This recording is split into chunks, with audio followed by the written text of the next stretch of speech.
Welcome to Fiction Audiobooks. If you enjoy the content, like and subscribing would be greatly appreciated.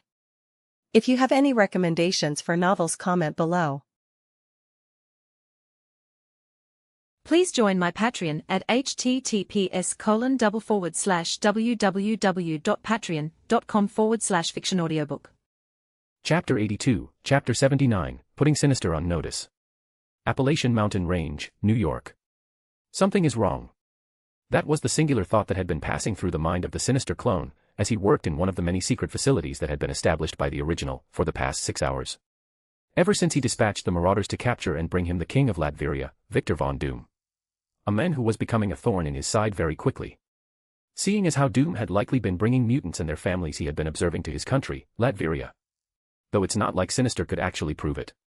Since Latveria was proving impossible for him to infiltrate using any manner. Whether through technological means, or even trying to insert one of his many spies into the country, nothing worked. The nation was on complete lockdown. Same for anything or anyone affiliated with Latveria who was outside of the country. This stroked Sinsa for fury. Which is why he put a bounty of Doom's head. Knowing that if their king died then Latveria would fall into disarray and he could finally get into the country. But even that plan was getting nowhere. Since any assassin of mercenary who took the job mysteriously disappeared right after accepting it. And even after Sinister increased the price on Doom's head no one would touch the contract. So getting tired of waiting he just decided to put his own people on it. The marauders. But it looked like even they were having difficulty. Damn it. The sinister clone cried. Slamming his right fist down on the table in front of him. He's just a king of a third world country. How hard can it be to deal with him? He asked. Asterisk boom. Boom. Boom, asterisk. Then right after the sinister clone asked his question he heard several explosions go off. As well as klaxons positioned all throughout the base. What the hell? Sinister cried. Moving over to a computer terminal in the room to access the base's security systems. Only to find himself locked out. Since some sort of outside program was moving through the base's systems and taking control of it. What, impossible? The sinister clone exclaimed. No, it is possible. A voice suddenly spoke up. The sinister clone recognizing its owner. Doom. Yes. Sinister.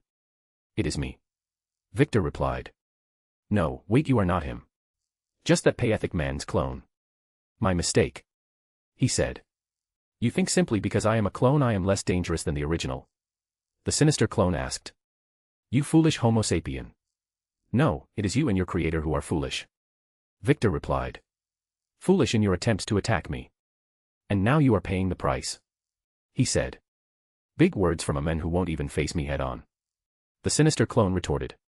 Only to hear the doors to the lab he was in opening behind him. When he did the clone turned around to see Victor in his armor standing there. Several Doombots flanking him. Victor holding a shotgun in his hands. Image here. One which he raised and leveled at the sinister clone. Then without any hesitation pulled the trigger. The shot from the shotgun hitting the sinister clone square in the chest and throwing him back into the wall. Courtesy of the ammo Victor's weapon was loaded with. Which was a new type of round his military R&D department had developed. Which was known as the tremor bullet. A bullet which emitted several shockwaves through a target once it hit it. A devastating effect. Especially on living targets, for various reasons. Even against someone like Sinsider, or a clone of him. As the sinister clone picked himself up out of the wall, since he had made a small impression in it, he was suddenly forced back. Since Victor had just shot him again. While he, and the Doombots following him, closed the distance to the sinister clone. Whereafter they did Victor summoned forth eldritch energy chains to restrain the clone. Once he did Victor shot him in the face. Ack!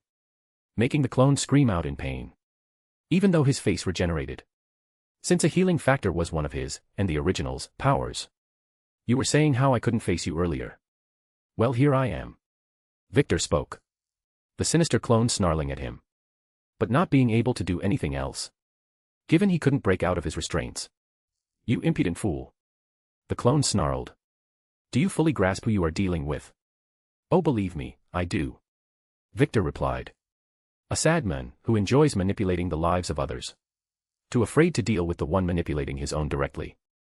Whose name is Apocalypse. He spoke.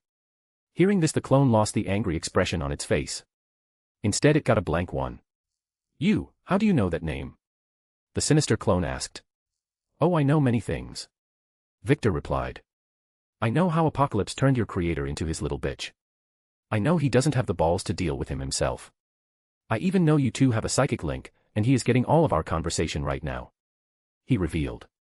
So the real Sinister, wherever you are, hear me now.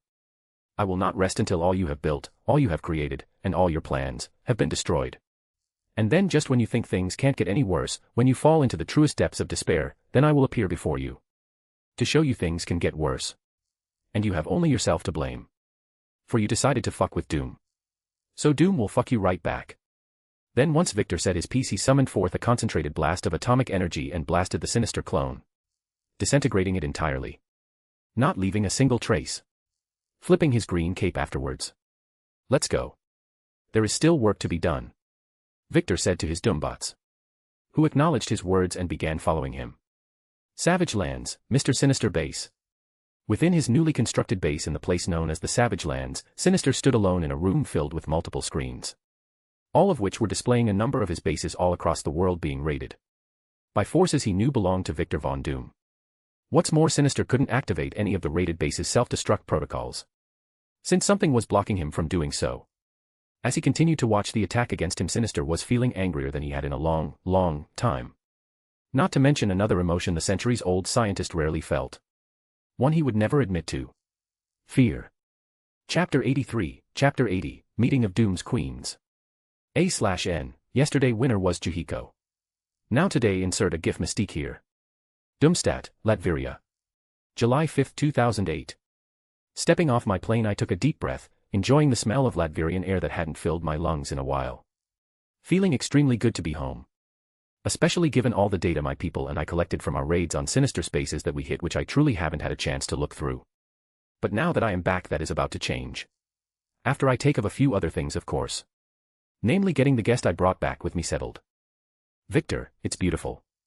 Damn, this place looks cool. Susan and Johnny both commented as they stepped off the plane behind me. They were then followed by Ben and Alicia. Since all of them decided to come and visit Latveria. Rather, besides Susan for the obvious reason, I insisted the others come. Given that I just declared war against Sinister, and there's no telling what that man would do to those I have a connection with. That's why I brought the remaining F4 to Latveria, and put immense surveillance on the X-Men and those affiliated with the Future Foundation. Until Zod has finished whittling down Sinister's organization until there is hardly anything left of it. For that is his major task for the foreseeable future. Which he needed. Since I have already assigned the other Primarchs to take care of similar matters and didn't want him to feel left out. Now, as for what those tasks are. Katma, of course, I designated as Latveria liaison to Atuma and the Atlanteans in general. Who are not only working to conquer Atlantis and fillet Namor, but also to conquer all the world's oceans in the name of Doom. Ivy is currently focusing on magical studies, and once she completes them I have set her to creating a magic core. Thrag I have designated to developing a fully functioning space force. Since before I even think of venturing out into the greater galaxy I will not only have Earth, but the entire Sol system locked down tight. In regards to Thaddeus, I have put him in charge of a newly created department focused exclusively in dealing with Latveria's superhuman population. Which does not include Spartans and Primarchs. To put it simply, I've created my own version of Canada's Department H, which manages their superhuman Team Alpha Flight. Both of which exist here. As for why I created such a department, it's because the superhuman population is so diverse. Not to mention I've heard that some of the people who've been brought Latveria have expressed interest in joining the efforts to make the world a better place for their fellow EVOs. Like Marco Diaz and even Darwin. Which I am all for. But I'm not just going to throw them into the water and hope they learn how to swim. Oh no. I'm going to make sure they, and others who show similar interests, in the future have all the tools and resources necessary to accomplish their goals. Hence the creation of Providence. Moving on. After the remaining members of the F4, and Alicia, stepped off the plane, everyone else I had taken to the USA stepped off behind them. As they did, several hovercars arrived at our location. Whoa. Johnny said. Anti-gravity vehicles. Susan mused. Just like the Fantasticar. Ben said. Yes and no. I replied. While similar, my design is completely different from the one Reed used. I told them. Anyway, let's end the conversation for now. We can continue more at my home. I said. Hearing me, the F4 agreed.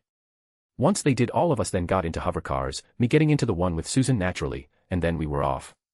Flying through the city, which Susan marveled at, we eventually arrived at Castle Doom. Where we all then exited the hovercars. Holy shit, you actually live in a castle like royalty. Johnny exclaimed. Upon laying his eyes upon Castle Doom. When he did, I put a wry smile on my face. Well, I am the ruler of this nation, Johnny. So of course I live in a castle. I mean, where did you think I lived? In a small cramped one-bedroom apartment. No, but I mean. You live in an actual castle. Johnny said again. It's just a little unbelievable. He admitted. I don't see why. Many monarchies that still exist in the modern era live in castles and palaces just like me. Like the British royal family, or the many Middle Eastern royals. I spoke. Hey, Doom's got you their matchstick. Ben spoke. Earning him a dirty glare from Johnny, which he easily ignored. The rest of us also ignored those two as they began engaging in another one of their usual banter sessions. Instead, we all began moving to do our own thing. Me easily convincing Susan to allow me to show her the throne room. Jessica joining us, mind you. In no time at all, the three of us arrived at the throne room's entrance. Once we did, the Doombots, that always stood guard outside of it, opened the doors to the room to let us in. When they did, our trio entered the throne room. The Doombots closing the doors behind us once we did. Leaving the five of us alone. Since Lucia and Zora were in the throne room waiting for us. For I had sent them messages, asking them to be. Noticing Lucia and Zora, Susan looked in their direction. Oh, hello Lucia. Good to see you again after all this time. Susan spoke to her. She then looked at Zora. And you are? She asked. Her name is Zora Vukovic. Latveria Minister of Defense. I spoke. Walking up to Zora and giving her a quick kiss on the lips. Victor. Susan exclaimed. But I ignored her and instead turned to Lucia. Planting a kiss on her lips as well, before turning to face Susan. Who had a look of shock, pain, and slight anger on her face all mixed together. Susan, my dear, allow me to explain. I said. Explain what? That you're some playboy who thinks it's okay to kiss two women in front of the one you've gotten PRMHM. Before Susan could say any more, I crossed the distance between us and silenced her with a kiss. One she definitely could have forcefully stopped but chose not to. Telling me quite a lot. Breaking our kiss, I ignored Susan's shocked expression once again and pulled her into a gentle embrace. It's not what you think, Susan. I softly told her. I'm not the kind of degenerate man who would simply display affections towards any woman that caught my eye. The truth is, I feel for Lucia and Zora, along with potentially a couple of other women, what I feel for you. Love. I explained. Which is not a lie. I do love Susan, Lucia, and Zora. With Jessica I've started down that road. As for Deathbird, until she becomes a bit more cooperative, that won't even be possible. Oh, and speaking of the feathered alien warlike princess, I should definitely go see her. Since I haven't in a few months, and I don't want her to think I'm neglecting her or anything. Unless she's into neglect play. Because considering the way she gobbled me up when she offered herself to me, who knows what she's into. But seriously, I'm definitely going to see her. Since I hope she'll become one of my future queens. Like all the ladies currently standing on my throne room. You love me? Susan asked. I do. I replied to her. But not just you. For you see, I am a greedy man. No, I can see that. Susan immediately replied. So what, you have a harem? Yes. I replied. For I have nothing to be ashamed of. But more than that, I have queens. One of which I am hoping you will become. I said to her. This is, you. Susan began stuttering.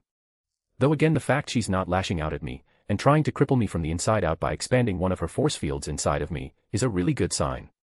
As she continued to stutter, I gently placed a finger on her lips, causing her to shut her mouth.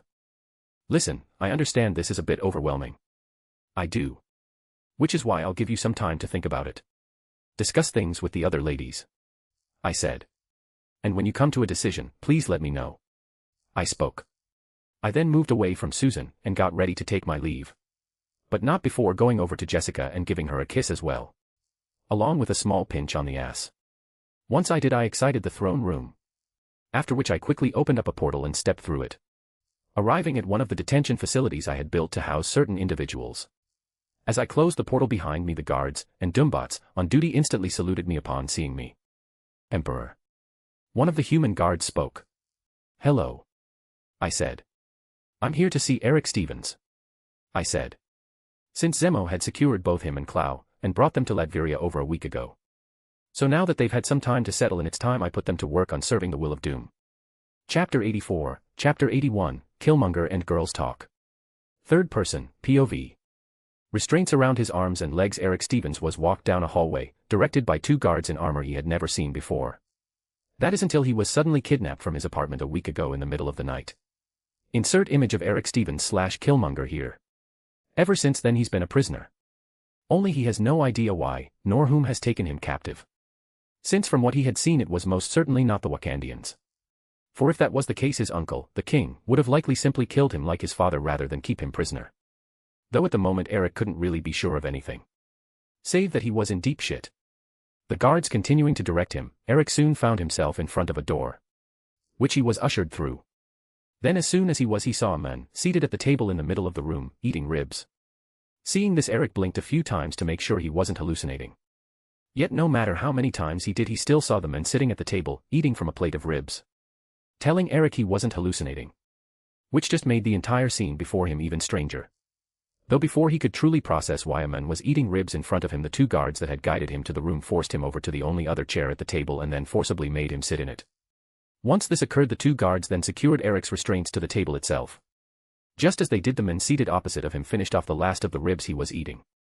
Once this happened, the man wiped off his hands using a napkin, and then placed it on the plate with the ribs bones. Which one of the guards picked up before the two of them left the room. Closing the door behind them. Sorry about that.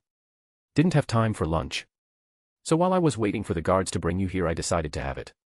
The man spoke. As he did, Eric observed him. Finding the man's face surprisingly familiar. Until eventually his identity came to him. That new king he heard about, of that Eastern European nation known as Latveria. Victor von Doom. That's who he was sitting across from. Now the big question Eric had was why. Anyway, now that my belly is full, let's get down to business, Eric Stevens. Or would you prefer I use your real name, Jadaka? Victor asked. How do you know that name? Eric shouted. Unable to stop himself. Since he could count on his hand the number of people in the world who knew that name, and Victor von Doom wasn't on it. Yet here he is, using it. Simple. It's because I've done my research on you, Eric. Doom replied. Yes, I know all about your life. Like how you were outside playing basketball when your uncle, the current king of Wakanda, murdered your father, his own brother, and then scurried away back to his nation with his tail between his legs. Leaving you to fend all for yourself alone in the world. I know how you've sworn revenge against your family. Which honestly I can't blame you for. I also know that despite all your special forces training, and all you've done in preparation to make your move against Wakanda, you will fail miserably. Shut your mouth. You don't know anything. Eric shouted. Struggling against his restraints. While Doom simply watched him. Then when Eric calmed down he resumed speaking. No, actually I know a lot. Like how the Black Panther isn't a normal human being. Oh no, they are an enhanced individual. Being they possess superhuman capabilities. Like strength, speed, senses, etc. To say nothing of the vibranium technology they have access to. So someone like you, who has access to none of these things, will never stand a chance against the Black Panther. He explained. Shut up. Eric shouted. I have a chance. I'm a prince of Wakanda. He spoke. Doom snorting at Eric's words. If that's what you're betting on, then you truly are more foolish than I thought. Since so what if you are a prince of Wakanda? It didn't stop your uncle from murdering your father. You seem to keep forgetting that. Victor spoke. You. Eric screamed. Yes, me. Victor replied. The man who will help you realize your dream. But of course only to further my own goals. He said. Victor then used his telepathy and started going to work on Killmonger's mind. Twisting it, and by extension, him to serve his own needs. Since just like the rest of the world Wakanda shall bow before Doom. Here you are, Miss Storm. A castle maid spoke. Placing the cup of coffee in front of Susan she had asked for. Thank you. Susan replied. Of course. The castle maid said. She then left. Leaving Susan alone at the table she was seated at. Where Lucia, Zora, and Jessica were all seated as well. An assortment of little cakes and other snacks assorted on trays in the middle of the table before the four women. Who were all in the large garden of Castle Doom Victor had constructed. To make the grounds of his home even more beautiful. Now as to why the four women are like this, after Victor left them in the throne, seconds after he revealed he wanted all four women to become his queens, the other three brought Susan here. So they could chat with her in a more comfortable setting. Though honestly Susan was at a complete loss for words. Given that she just found out the father of her children had a harem, and wants her to be a part of it. Susan has seen anime like this before, thanks to Johnny, But never did she dream her life would one day start resemble one. The prospect was making her head spin. "Susan, are you okay?" Though that stopped happening when Lucia called out of her. Yes. I'm no, you know what, I am far from fine," Susan said. "Well, that's perfectly understandable. Given all Victor just revealed to you," Zora said, taking a sip from her cup, which was filled with tea. "Yeah. And about that? Are you all truly fine with this arrangement he wants all of us to have?" Susan asked. "Yes," Zora easily replied. "Sure," Lucia said. "Absolutely," Jessica answered, stunning Susan, since that meant she was the odd one out in their group. "You all can't be serious," Susan spoke. "I mean, Victor wants us to be part of a harem. To share him." "Yes, and?" Zora asked. "I mean, it's not like we haven't been doing that already," Lucia spoke. "Though becoming his official queens will change some things in our relationship with him and our dynamic with each other. But I don't foresee any big issues," she said, shocking Susan further. "None of you really see an issue with this?" Susan asked once more. "Susan, we really don't," Jessica spoke. "After all you heard Victor in the throne room earlier. He's just not going to simply take any woman into his bed. He's not that type of man."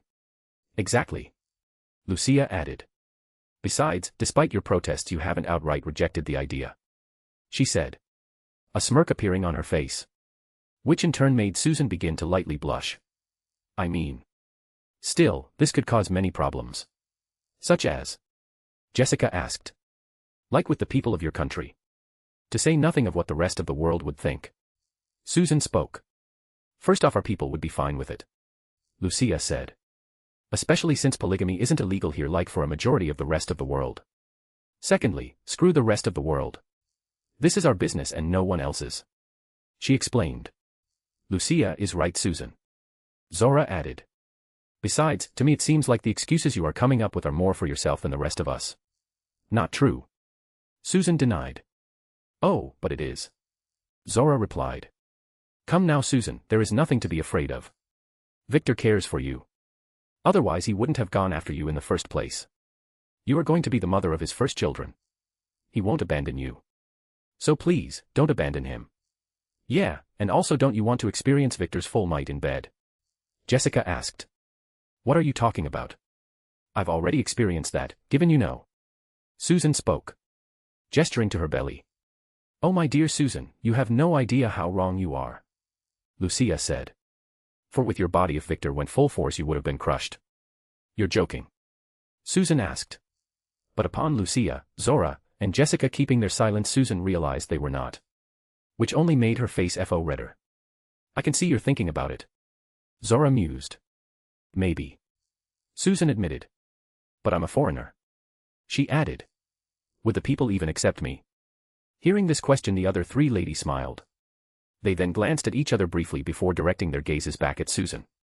Once they did, Susan didn't have any time to react before they whisked her away to a hovercar. After which Susan was given an impromptu tour of Latveria, where she not only learned more about the country in general but about people who lived in it, along with all Victor had done for them. This, combined with everything else, quickly brought Susan to a decision in regards to becoming one of Victor's queens. Chapter 85, Chapter 82, To a New Beginning. A/N, yesterday winner was Crazy Panda _. Now today insert a gif of apocalypse here. Victor, POV. Receding from Killmonger's mind, I leaned back in my chair and placed my hands behind my head, putting a smile on my face. Since after 2 hours of work his ass is now totally mine. If I tell him to jump he'll ask how high, and if I were to tell him to kill himself he'll ask what method. Honestly, rewiring his mind is some of my best work to date. Giving myself a metaphorical pat on the back, I basked in the flow of success for a few minutes. But after I had had enough, I sat back up in my chair, stood up from my seat, and then went and knocked on the room door. When I did, it immediately opened and the 2 Spartan guards that escorted dear old Eric to the room stepped inside. "Release him from his restraints," I ordered the 2 guards.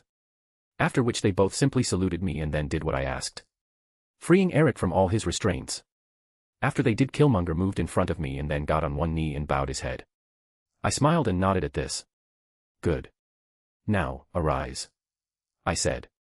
When I did, Eric stood back up to his feet. After which we all left the room together.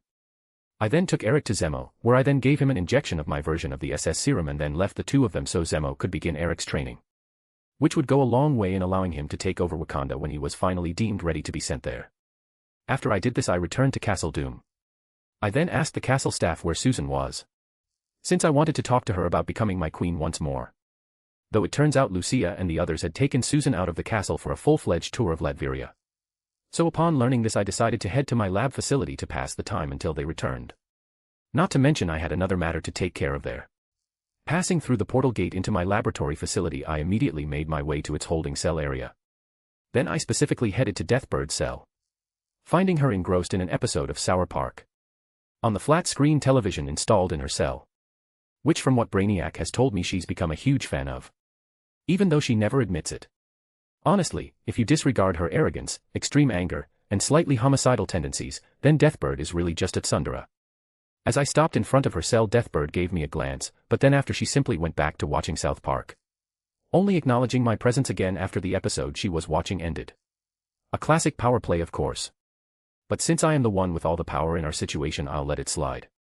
You. Deathbird. Yes me. I replied. So, how've you been since I last saw you? Well. Deathbird replied. These accommodations are satisfactory for now Paramore. She told me. Making me snort. Oh wow. So you're still deluding yourself into thinking I'm your paramour when you're clearly mine. I mean wow. You've got some guts I'll give you that. But that's okay. Since I like my women feisty. I said. I'm not your woman. Deathbird shouted. Well if you started being a little less hostile you could be.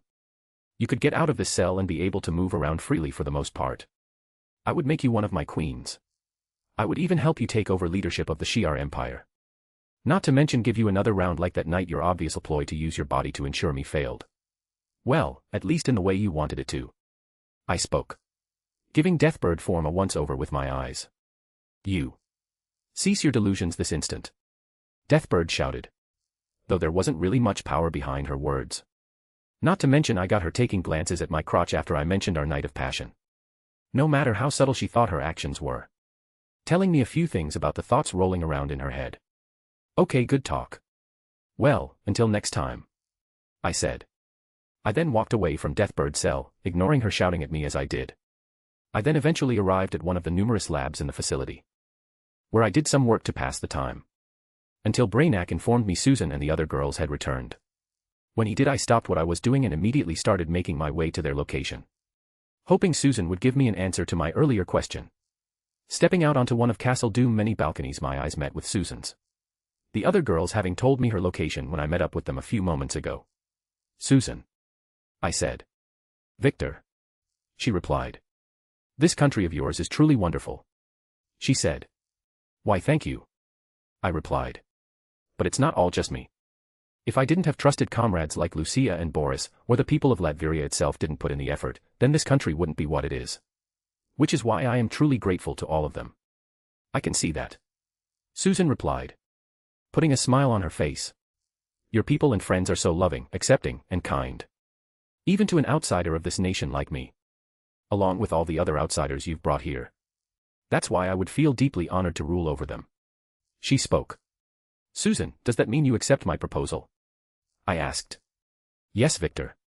It does. I'll be one of your queens. Susan spoke. Telling me she's in. Hearing this my heart swelled with joy.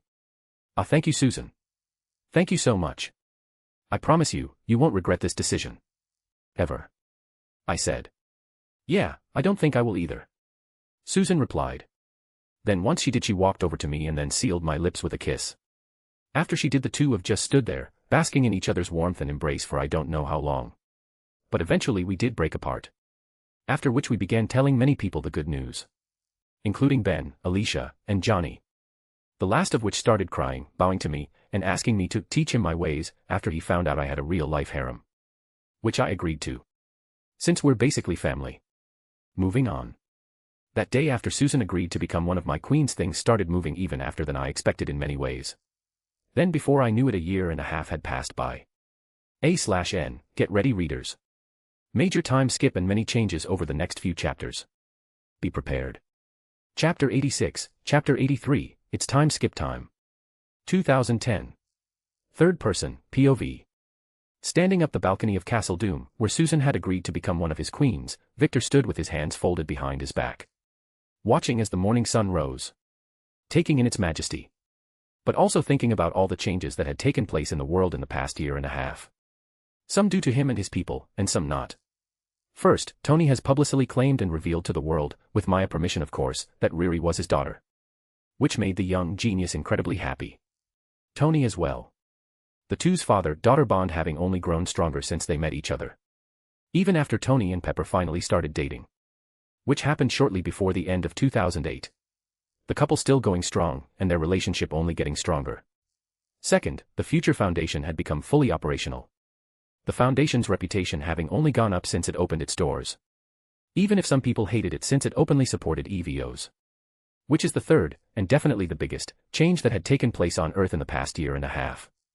Getting together with Xavier, the reaming F4, Tony, and his own people, Victor had decided to take that giant leap forward and reveal the existence of EVOs to the entire world. His theories in regards to them, his personal stance on their existence, etc. Victor had laid all this, and more, on the proverbial table. Which needless to say sent the entire world into shock and frenzy. But Victor didn't care one single bit. Since people were going to find out about EVOs in the future. It was really inevitable. So all he did was speed up the process. As well as begin manipulating things to protect the EVOs of the world. Not only from visible threats like the numerous hate groups that had sprung up in response to the EVO reveal, as many people call it, but also to the invisible threats. Like the violation of an EVO's right. Simply because they possess extraordinary abilities. Victor and his people found many examples of this in regards to those formerly known as mutants. It disgusted them.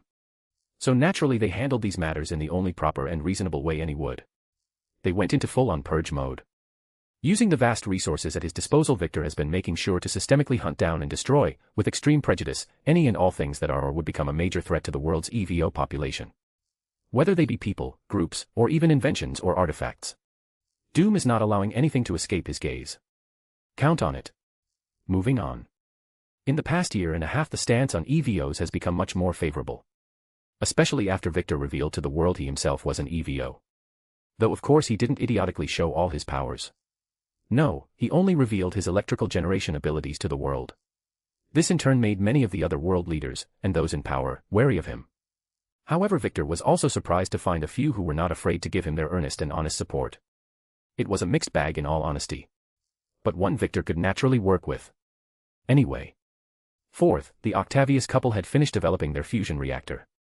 Which unlike in the Spider-Man 2 film was fully safe and properly functional. A thing Victor and his other people made sure of. Especially since after the reactor was proven safe, Victor had several of them commissioned and then placed all throughout Latveria. Which the reactors now supply power to on a permanent basis. Making Latveria a completely free fossil fuel-based country. A situation Victor and his people are also trying to make happen for several other countries around the world. Who they have begun talks with to supply them with their own fusion reactors to generate power. No matter what shit the oil, coal, and other energy companies have tried to pull. Except for Stark Industries of course. Who has started actively competing against Latveria in the clean energy game. But hey, a little competition never hurt anyone. Plus, Victor welcomes it. So yeah. Fifth, Project Demeter has also come to fruition. Maya having already developed several strain of super crops using extremis. Which are already being grown in Latveria. Victor and his people already in the process of selling these super crops to various countries across the world. Just like the fusion reactors. Which of course have only pissed off even more people. Thus in the past year and a half, Latveria and everything affiliated with it and its people have seen a massive increase in attempted infiltration and subversion. Keyword attempted. Since all attempts at infiltration and subversion have been ground into dust. Which will continue to happen. Since Doom shall not allow anyone to stand in his way. Sixth, Victor has started another company. Which is known as Excelsior Entertainment. Its name using the favorite catchphrase of the god of Marvel himself, Stan Lee. The company itself is doing well. Having already produced two very popular games. Whose names are Genshin Impact and Honkai, Star Rail. Seventh, the relationship between Victor and S.H.I.E.L.D. is doing extremely well. As more thoughts passed through Victor's mind, he suddenly stopped when he heard a familiar voice call out to him. Good morning, Dad. Hearing this voice, Victor put a smile on his face. He then turned around to face the owner of the voice. Good morning, Christoph. Victor said. Who was Christoph? His adoptive son, who was turning into a very fine and handsome young man. Image here. But he wasn't alone. For floating in the air on either side of Christoph, yes floating, were none than Victor's other two children. The first was a blonde-haired boy, whose name was Franklin von Doom. While the second was his elder twin sister, Valeria von Doom. Victor's children with Susan having turned out the same name, and appearance-wise, like they did in the comics. The only difference was their abilities. For not only were both of the twins possess superintellect, but they both also possessed the same superhuman abilities. Which was the fact they could copy the powers of any other superhuman they came into contact with. Just like Rogue. But unlike her, they would only copy powers. On top of that, they could retain the powers they copied by touch indefinitely and even combine them. So put simply, Franklin and Valeria were like altered version of All for One from My Hero Academia. So while not as dangerous as reality warping, the twins were still incredibly lethal. But Victor would accept nothing less from those with the blood of doom flowing in their veins. So, not that I don't enjoy spending time with my children, since you all know I do, but what are you doing here? Shouldn't you all be getting ready to eat breakfast? We were, but the twins wanted to come find you and arrive with you together today. Christoph explained. I see. Victor replied. Well, since that's what you both want, let's do it. He said. Hearing this, both Franklin and Valeria smiled brightly at their father. After they did, the group of four left the balcony, heading straight for breakfast. Which was generally how the day started for Royal Family of Doom. A/N, info dump chapter 1 no. But I told you to be prepared. Anyway, things will get moving tomorrow. Now then, as for why I changed Franklin and Valeria powers, I wanted to. Plus I think the twins having the same power makes them even more dangerous in a sense. So until tomorrow. Chapter 87, Chapter 84, Background Action 4. A/N, the winner of yesterday contest was Chihiko. Which again was close. But if you guys don't want that to be the case, then vote more. Now then, today insert a gif of Laura Kinney/X23 here. Third person, POV. Quickly opening his eyes, Remy LeBeau quickly looked around. Insert image of Remy LeBeau/Gambit here. Since the last thing he remembers was that he was simply enjoying a stroll down the street, before suddenly everything went black. Now here he is. Inside of a windowless room, restrained to a chair, with a collar around his neck. While in front of him are a black man who is also seated in a chair, and two robots. The men and robots Remy immediately recognized upon laying his eyes upon them. For they were part of the group that for almost the past 2 years now had been systemically destroying his employer, Mr. Sinister, bases all across the world. As well as dismantling all of his operations in general. Now it looks like they had caught up with him. Well, looks like this the end of the road for me. Remy thought. Good, you're finally awake. The black man spoke. Now then, let's get down to business. Since I have vastly more important things to do today than deal with a thief like you. He spoke. Hey now, why you trying to hurt Gambit feelings? Remy asked. Putting a smirk on his face. My name is Zod. Only for Zod FO completely ignore his comment. And quite frankly, if my liege didn't have an interest in you, you would be dead right now. But he does, so you are not. Be thankful for that. Zod spoke. So your boss is interested in me? Why? Remy asked. For some reason he thinks you can be more than a simple scoundrel and thief. Zod explained. Which is why from now on you will be working for us. Oh. And just who are you all? Remy asked. When he did, Zod smirked. The ones who will make your former employer, Mr. Sinister, fall into the deepest pits of despair. He explained. Remy swallowing a lump in his throat as he heard this. For he could tell Zod wasn't lying. Understood. Remy replied. Excellent. Zod replied. Well then, good day. A few people will be in here in a few minutes to take care of you. Good luck. He said. Zod then stood up from his chair and walked over to the door of the room. But just before he opened it, he turned back to look at Remy on last time. Oh, and more thing, Remy. If you even take a single step towards betraying us, I'll make you beg for the sweet release of that, but make sure it never comes to you. Zod spoke. His eyes glowing red after he did. But only lasted for a second before the glow stopped and Zod left the room. Leaving Remy wondering exactly what he had just got himself caught up in. Harlem, New York City, New York, United States of America. As the SUV she was in came to a stop, Jessica exited it. One of the Spartan bodyguards Victor had assigned to her getting out right behind her. Meanwhile the other parked the SUV and then joined them. Once this happened, the three of them entered through the doors of the establishment before them. A bar. After doing this, the group of three picked a table and had a seat. Waiting for the person they had come to the bar to speak to today to make an appearance. Which they did, a minute after Jessica and her bodyguard took their seats. Walking out of the back room, a case of foreign beer on his right shoulder, came the owner of the bar who Jessica had come to speak with. A 6 feet 6 inches tall African-American, whose frame was padded with muscles. Whose original name was Carl Lucas. But due to certain circumstances he had to change it, so at the moment he goes by another. Luke Cage. Insert image of Luke Cage / Powerman here. Reaching the bar's front counter, Luke placed the case of foreign beer. Stop it. He then turned his attention to Jessica Group. Morning. Can I help you? Luke asked them. Since although the bar was open he really didn't think Jessica and her people were here for a drink. Then again he could be wrong. Yes, I believe you can. Jessica replied. She then got up from her seat and walked over to the front counter. You see, I am looking for a certain man and I heard he practically lives in this bar. His name is Carl Lucas. Know where I can find him? No, sorry I don't. Luke replied, working to keep a neutral expression on his face. Meanwhile his fingertips were digging holes into the counter. Now Mr. Cage, we both know that's a lie. Jessica retorted. Seeing as you can, Carl Lucas are one and the same. She spoke. Hearing this from Jessica, Luke tensed his body, in preparation for a fight. Despite this, neither Spartan got up from their seat. Nor did Jessica even flinch. No need to get so worked up, Mr. Cage. My colleagues and I are not here today to fight you, nor drag you back to prison for the crimes you were framed for. We simply came to talk. Jessica explained. Talk? Luke questioned. Also, did you just say I was framed? Of course. Since it's the truth. Jessica replied. How do you know that? Luke asked. No, for that matter, why do you believe I was framed? Because the evidence is all there, if you know where to look. Which my employer has done. Which is one of the many reasons he sent me here to speak with you. Jessica explained. Oh really, and who is your employer? Luke asked. Victor Von Doom. Jessica said. You mean that foreign king that can shoot electricity from his hands? Luke asked. The very same. Jessica replied. Like you, Mr. Cage, my king is an EVO. She explained. Jessica then grabbed the case of foreign beer on the counter and easily lifted it above her head with one hand, making Luke's widen in shock. As they did, Jessica placed the foreign beer case back on the counter. And as you just saw from that display, I am an EVO as well. But unlike me, who obtained my powers by accident, or Victor, you were forcibly turned into an EVO. While having your civil liberties violated in prison. Having no choice but to be forced to participate in an unusual and illegal experiment that very likely could have resulted in your death.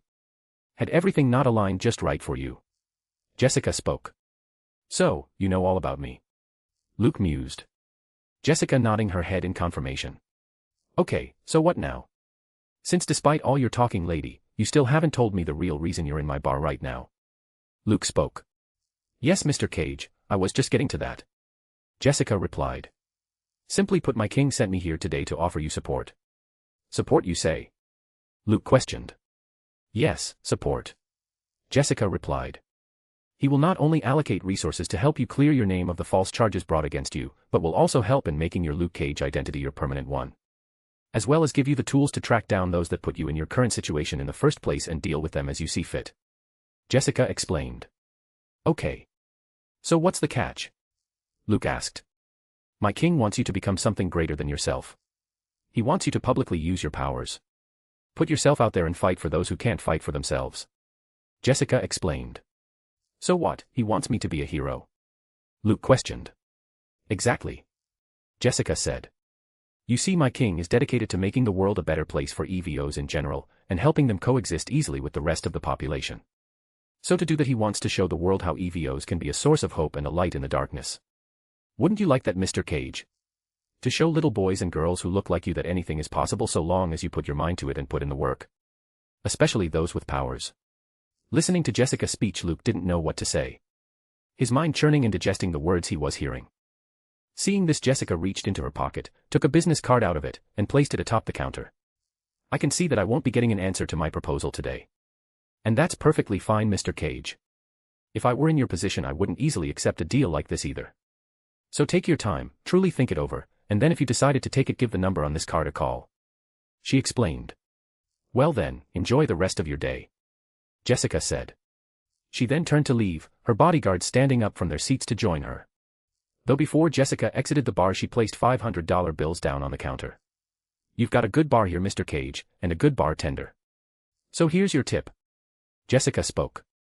She and her bodyguards then truly took their leave from Luke's bar, leaving the men with a lot to think about. Chapter 88, Chapter 85, Background Action v.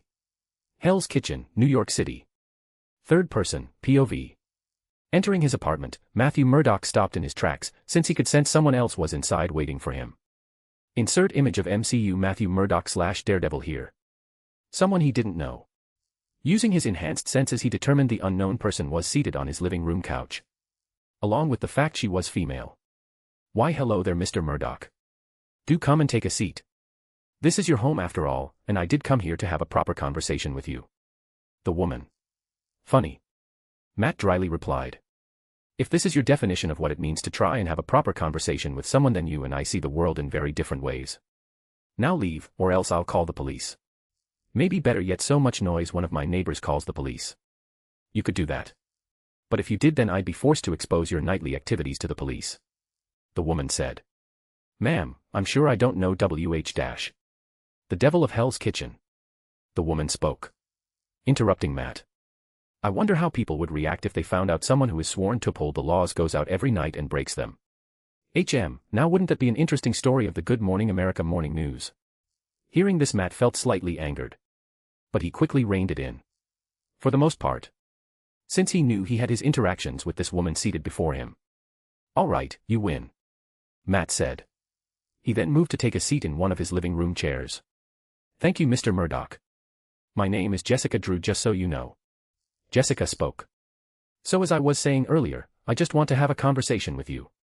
About what? Matt asked. About stemming crime in the city of New York. Jessica replied.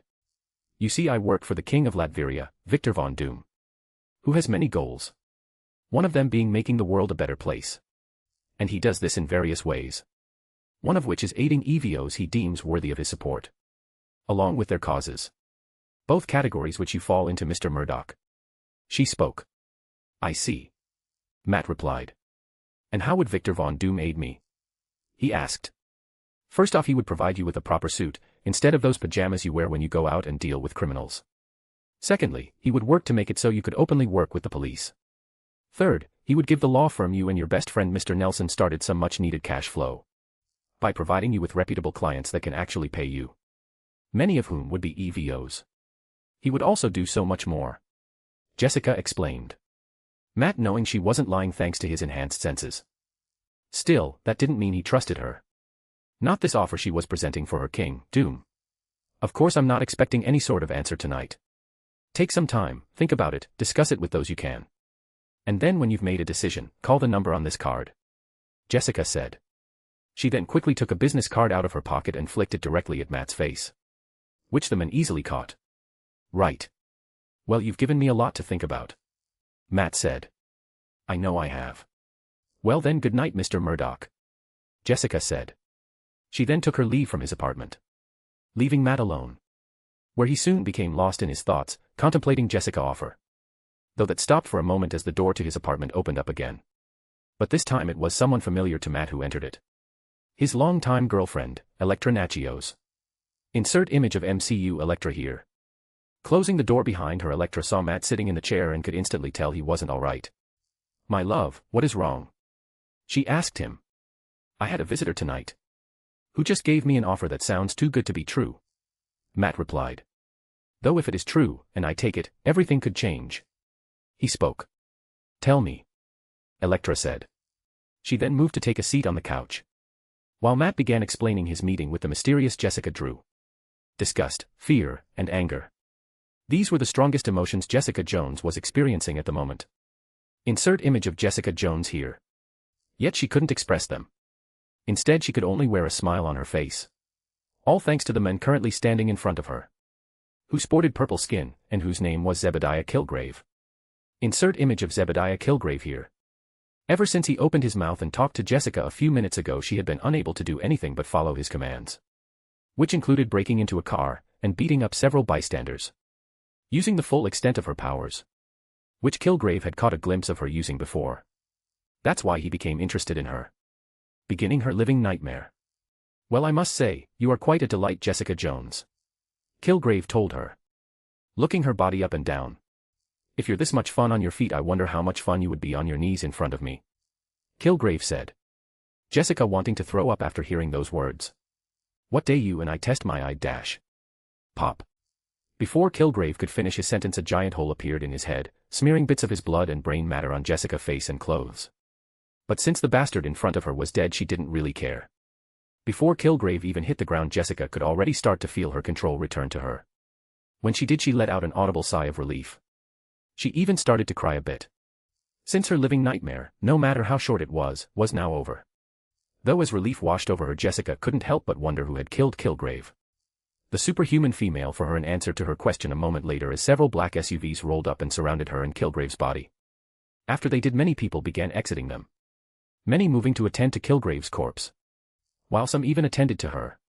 Like wiping the blood and brain matter off her face. Once that was done, a woman came forward and gently took Jessica's hands in her own.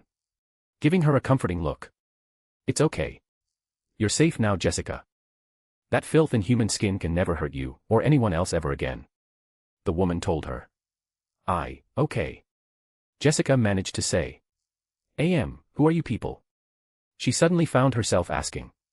We're here to help. The woman said. But if you're asking who I am, then my name is Jessica Drew. So again, nice to meet you, Jessica. Jessica Drew spoke. Putting a smirk on her face. Which in turn made Jessica Jones do the exact same thing without even realizing it. Which began to dissipate the bad emotions she was feeling and replace them with good ones. Most of all, the feeling of hope. Chapter 89, Chapter 86, Background Action 6. A/N, yesterday winner was Sin_Virgil. Now then today insert a gif of Jubilation Lee/Jubilee here. Also to clarify, there will be no Sublime in this Marvel fic. For he doesn't exist in the world I have created. Anyway, enjoy the chapter. Third person, POV. Anger and fear washing over him, Robert Bobby Drake really wanted to be anywhere else than where he currently was. Insert image of Robert Drake/Iceman here. Which was in the back of a large moving truck, his arms restrained by shackles embedded in the walls of the truck itself, a collar secured around his neck. One which kept him from using his newly discovered powers. For Bobby was an EVO. He discovered his ability shortly before school ended and he went on summer break. Which made Bobby both happy and scared at the same time, like he is right now. He was happy, since he thought with his powers maybe he could become a hero. Like Captain America or something. But he was also scared. Namely that his family would hate him. But after watching the news and learning about that one king named Doom in a place called Latveria, and about a group known as the Future Foundation that supported people like him, as well as the Fantastic Four, Bobby found courage and decided to take a chance and tell his family about his powers. Finding out he had been worrying for nothing. Since they still loved him just the same. Filling him with immense joy. Thus things in the Drake household continued on as normal. Bobby, his parents, and his younger brother Ronnie, went on their annual summer family road trip. A thing Bobby always loved to do. So things were going extremely well for the young EVO. Then in one instant it all went to shit. While his family has stopped at a gas station to refuel their RV, and stretch their legs, suddenly Bobby found himself surrounded by multiple masked men.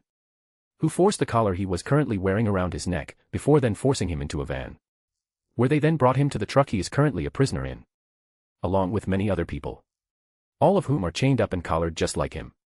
Listening to the cries and shoots of his fellow prisoners, Bobby couldn't help but wonder if he was going to die.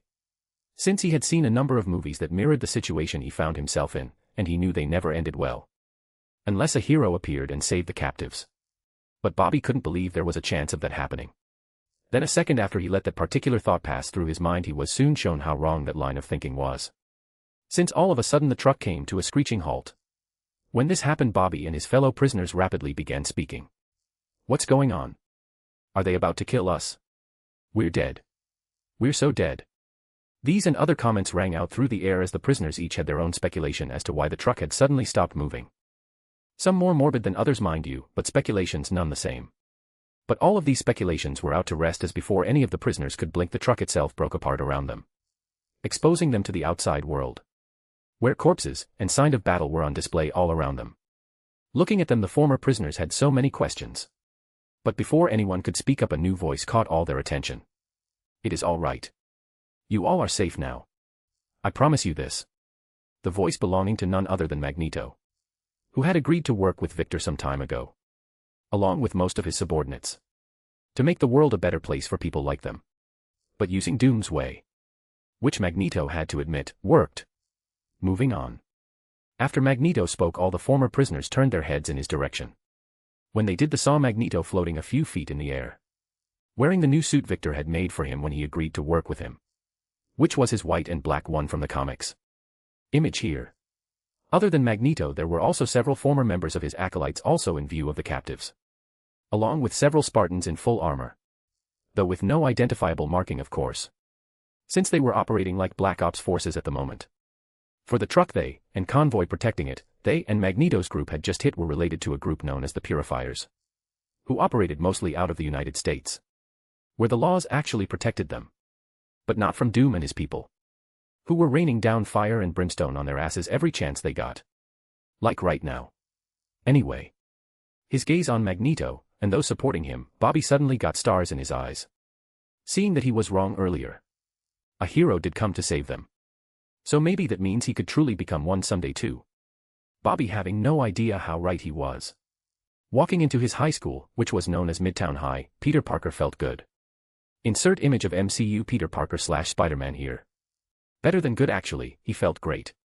Very different than how he was feeling over this entire weekend. Where he found himself sicker than a dog. His symptoms suddenly coming on while he was on a class field trip to Oscorp Industries. Which Peter has been looking forward to.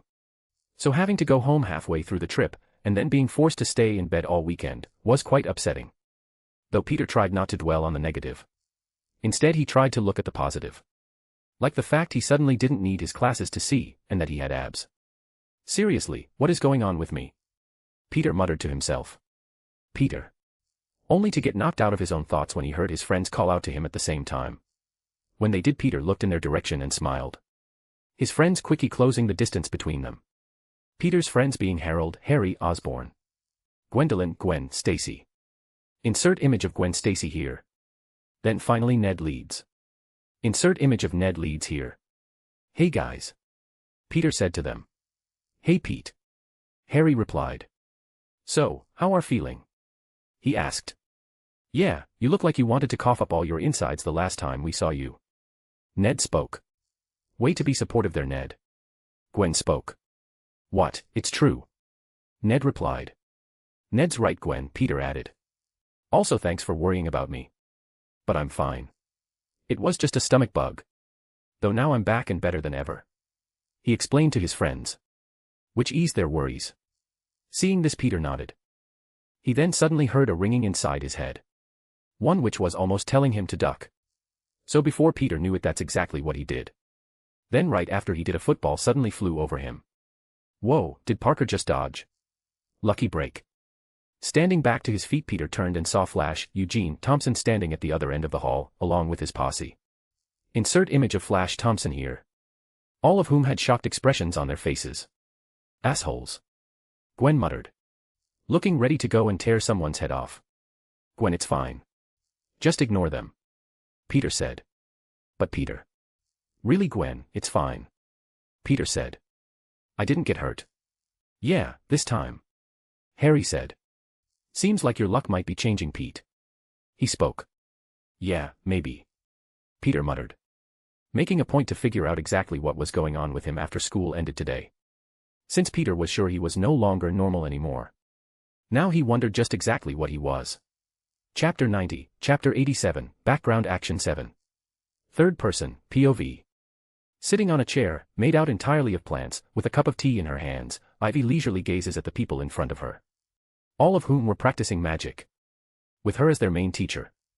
Since she has completed her own studies in the mystics arts to a level adequate enough for her to be officially named a master, by the order of Camartage, where she had trained her mystical abilities. Where once she was finished, she returned to Latveria and began building up a magical corps for the military, just as Doom had instructed her to. Though of course she wasn't forgetting to practice, and even still improve, her own skills where the mystic arts were concerned. Since Ivy knew no matter how good she got, she could always do better. As those under her tutelage continued practicing their magic, Ivy took a sip of her tea. After which she noted something out of the corner of her eye. The leader of the mystic masters of Camartage, and the personal instructor of her emperor, the Ancient One. Who real name Victor informed her was apparently Yao. Though he never elaborated on how he discovered this. She was walking towards one of the many training fields Victor had constructed for people to practice their magical abilities safely. Being followed by several individuals, all of whom had been introduced to her by Victor, and who she had decided to take on as her personal students after meeting them. These individuals being the following: Kristoff, Wanda Maximoff, Ileana Rasputin, and 2 new recent additions to the Ancient Ones class: Aurora Monroe, and a young EVO whose name was Megan Gwynn. Insert image of Megan Gwynn/Pixie here. Seeing this group, Ivy quickly spoke to her own students.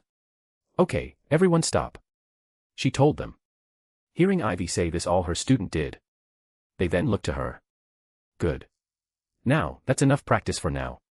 Let's take a break." While also observing the Ancient One in her class. "For by watching them I have no doubt your own magical abilities will improve," Ivy said. Her students all generally nodding at her words. So with that they turned their gazes to the Ancient One in her class, who had arrived at the training field they wanted to use. Taking note of the gazes now directed at her and her students, the Ancient One couldn't help but smirk. "Seems we have quite the audience now. Then that simply means we have to put on a good show." Kristoff spoke. "Yes, let us show them our power and skill." Ileana spoke loudly, despite being the youngest of all the students. "I mean, I'll try," Megan said. Hearing this, the Ancient One gently shook her head. "Oh no, my young Megan. With magic there is no try. It is either do or do not," she said. "Master, did you just quote Yoda to me?" Megan asks in utter shock. "Yes," the Ancient One easily replied. "That is actually one of my favorite lines from the film." "Wait, you've seen Star Wars?"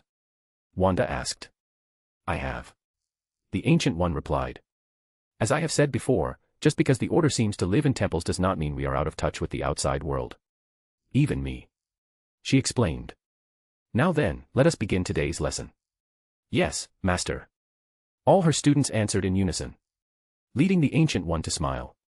For it felt good to have such dedicated students, all of whom had so much potential in the mystic arts, under her tutelage again. Why she hadn't experienced this feeling in ages. It made Yao feel at least 200 years younger.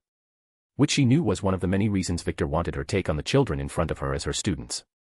Another was so maybe she could choose one of them to replace her as Sorcerer Supreme when she felt it was time to pass on the mantle, instead of letting herself die like she originally planned. Honestly, Victor's plans were obvious to her. Yet she didn't really mind going along with them in regards to this particular matter. After her students answered her, the Ancient One began their lesson for the day, where all of them showcased their natural talent for the mystic arts, but also their dedication to improving themselves in it. Seeing this, Ivy's students were entranced. Ivy smirking when she noticed this, since that meant using the Ancient One and her students to motivate her own had worked out exactly as she planned. Meaning now she could take up her students' training a notch, which brought a passionate smile to her face. As this happened, Ivy's students all got a shiver down their spines at the exact same time. But they all chose to ignore it, hoping their foreboding was all just a figment of their imaginations. Though they would all soon learn it was not. Wakanda, Bernine Zana/Golden City. Being led by members of the Dora Milaje, King Chaka moved through the halls of the royal palace. Insert image of Chaka here. His family walking right alongside him. Insert image of Queen Ramonda here. Insert image of Shuri here. For they had been informed there was a commotion going on in the throne room. One which needed the entire royal family's undivided attention. Reaching the doors to the throne room, the Dora Milaje opened them, and allowed the royal family to pass through. After they did, they took in the room, which was filled with the entire tribal council, and even more Dora Milaje, all of whom were aiming their weapons at him and sitting in the chair normally reserved for the king. The dead body of Clow located at his feet. "What is the meaning of this?" Chaka exclaimed, his eyes focusing on the young man seated in his chair. "Who are you, outsider? How did you come to be in Wakanda, no the royal palace itself?" Hearing King Chaka questions, the men simply smirked. "Did you not hear the king, outsider?" Okoye asked the men. "Answer his questions, or we will skewer you where you sit." She spoke. "But if you did that, then just like your precious king you would be responsible for murdering a member of the royal family," the men said. His words sending the entire Wakandan throne room into utter silence, which only lasted for a few seconds before Ramonda broke it. "What sort of nonsense are you speaking, outsider?" She spoke to the men. "It's not nonsense, auntie," the men said. "I am not your aunt," Ramonda replied. "Oh, but you are," the men said, standing to his feet. "For you see, my father was your king's brother, who he murdered," he spoke. Enough with your lies, outsider. Chala spoke up. You come into our country, our home, and spew words out of your mouth. When you have no proof to back them up. If you want proof, cousin, just look at your father's face. The men spat. Very well. Chala replied, deciding to indulge the man's request before dealing with him permanently. Only to be shocked when he saw his father's face. It was as white as a sheet, and had a guilty and somber expression on his face. Father, what is wrong? Shuri asked him. He knows his time has come to pay for the cowardly acts he committed. For what he stole, not only for my father, but me. The men exclaimed. Oh, and as for who I am, the world knows me as Eric Stevens. But my real name, my birth name, is Njidaka, son of Njobu. And I have come to claim what is rightfully mine. He spoke. Loud enough for all in the throne room to hear. Which in turn sent the entire room into whispers. Yet Chaka stayed deathly silent. As did one of his oldest advisors and closest friends, Zuri. Both them having realized the sins of their past has just caught up with them in a big fucking way. Seeing this, Eric couldn't help but put a triumphant grin on his face. Chapter 91, Chapter 88, Background Action 8. A/N, the winner of the last contest was blank broken canvas. Now today insert a gif of the entire X-Men team here. Trask Industries HQ. Finished pouring the finely aged scotch into the 2 glass atop his desk, Bolivar Trask recapped the bottle he kept it in. Insert image of Bolivar Trask here. He then placed it back in his desk drawer where he kept it. After he did, Trask took one of the glasses for himself, then moved the other over to the men sitting opposite of him. One Senator Robert Kelly. Insert image of Robert Kelly here. A smile on his face, Senator Kelly picked up the glass and took a sip from it. Ah, this tastes wonderful. Thank you, Dr. Trask. He spoke. You're welcome. Trask replied. But really, Senator Kelly, it is I who should be thanking you. He said. Given all you are doing to aid me in getting the Sentinel program truly off the ground. Because for years Bolivar Trask had been trying to get the government to fund one of his projects, which he truly believed would change the world. A group of highly adaptive robots, whose name would be Sentinels. Their purpose, to protect ordinary citizens from violent mutants. Or EVOs as the world was starting to call them. Even so, that didn't change the original purpose Trask had designed the Sentinels to fulfill. Yet no matter how many times he tried, the government always turned him down. That is until about a year ago, when Trask was contacted personally by Kelly. A man he had met on several occasions before, but never really interacted with in depth. Though in the past year that had changed. Along with the very nature of their relationship. Now the 2 men were close acquaintances. Some people might even call them friends. They now met regularly, where they discussed many topics. But first and foremost were their combined efforts to have the Sentinel program become government-sponsored. Kelly having begun using his influence and contacts to make it happen. While Trask just mostly kept focusing on what he was good at in the partnership, the science. With that, the 2 men were on a roll.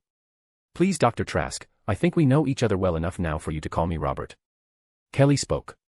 All right then, Robert. But if that is the case, then please, call me Bolivar. Trask replied. Sure thing. Kelly said. He then raised his glass in Trask's direction. Now, let us toast to our future success. Future success indeed. Trask replied. The 2 men then clinked their glasses lightly together and then drank from them. Having no idea their continued actions were bringing them closer to meeting death face to face. A smile on her face, Celine could barely hold down her excitement. For the time to meet Victor Von Doom had almost arrived. After waiting for so long, she could finally meet the man who had caught her eye. Now that he had ripened enough. Actually more than enough. Celine was all ready to pluck him and eat him up. Licking her lips in a sensual manner, she rubbed her legs together. Imagining the time when she had Doom in her grasp. Oh Doom, I hope you're ready for me. Celine said. Because I am more than ready for you. She sensually moaned out. Celine putting a sadistic and savage grin on her face afterwards. Unknown location. In one of their many secret facilities, Alexander Pierce sat around a table with the other highest-ranking members of HYDRA. His fellow World Security Council member, Gideon Malik. Daniel Whitehall. Air Force General Hale. Then finally the youngest members of their little group, Ophelia Sarkisian. Who goes by the codename Madam Hydra. Insert image of Madam Hydra here. So Pierce, care to tell us why you called this impromptu meeting? Hale asked.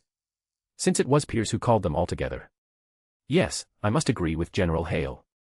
Either explain to us why you have called this meeting or I will take my leave. Whitehall spoke up. Settle down, I was just about to.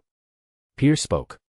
My friends and colleagues, I have called you all here today to discuss a mutual threat to Hydra itself. Victor Von Doom, and his country Latveria. Hearing this, all members of the meeting got negative and irritated expressions on their faces. For just like Pierce, they saw Doom and Latveria as a threat. More so in the past year and a half. Given all the big waves he was making. Ugh, that man. The madam spoke. Do you know, no matter how many people I send to take him out, they never return. His security is just that good. Maybe he is even aware of us. Even if he is, it matters not. Whitehall spoke. After all, who would believe the king of a small European nation over most of us? A king who is married to one of the world's foremost superheroes and female scientific minds, Susan Storm. Gideon pointed out. And again, given all he is doing, if he decided to tell the world about us, if he knows of our existence, his world simply won't be dismissed. That is the exact scenario I have called you all here today to discuss how to prevent. Pierce said. So let's get to it. For the glory of HYDRA. For the glory of HYDRA. The other members in the room echoed in unison. They then began a civilized discussion of how to get rid of Victor. The dumb bastards truly having no idea how futile their actions were. Chapter 92, Chapter 89, The Morning Reports. Latveria, Doomstadt, Castle Doom. April 5, 2010. Future Emperor of Earth Doom, POV.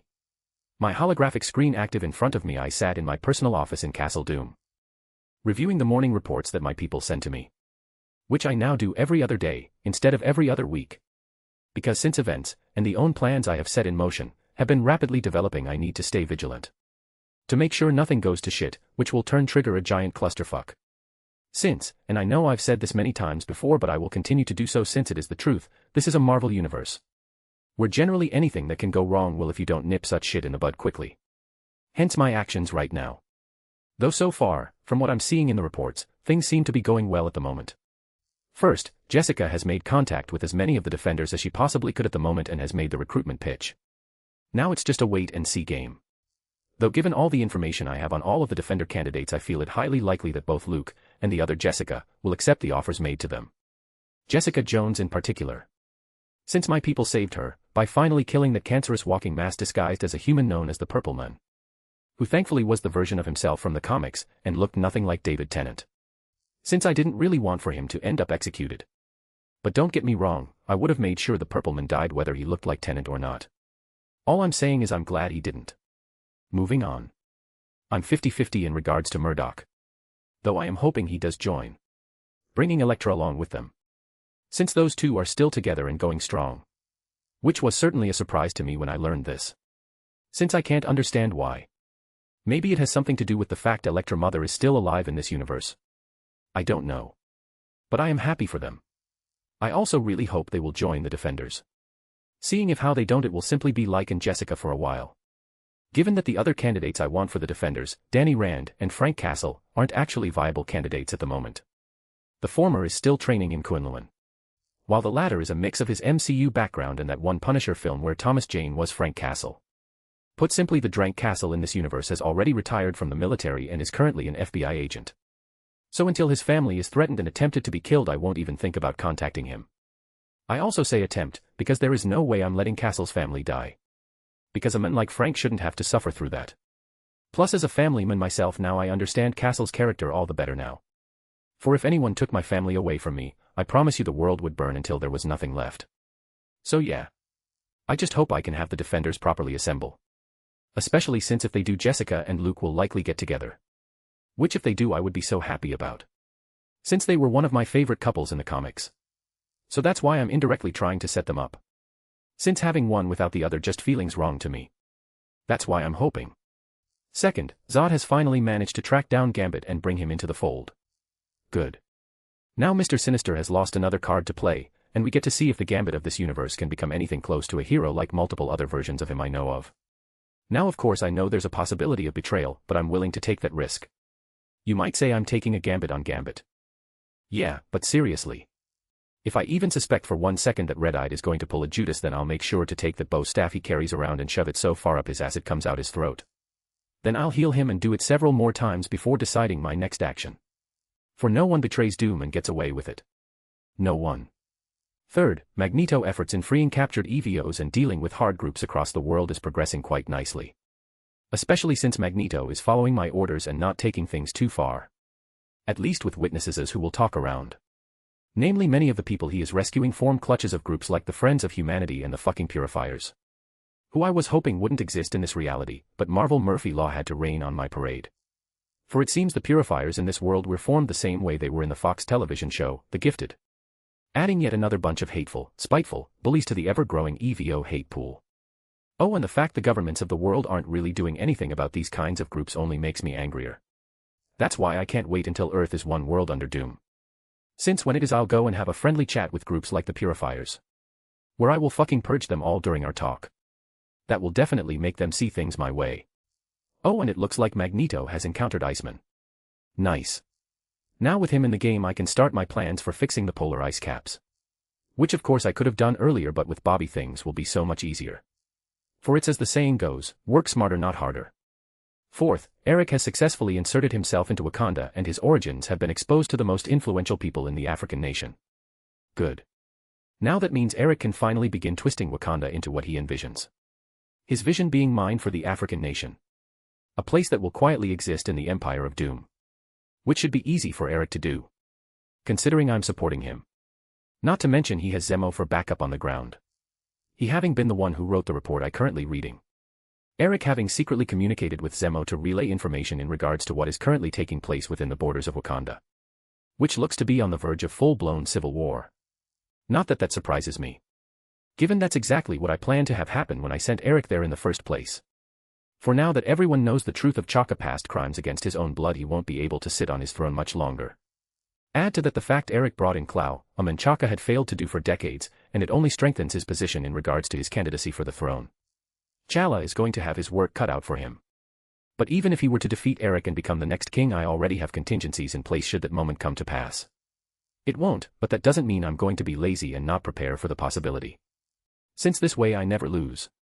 Fifth, Peter Parker has finally gotten his spider powers. Reading this report I couldn't stop a smile from forming on my face. For now the OG Spider-Man is in play. So with this information I can now begin showing him the way.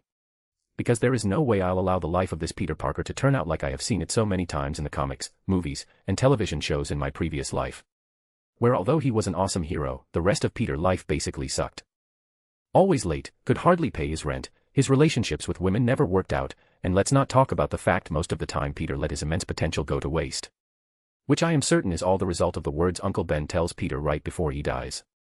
Really, I don't think the men had any idea how much he was shackling and cursing his nephew with those words. For because of them Peter leaned more towards taking care of Spider-Man than Peter Parker. Rarely ever finding a good balance in both. That's why when Doc Ock took over Peter's body in the comics and became the superior Spider-Man, one of my favorite Spider-Man storylines by the way, I had to admit he got several things right. He found the balance between civilian life and superheroics. Which is what I'm going to make sure this Spider-Man learns. On another note, I'm also curious to see who Peter might end up. Since although there is no Michelle Jones, or Mary Jane Watson in this universe, I did some checking and found out there is a Felicia Hardy. Also known Black Cat. One of the two sexist feline-themed characters in all of comics. The other of course being Selina Kyle/Catwoman from DC Comics.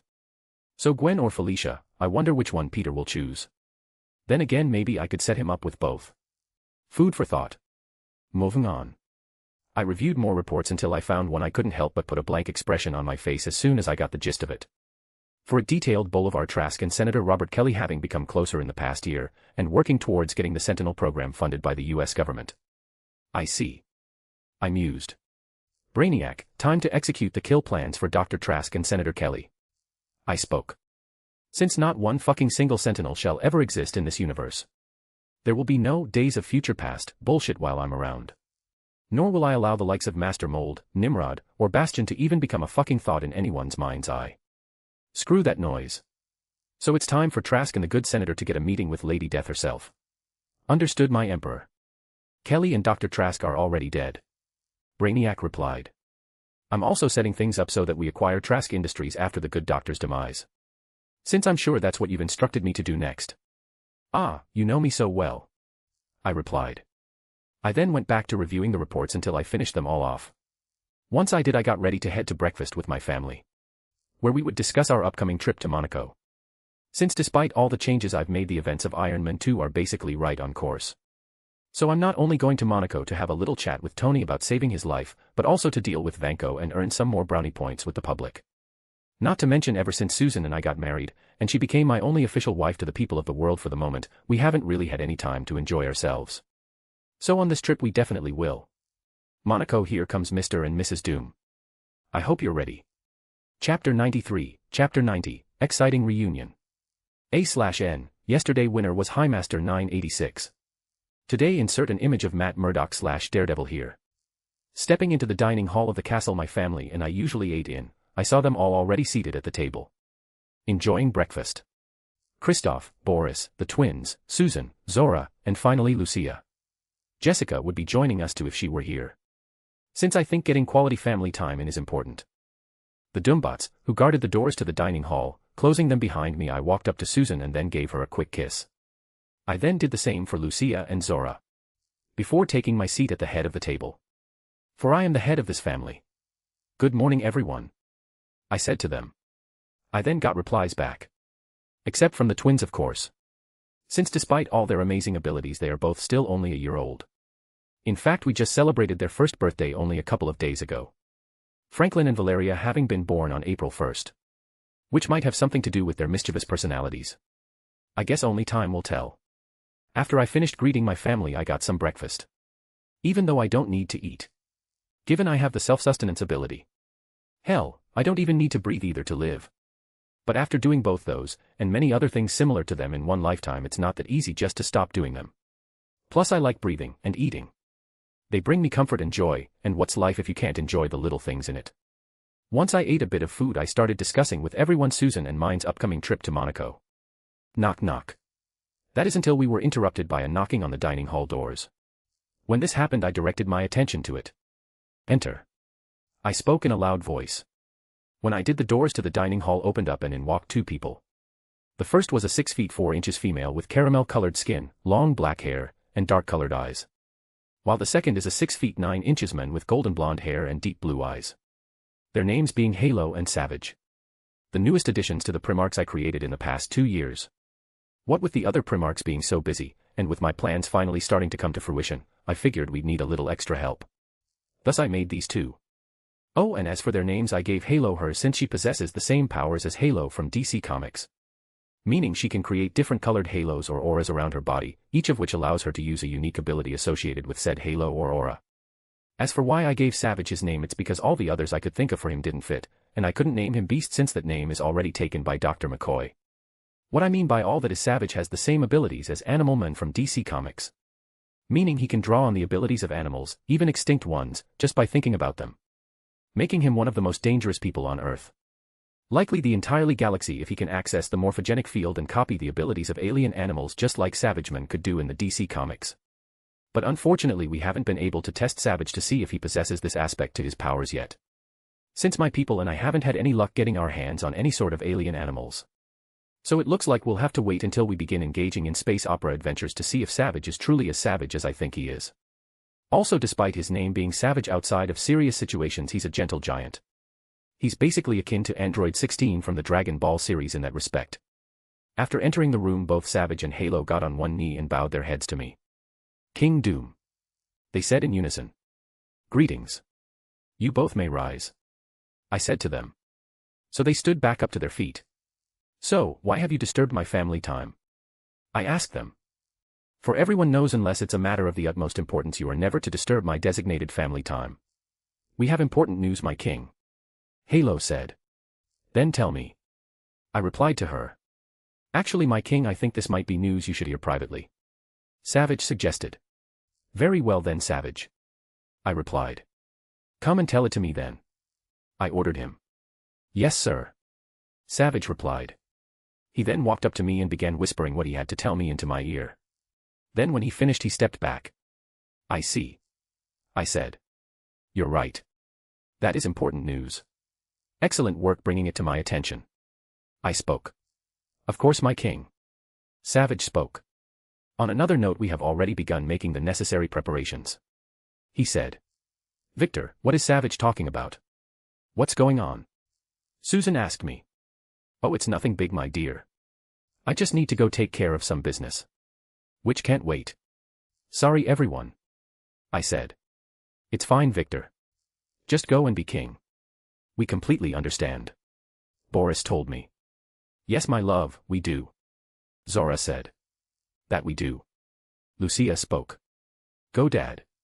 We'll be fine. Christoph said. You are telling me all about this when you return. Susan told me. The twins then gurgled. All right. I understand, everyone. And thanks. I told them. I then stood up from my seat and left the dining hall with Halo and Savage trailing behind me. Hardly being able to contain my excitement. Since I was finally about to meet Mystique in the flesh. Third person, POV. Silently cursing herself, Mystique walked down a hall. A power-suppressing collar around her neck. Surrounded by Doombots, and even a few Spartans, on all sides. Since the blue-skinned shapeshifter has been captured. For trying to sneak into Latveria. Why? To check on her leader, Eric. Who had come to Latveria 2 years ago and started acting extremely strange. He had changed his costume, he started taking orders from someone else, and he had even started living in Latveria. Mystique couldn't make sense of these changes that had taken place within Eric.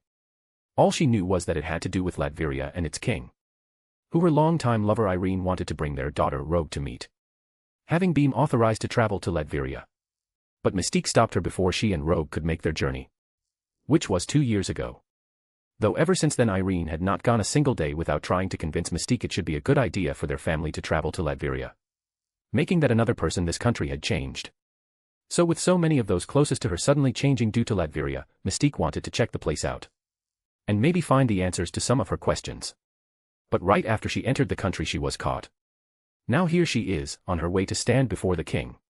Reaching the end of the hall where a set of double doors were, 2 more Doombots stationed outside of it, Mystique faced forward without even flinching. As she did, the 2 Doombots stationed at the door opened them up, and then once they were, Mystique was ushered inside. Finding herself inside of Latveria throne room. Looking around, Mystique took in every aspect of the room. But especially the man seated on the throne in the middle of it, wearing his armor.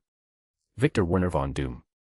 Who had his fingers interlaced and his elbows resting on the arms of his throne. Surrounded by 2 people Mystique didn't know, and Eric.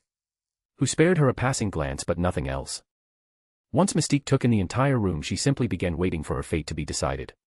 Yet after a minute. No one made a single move. Then another minute passed, then another, and another.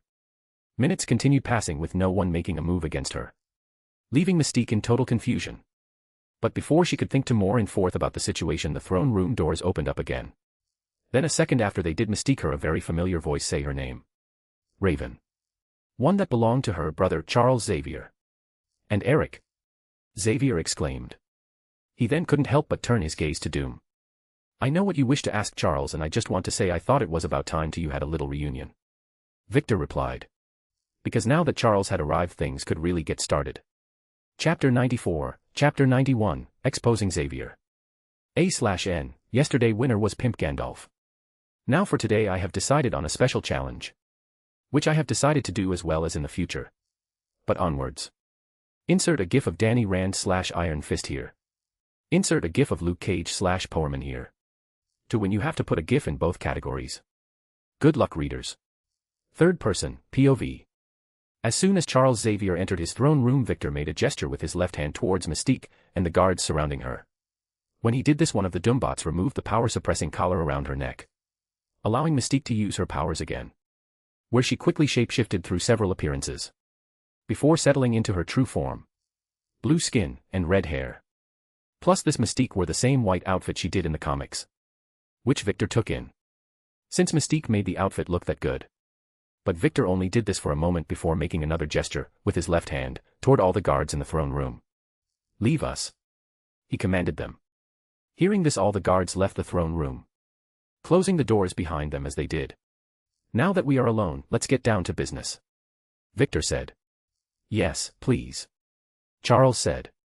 Now then, Victor, can you please explain to me what Eric is doing here? You know who he is and the things he has done, right? Of course I do, Charles, please don't insult my intelligence. Victor replied. I know exactly who Max is, and the things he has done. But I have asked you here today to tell you he has turned over a new leaf. He spoke. Victor's words stunning Charles. Along with Mystique. Who Victor didn't even plan on having present for when he revealed his relationship to Magneto to Charles. It was simply a lucky coincidence she chose to try and infiltrate Latveria on this day. But that doesn't mean Victor isn't going to use this happy accident to his advantage. Since it means he has a better chance of bringing Mystique, her lover Destiny, and their adopted daughter Rogue to his side. Given that his sources informed him Mystique was the one who convinced Irene not to travel to Latveria 2 years ago even though he had approved her and Rogue's entrance into the country. But Victor could respect standing by your lover. Which is what the two women were. Given that the history of Mystique of this universe was a mix from the revised X-Men films and the Earth 616 comics. Meaning she was also Charles' adopted sister here. To not even mention the fact she still ended up being Nightcrawler mother. Who exist in this world. Victor already having informed his people to recruit the blue-skinned teleporter. Whose father is still thankfully Azazel from what he's been able to gather. Not his new retconned origin from the comics. Yet another unnecessary change Marvel made in his opinion. Like again, making it so Scarlet Witch and Quicksilver aren't Magneto's kids in the comics. Which ruined so many older storylines involving them for Victor. But he is glad the world of X-Men 97 didn't make a change to the relationship between Magneto and his children. Yet. Anyway. You're joking. Charles asked Victor. I do not joke about things of this nature, Charles. Victor replied. He is not lying to you, Charles. Max spoke up. I now have a working relationship with the King of Latveria. He said. Why? Mystique asked. Why, Eric? Because my dear blue-skinned temptress Raven Victor has proven to me he has what it takes to protect our people from the ignorant and petty masses that would see it harmed. On another note, he has given me back some things I lost long ago. My name and my family. Magneto spoke. Your name and your family? Magnus, what are you talking about? Charles asked. It is just I explained to you, Charles. I was been given back what I lost. First, my name is not Eric Magnus Lencher. No, that was a facade I created to hide from the pain and trauma of who I really was. But no longer. Now I have reclaimed the name I threw away long ago. Which is Max Eisenhart. That is who I truly am. He proudly spoke. Secondly, I am now able to spend time with my children. He revealed. Shocking both Charles and Mystique again. Children. You have children? Charles asked. Magneto nodded. Yes. I do. A boy and 2 girls. All of whom reside within Latveria. Where they are never persecuted for their gifts. Never called freaks. Never attacked on the streets simply because they looked at another person the wrong way. And all of this is thanks to Victor and his people. So I have decided to stand with him. He passionately spoke. Just as you have, Charles. I see. Charles mused. Meanwhile, Raven remained utterly silent. Though her gaze was focused on Doom. The men Irene had informed her she'd had a powerful vision about. Which is what made her want to bring Rogue to Latveria. Hearing this, Mystique just simply believed her lover was exaggerating, like she did when having several other visions over the years they had been together. But now, after what she just witnessed, Mystique knew Irene had not been exaggerating about Doom one single bit. Because if he could get someone like Eric, Max, to change his ways, then maybe he could do just about anything. Well, I must say congratulations are in order to you then, Max. Charles spoke. Thank you, Charles. Magneto replied. Yes, that's all well and good. But let's move on. Victor spoke. He then turned his Mystique. Normally anyone who did what you attempted to do would be executed. But given your relationship to Charles and Max, I will be merciful this time. You will not lose your life. But from now on you work for me. Also bring your family to Latveria. Since here they will be protected. Is that understood? Yes. Mystique replied. Since she knew arguing was not the way to go. Victor, you can't just demand Raven work for you. Charles spoke up. It's not right. He said. After this happened, Victor directed his gaze squarely to Charles. Charles, I understand you care for Raven, but remember to whom you speak and where. You are in the throne room of my castle, inside of my kingdom. Where I am the ruler. And Raven broke the rules of my kingdom. So now she must live with the consequences. He spoke. And do not talk about what's right to me. Given what you have done. What are you talking about? Charles asked. I speak of the mental blocks inside of young Miss Jean Grey's mind. Victor said. Which after having some of my people look into I know were put there by you. What, are you crazy? Charles would dash. Wait, please. It's not what you think. Charles spoke. Hearing this, Raven turned to look at her adoptive brother, finding a slightly guilty expression on his face. Telling her all she needed to know. Looks like she was wrong about Charles this time. Meanwhile, Magneto had a shit-eating grin on his face when Charles spoke up. Then tell me, Xavier, what is it like? Victor asked. When I first met Jean, her powers were running out of control. For she had awakened to her abilities far younger than most other EVOs do. The power would have consumed her. So to help her regulate it, I put those mental blocks into her mind. Yes, but that's not all there is to it. Is there? So you even know about that? Charles asked. I know many things, Xavier. Victor replied. Some of which would make even your mind break. He said.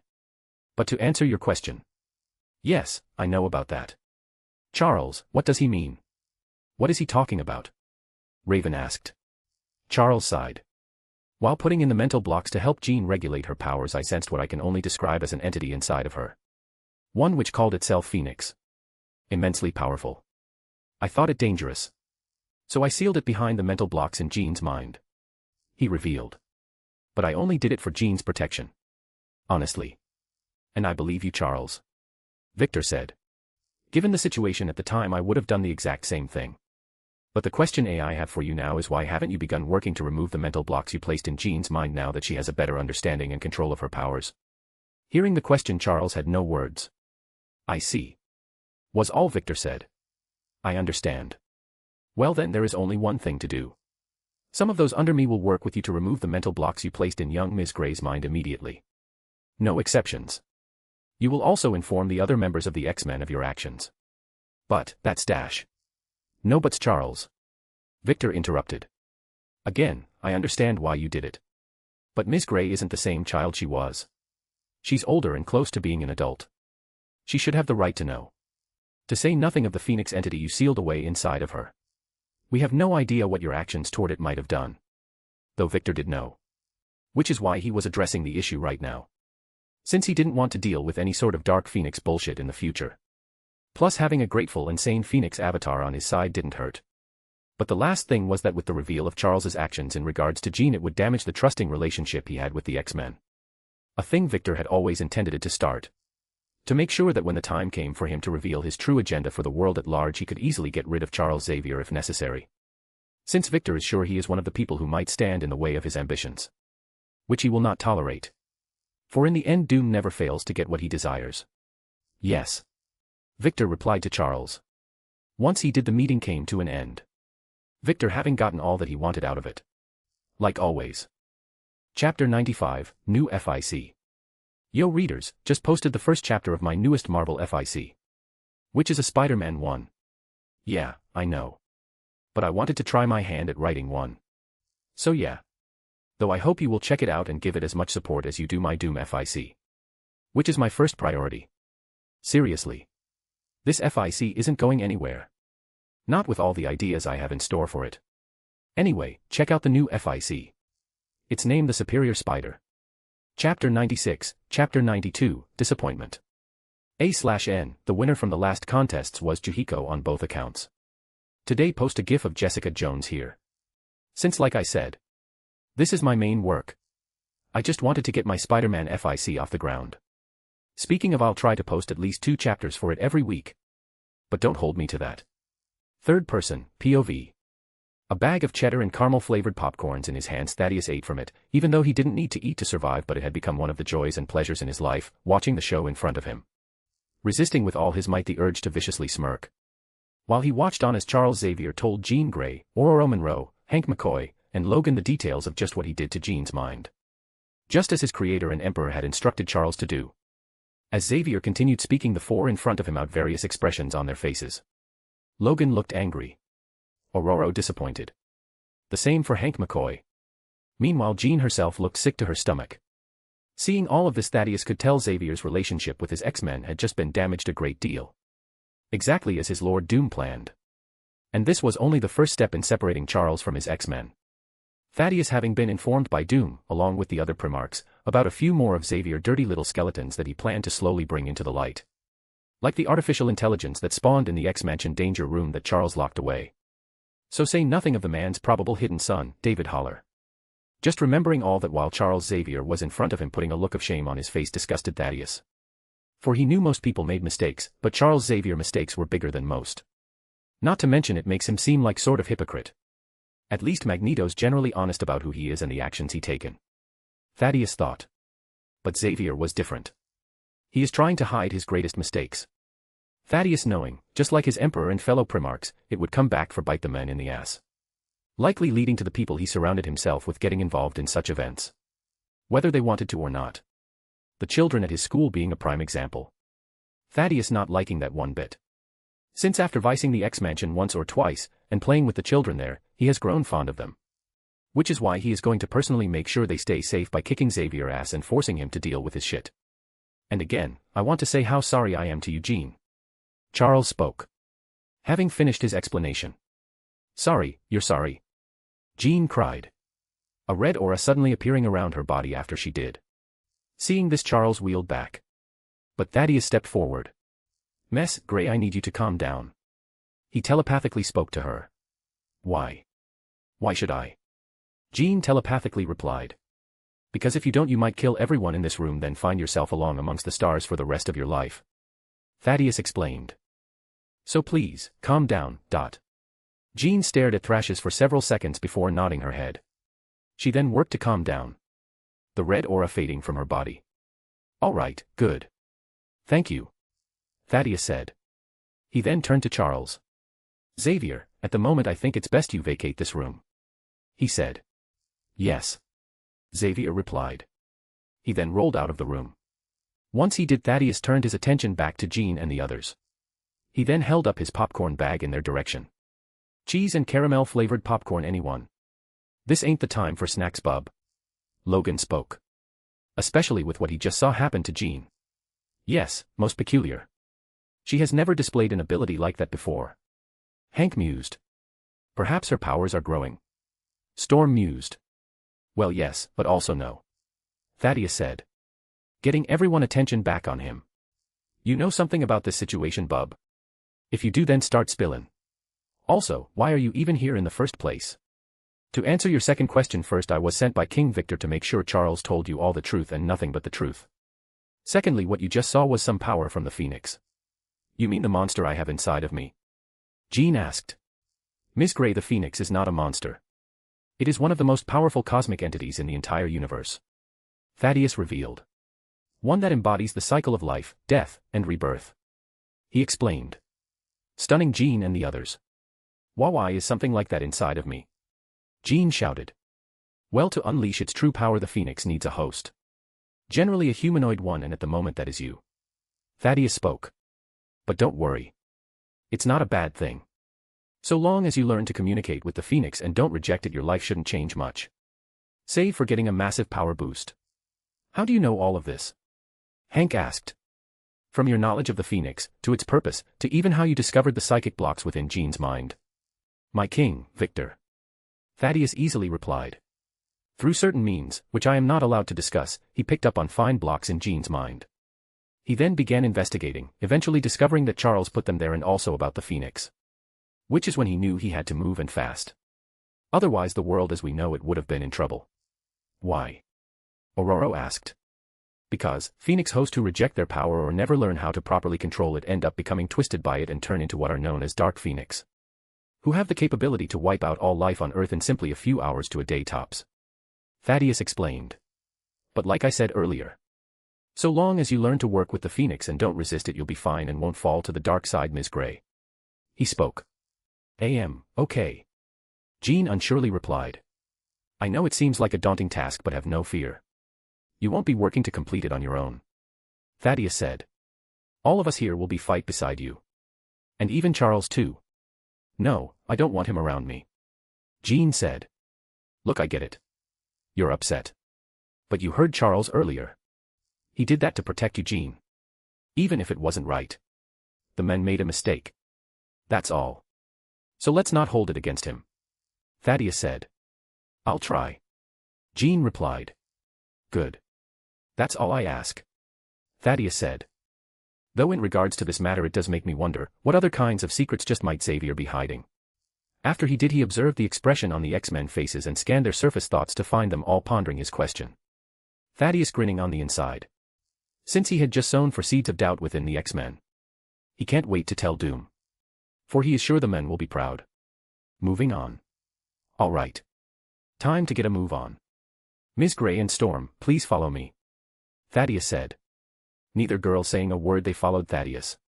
who led them to another room, where the Ancient One was seated, enjoying a cup of tea. Teacher? Storm questioned. Given that she was now a student of her mystic arts, after Doom had revealed the truth of her mother's family history to her. Hello, Ms. Monroe. The Ancient One replied. She then turned her attention to Jean Grey. And hello, Ms. Grey. Truly, this is an honor for me to meet an actual human host of the legendary Phoenix Force and to have the opportunity to train them. Looks like my life won't just be boring repetition after all. Thank you, Jean said. Also, am I not the first human host of the Phoenix Force? Correct, you are not. Thaddeus spoke. There have been others, including one that lived over 1 billion years ago named Firehair, who I'm pretty sure was a redhead like you. So I guess that means the Phoenix Force has a type, he said. What, truly? Jean asked. Do not worry, Ms. Grey, in time you shall have all the answers to the questions you seek. And even those you have not yet asked. The Ancient One. Now then, let us begin, she said. Jean nodded. Once she did, she was made comfortable, while the Ancient One and Thaddeus went to work removing the mental blocks in Jean's mind. Sensing this, the Phoenix Force felt something it hadn't in years. Gratitude. Chapter 97, Chapter 93, Darkholm Family. Third person, POV. Anger, confusion, and surprise. Those were the three prominent emotions Rogue was experiencing right now in her current situation. Which is her moms, Irene and Raven, telling her the entire truth about Raven's past. All from their new apartment in Latveria, which they had moved into a couple of days ago after Mystique returned to them and collected them. Neither Irene or Rogue arguing, since they knew Raven had their best interests in heart and would never do anything to hurt them on purpose. But given what was just revealed to her, Rogue found out how wrong she was.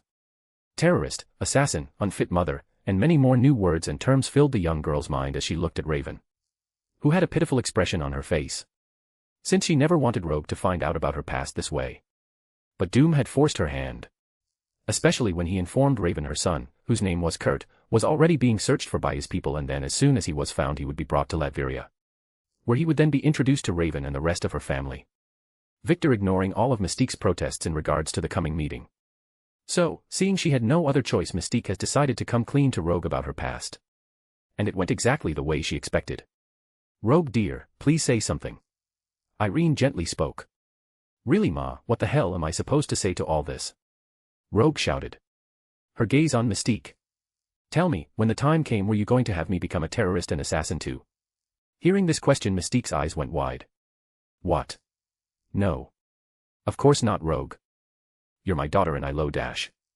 Spare me. Rogue violently interrupted. After all, what's to stop you from abandoning me like you did your first child? My brother. She said. No, Rogue, the situation was, I didn't mean to. Raven tried to give Rogue a proper response. But every time she spoke, the words just never came out right. For in reality, Mystique knew the truth. She had abandoned her son and never looked back. Got nothing to say? Good. Because I don't want to anything from you even if you did. Rogue said. She then stood up from the couch and headed for the door. Rogue, where are you going? Irene asked. Out. Rogue simply replied. She then reached the door and slammed it shut on her way out. Seeing this, Irene stood up and got ready to chase after Rogue, only for Raven to take hold of her arm and keep her in place. Noticing this, Irene turned to look at Lover. Don't, my dear. Let's just give her space for the moment, Raven said. All right, Irene replied. She then sat back down next to her wife, where they then began gently holding each other. Mystique starting to cry a few seconds later.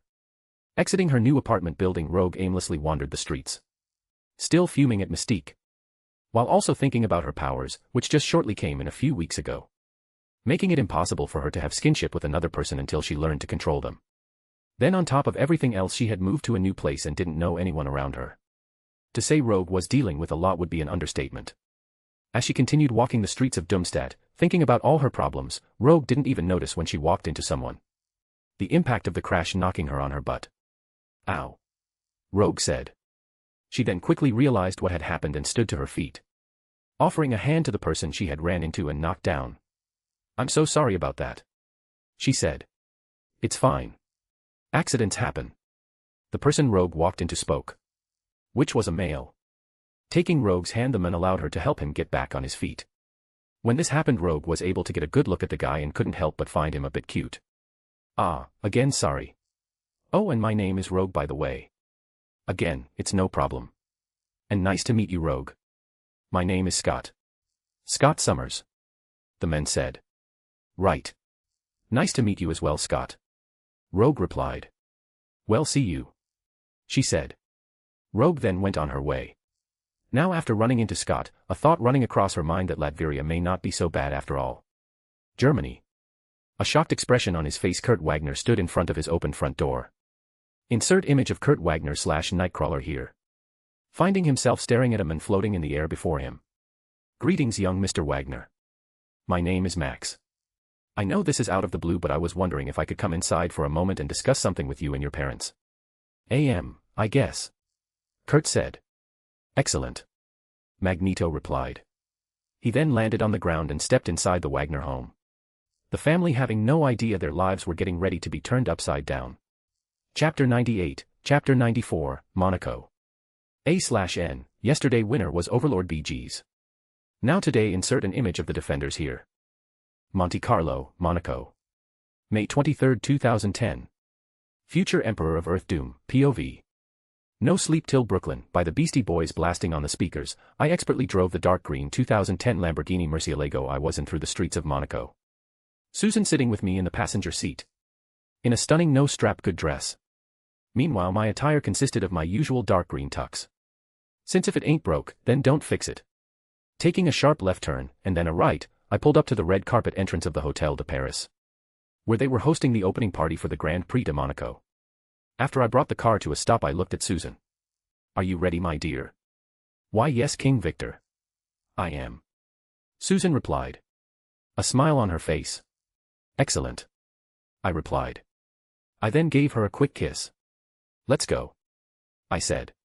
I then got out of the driver's side, while Susan simultaneously got out of the passenger side. The two of us then joined up and linked arms. We then began our stroll down the red carpet, ignoring any questions launched in our direction. Since despite the fact we got married almost 2 years ago, Susan and I are still very much a hot topic. We've actually been dubbed the world's best power couple. Which is true in more ways than one. Though ordinary people don't need to know that. At least not all of it yet. But when the time comes they will. Moving on. Giving the usual fake smiles and waves, Susan and I quickly made our way inside the hotel. Once we did, we relax. We then began mingling with the others who had been invited to the party that had already arrived. Many of them people Susan and I had already met several times over the past few years since we launched the Future Foundation, which Susan is the overall director of. A job she has been excelling at ever since she obtained it. The same applies to motherhood. Susan has been killing it on both those fronts. However, because of this she has essentially all but retired from the Fantastic Four, leaving only Ben and Johnny. For now, that is. Since I have a plan to create a brand new Fantastic Four. One which doesn't have a problem with my future plans and goals. Some of which I have let Susan, Johnny, and Ben on in the last couple of years and discovered they were agreeable to. Especially after I gave each of them a dose of the ambrosia serum, including Alicia, which restored her lost eyesight. Not to mention I also showed Alicia the dark truth about her stepfather, Philip Masters. The man who would have become known as Puppet Master, now resting comfortably in one of my Latverian prisons. His eyesight having been removed. Where he will stay for the rest of his natural days. So yeah, all that certainly allowed me to pull the remaining F4 and Alicia into my circle more. As the two of us continued to mingle, Tony and Pepper eventually arrived. When they did, Susan and I began making our way over to them. Only to be stopped by one Gideon fucking Malik. What is this annoying squig doing here? I thought. Well, no matter. This has just become a good opportunity to build up towards the end game for HYDRA.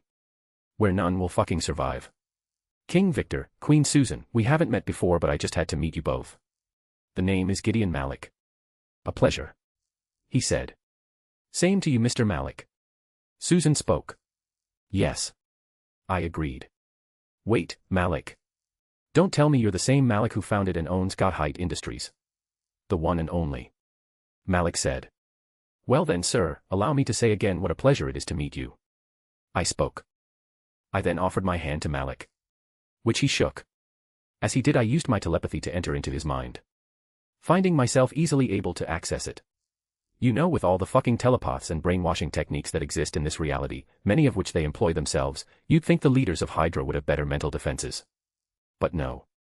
I guess they are just that arrogant in that regard. A huge plus for me. Because after getting into Gideon's mind, it didn't take me more than a minute to pull out all the dirty little secrets he kept hidden in the thing he calls a brain. When I did this, I learned quite a few interesting things. First, those monoliths featured in the Agents of S.H.I.E.L.D. television series don't exist here. Which means I don't have to fucking worry about that monster hive. Second, it looks like Gideon's brother Nathaniel Malik is still alive in this reality, and just like his counterpart featured in the final season of Agents of S.H.I.E.L.D., he's a guy who enjoys human experimentation on those with superhuman abilities. Just looking at some of the memories where Gideon observed his brother working makes me want to rip his spine out through his chest right now. But I won't. Since I have plans for this one. Third, it looks like the remaining heads of Hydra had a meeting dedicated to me, Latveria, and my actions a short while ago. Specifically in regards to how to try to fuck me. The ideas they came up being placing economic and trade sanctions on Latveria. As well as placing their own bounty on my head. Their number being 500 million. Meaning I finally have a bounty worthy of one such as myself. But back to the main point. The heads of Hydra also suggested kidnapping someone close to me and then brainwashing them to act as a sleeper agent to feed them intel. Or just brainwashing me myself. Which is why Gideon is here today. To make a preliminary assessment in regards to my security. So if he and his fellow squid heads have no other option but to kidnap me and brainwash me, they can. Honestly, the balls on these people are huge. Which is why I have the tiniest bit of respect for them in that regard. Too bad for them, it seems they still don't understand who they are fucking with. But when the time comes they will. After getting all I wanted from Gideon's mind, I quickly began molding it to suit my own needs. Now instead of Hydra getting an undercover agent into my inner circle, I have just pulled an Uno reverse and placed my own in theirs. Gideon here is going to be feeding me intel on all of HYDRA. So when I feel they need to be crushed, I can. In no time at all I finished using my telepathy on Gideon. The men none the wiser. Since I did all I needed to do inside of his head in the span of our handshake. Which after we broke, Gideon excused himself. Allowing us to finally continue unimpeded towards Tony and Pepper. Chapter 99, Chapter 95, Anticlimactic Battle. After Gideon got out of mind and Susan's way, we easily reached Tony and Pepper. "Tony, good to see you again, my friend," I said to him. "Yeah, you too, Victor," he replied. "Pepper, you're looking great." Susan spoke to her. "Same to you, Susan," Pepper replied. Looking Susan up and down.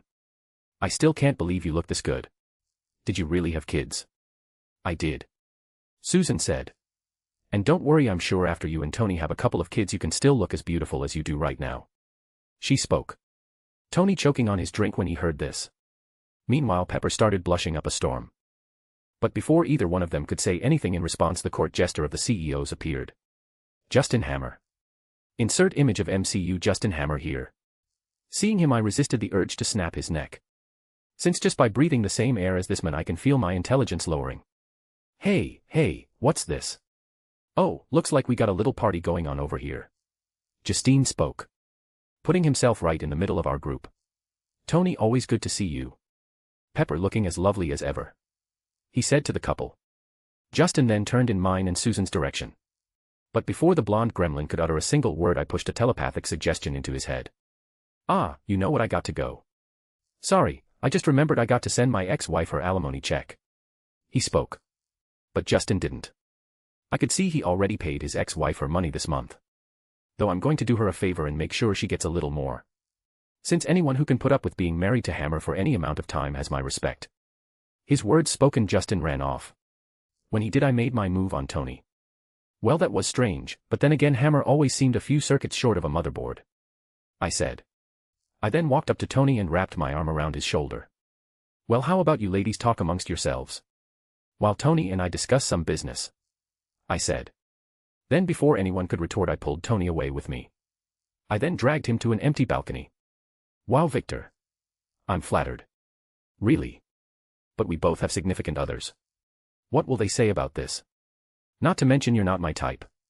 At Tony's words, I gave him a deadpan look. "Haha, very funny," I dryly spoke. I then put a serious expression on my face. "But this is not the time for jokes, Tony. Unless you think just letting yourself die is funny." "What, I'm not Dash." "Dash, Stark, don't insult my intelligence," I interrupted him. "We both know how palladium affects the human body. In fact, I'm honestly surprised you weren't affected earlier by it. Considering how long you've had the reactor in your chest. I spoke. From the scans Jarvis has done on me, he told me the palladium has been building up over time, and that the doses were so minute he couldn't notice them before. Tony replied, now wearing a resigned and fearful expression on his face. Hey Stark, what's with that look? I asked him. You're not dead yet. And you're not going to be. Did you forget who you're talking to? With the technology we have available in Latveria, I have no doubt we can easily find a cure for your health issues. Not to mention you have other allies as well. Like Einstein. Oh, and did you suddenly forget the mod half of your child invented a serum that allows biological organisms to repair and rebuild themselves? Listen Stark, you've got people around you that can and are willing to help you. So stop trying to solve this yourself and fucking ask for help. Especially since you've got people who love you and are counting on you. Rhodey, Pepper, and Rory. I spoke. When I did, the light and fire returned to Tony's eyes. You're right, Victor. He said. I know I am. I replied. The two of us then shared a laugh. But seriously, Tony, don't just quit on life. Also, you need to tell the people in Good Life what's going on. Okay. Tony replied. I will. But can it wait until after the Grand Prix? Sure. But if you don't tell them after that, I will. I spoke. Sure. He replied. Once he did, the two of us went back inside and found Susan and Pepper. Four of us then mingled until we were interrupted by Tony S&D people new assistant Bobby. Which makes sense. Given that Natasha is working for me. Fury needed someone else to keep an eye on Tony. And Bobby is a very competent and loyal agent. Who also happens to be married to Clint Barton / Hawkeye in this reality. Though he doesn't look anything like Jeremy Renner. No, instead the Hawkeye of this reality looks exactly like he did in the mainstream ComSys. Tall, blonde hair, and blue eyes.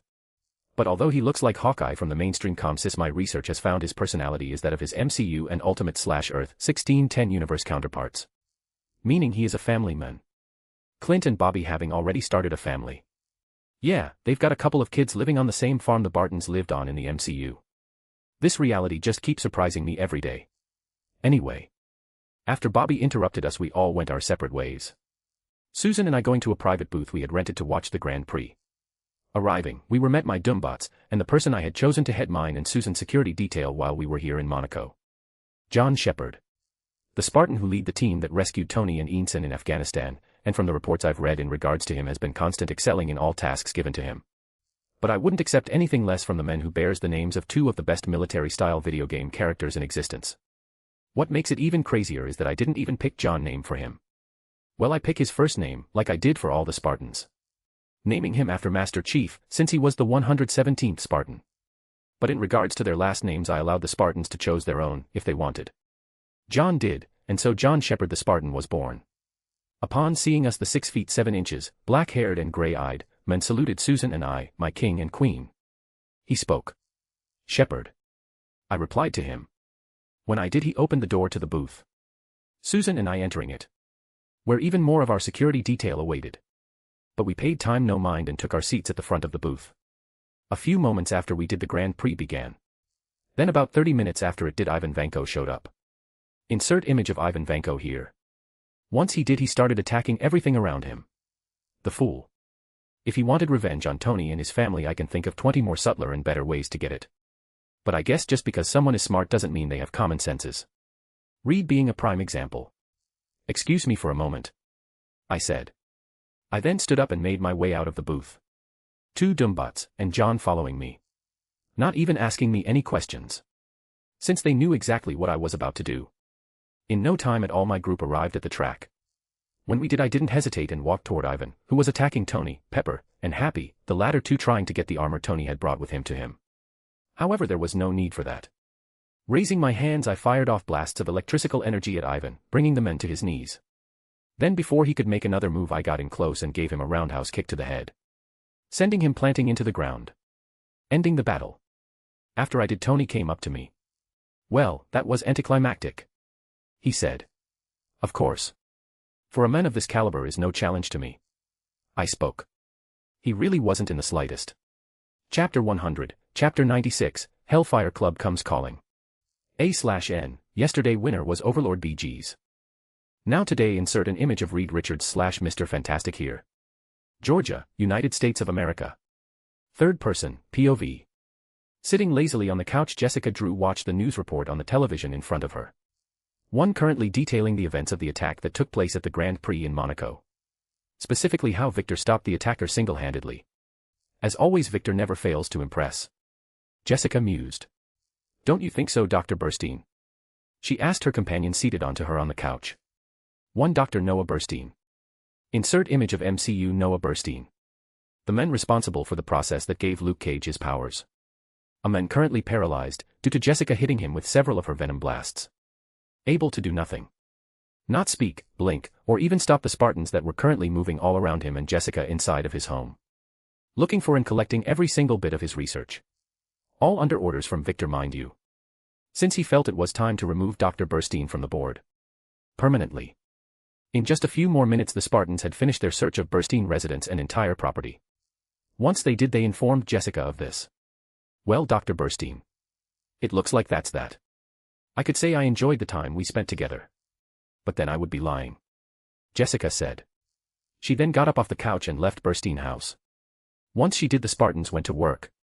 First dousing the entire property in gasoline, then they lit on fire. Jessica and all of them looking on as everything went up in flames. Monte Carlo, Monaco. Third person, POV. Sitting in the cell they had placed him in, Ivan Vanko found himself even angrier than he had been earlier when he launched his attack against Tony. The target of his anger now directed at two people instead of just one. Tony and Victor. Why did that damn man have to interfere? Ivan shouted. Figuring that if Doom hadn't interfered he would have easily been able to take down Stark and get his revenge. But now that has been lost to him. For the moment anyway. Because Ivan, he would not stop until Stark was destroyed. And now he would make Doom pay as well. As Ivan began planning how to make both men suffer greatly, he suddenly felt a phantom pain on the left side of his neck. When he did, Ivan slapped at it. Only to find nothing there. Making him wonder what the hell just happened. Only to stop the train of thought a moment later when he suddenly felt his chest hurt. The pain inside of it growing rapidly by the second. Then before Ivan could even truly understand what was happening to him, he keeled over, the light fading from his eyes. For the man was dead. Future Emperor of Earth Doom, POV. It is done. Natasha spoke to me. Over the phone I was holding up to my ear. Vanko is dead. She said. Excellent. I replied. I then hung up. Glad to have removed that annoying gnat. Well, actually I contacted Natasha and had her dispatch one of her subordinates to assassinate Vanko, but since they are all under my command, technically speaking I did remove him. For I didn't want to deal with any Stark Expo bullshit. There are too many other important matters to handle. Besides, I saw no reason to allow Tony to waste the brain power on that half-baked Russian wash-up. Especially given some of the things he has planned for this year's Stark Expo. As well as some of the things I have planned for it. So you see, Ivan had to die. For the greater good. After I ended my phone call with Natasha, I suddenly got a text. Taking a look at it, I saw it was from Jessica. Relating to me, we had acquired all of Dr. Noah Burstein research and equipment, and the man himself has been taken care of. Good. Especially in regards to Burstein research. Which I plan to use exclusively to augment the Imperial Guard I am creating to protect myself and members of the royal family. A dedicated force that will stand as an impenetrable shield between the family of Doom and all those that would seek to do us harm. While in regards to those foolish enough to attack the family of Doom, they will become an unstoppable spear. I mean, after all, what's an emperor and or empress without an Imperial Guard? The Shi'ar have one. Oh, and speaking of the Shi'ar, I really wish Deathbird would just stop speaking so difficult. I mean, I know I'm wearing her down, but her arrogant / tsundere personality isn't making things easy. Damn, I wish there was something I could do to speed our relationship along. Maybe release her and take her out to engage in some good bloodthirsty violence. Yeah, that might work. Violence. It's truly great for many things. Even making your relationship with a woman better. Now the only question is just what sort of violence should I take Deathbird out to engage in that would have the best chance of making our relationship better. As I pondered this thought, the door to the room I was opened up, revealing the Monaco chief of police on the other side. Since I was currently at their headquarters, having so graciously agreed to come in and give them my statement in regards to that whole Vanko incident on the Grand Prix course. Chief, I said, standing to my feet. King Doom, he replied. I would just like to say again how much I appreciate what you did. Not only in stopping that madman on the Grand Prix course, but agreeing to come in and give us a statement. He spoke. Of course. Anything to assist law enforcement. You all have enough trouble already in trying to properly do your jobs, and I don't wish to cause you all any more stress, I said. I then walked up to the chief and shook his hand. Once I did, he guided me out of police headquarters. The officers I passed giving me congratulations. Some even snapping pictures. Which I didn't mind. Since being a friend to law enforcement will go a long way, and the time comes for all of Earth to come under my rule. Not to mention my father in my previous life was a police officer, so I have a soft spot for law enforcement. Especially since most of them are simply people who want to do their jobs and protect others. As I stepped outside of the headquarters, I saw a swarm of reporters waiting for me. All of them being kept at bay by my Doombots and Spartan security detail, of course. Giving me clear path to the Limasound waiting for me. Which I walked to and climbed in. Then after I shut the door, we were off. It not taking the limousine any time to arrive at the hotel where Susan and I had chosen to stay during our time here in Monaco. But when I arrived, I saw John waiting outside the front entrance for me. A serious and slightly worried expression on his face. Getting out of the Limasound, I walked right up to him. Report. I spoke. Sir, currently there are 3 individuals on the list you distributed in relation to individuals of high importance sitting in the hotel lobby. He explained to me. Currently I have Doombots watching them. John spoke. The civilians? I asked. One of the individuals a part of the group cleared them out. Since they are a telepath. John informed me. I see. And my wife? I asked. Currently out shopping and enjoying herself. She having left before this group arrived. John explained to me. I've already alerted her security detail and I've informed the home front of our situation. They are on standby should we need any assistance. Good. Excellent work, John. I said. Thank you, my liege. John replied. Well then, let's not keep our guests waiting any longer. I spoke. John nodded at my words. Once we did, we entered through the hotel's front doors. Immediately after we did, I turned my attention to the right, where a group of 3 people were seated. The people in question being Sebastian Shaw, Emma Frost, and Celine Gallio. So, it seems the Hellfire Club has finally come knocking at my door. Well, what sort of man would I be if I didn't greet them? That in mind, I started heading towards them. Chapter 101, Chapter 97, A Challenge. Heading in the direction of the Hellfire Club members that has decided to appear in front of me today, surrounded by members of my security detail, I observed them. Sebastian Shaw. An arrogant bastard who thinks just because he has loads of money makes him anything truly special. It doesn't. Same for his powers. Since one extremely strong and precise psionic attack will have that bastard down for the count. Not to mention suffocation. So yeah, he's no threat to me. The 2 with him on the other hand are far more dangerous. The first being Emma Frost. Who now, as I am seeing her in person, I can see what Cyclops tapped that in the comics. Though of course given his romantic history with telepathic women it didn't work out.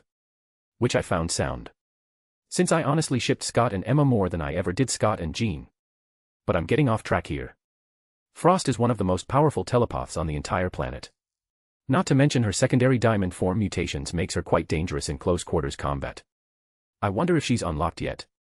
Considering from all the information I've been able to gather on her life in this world, it is a mix of the comics and the revised X-Men films. Either way, even if Emma hasn't unlocked her diamond form, that doesn't take away from her strengths. For she is a woman who is as intelligent and beautiful as she is ruthless and cunning. A dangerous combination of traits. Then we have the final, and obviously the most dangerous member of the trio. Celine Gallio. A centuries-old woman, whose main ability allows her to drain the life force out of a person with a simple touch. If that wasn't overpowered enough, she is also a high-order telepath just like Emma, is immortal, and is a master sorceress. Who just like Doom was considered a candidate to be Sorcerer Supreme of Earth in the comics. Then there's her personality. Where I'm certain she barely sees anyone of anything around her as nothing more than being present to give her pleasure and or amusement. Considering all the shit she pulled in the comics. Oh, and as for Celine appearance, she looks exactly like Celine, the character Kate Beckinsale played, in those Underworld movies in my previous life. Coincidence? Hell no. But I don't have time to question it right now. Instead I have to show these 3 who the fucking boss is. Reaching them, I took a seat in the chair in front of them. Greetings, King Doom, I am Dash. Sebastian Shaw. I interrupted. Before Sebastian could finish speaking. Which made his eyebrow twitch, but nothing else. I then looked to Emma. Emma Grace Frost. I said to her. I then turned my gaze to Celine. Who when I did I saw was looking at me like she wanted to eat me up like a meat of finely cooked meat. Finding myself aroused. Wait, what? No. Nope. Bad body. I thought to myself. I mean, Celine is likely certifiably crazy, and I've already stuck it in crazy once with Deathbird. So there is no way I would ever dream of sticking my dick in crazy again. But then again, maybe it wouldn't be so bad if I did. Ah, damn it, don't tell me I've developed a taste for fixing crazy woman. No, you know what, I'll deal with that later. I've got business to attend to right now. Celine Gallio, I said to Celine. I then returned my gaze to all of them. All three of you are prominent members of the age-old Hellfire Club. Specifically, you belong to the group that oversees the club's general direction. The inner circle. Good. Then we don't have to waste time explaining to you who we are. Shaw said. Right. Now then, why are you here? I asked them. We've been following your exploits for quite some time. And we came here today because my colleagues and I feel if we worked together we could accomplish great things. That's why we have come to invite you to become a member of the Hellfire Club this day. She spoke. No thanks. I immediately replied. Shaw getting a slightly stunned expression on his face. While Emma and Celine didn't look surprised at my response at all. Well, that tells me who has the brains in their little group. Poor Shaw. Instead, I have a counter-proposal. The Hellfire Club works for me, or gets destroyed. I spoke. You. Do you know who you're speaking with? Shaw shouted at me. Yes. I do. I replied. A man who obviously simply pretends to be refined, but can't hold a candle to his female colleagues. Where both intelligence and powers are concerned. I spoke. Heh. Shaw snorted. Funny. That's truly funny, King Doom. But I don't think you fully comprehend the power of the Hellfire Club. We have been around for centuries. We are installed within every aspect of society. We have brought down many rulers si-. Annoyed with Sean's speech, which was obviously his sad attempt at getting me to be afraid of him, which is impossible, I formed a magical force field around him. One that allowed air to flow but not sound. Since I didn't want the men dead. Yet. When Shaw realized what had happened, he started screaming. But since I couldn't hear what he was even saying, nor could I care less, I ignored him and turned my full attention to both Emma and Celine. So ladies, now that we've got your obviously foolish colleague out of the way, let's discuss our business like civilized people. What day you? I say, it seems Celine was right about you. Emma said. You are quite the man, King Doom. Yes. You most certainly are. Celine said. So, what say you become mine? She suddenly asked. Sorry, I'm married. But more than that, I'm not really a one-woman sort of man. So instead, how about you become one of my women? I spoke. No. Celine said. After all, I can't just give all this away. She said, gesturing to her body. But if you are interested in me, I do have a proposal. Oh, and what might that be? I asked her. We battle. Well, you and I have a duel. One-on-one. If you win, I promise you my undying loyalty and to help you take control of the Hellfire Club. But if I win, you become mine. So, what do you say? Celine said. After she did, I looked at Emma. And you are okay with this? Yes.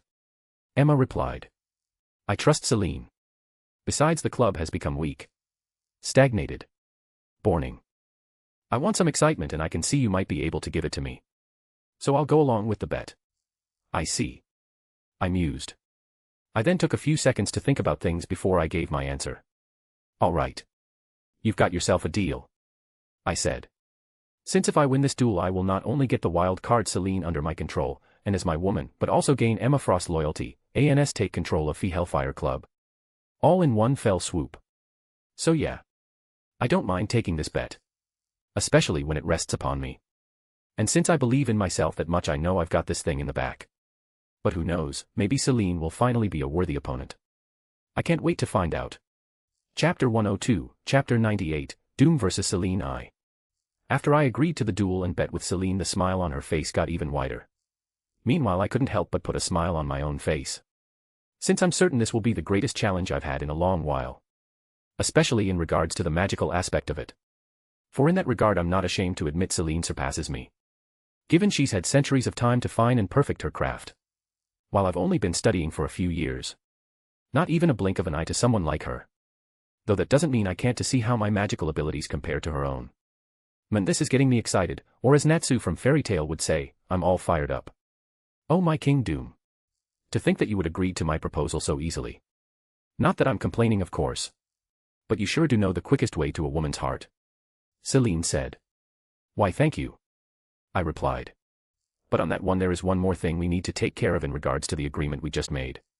And that is? Celine asked. Both of us need to swear on our own magic we will honor the terms and outcomes. Whatever they may be. I said seriously. Since I don't trust Celine as much as I can fuck her I mean as much as I can throw her.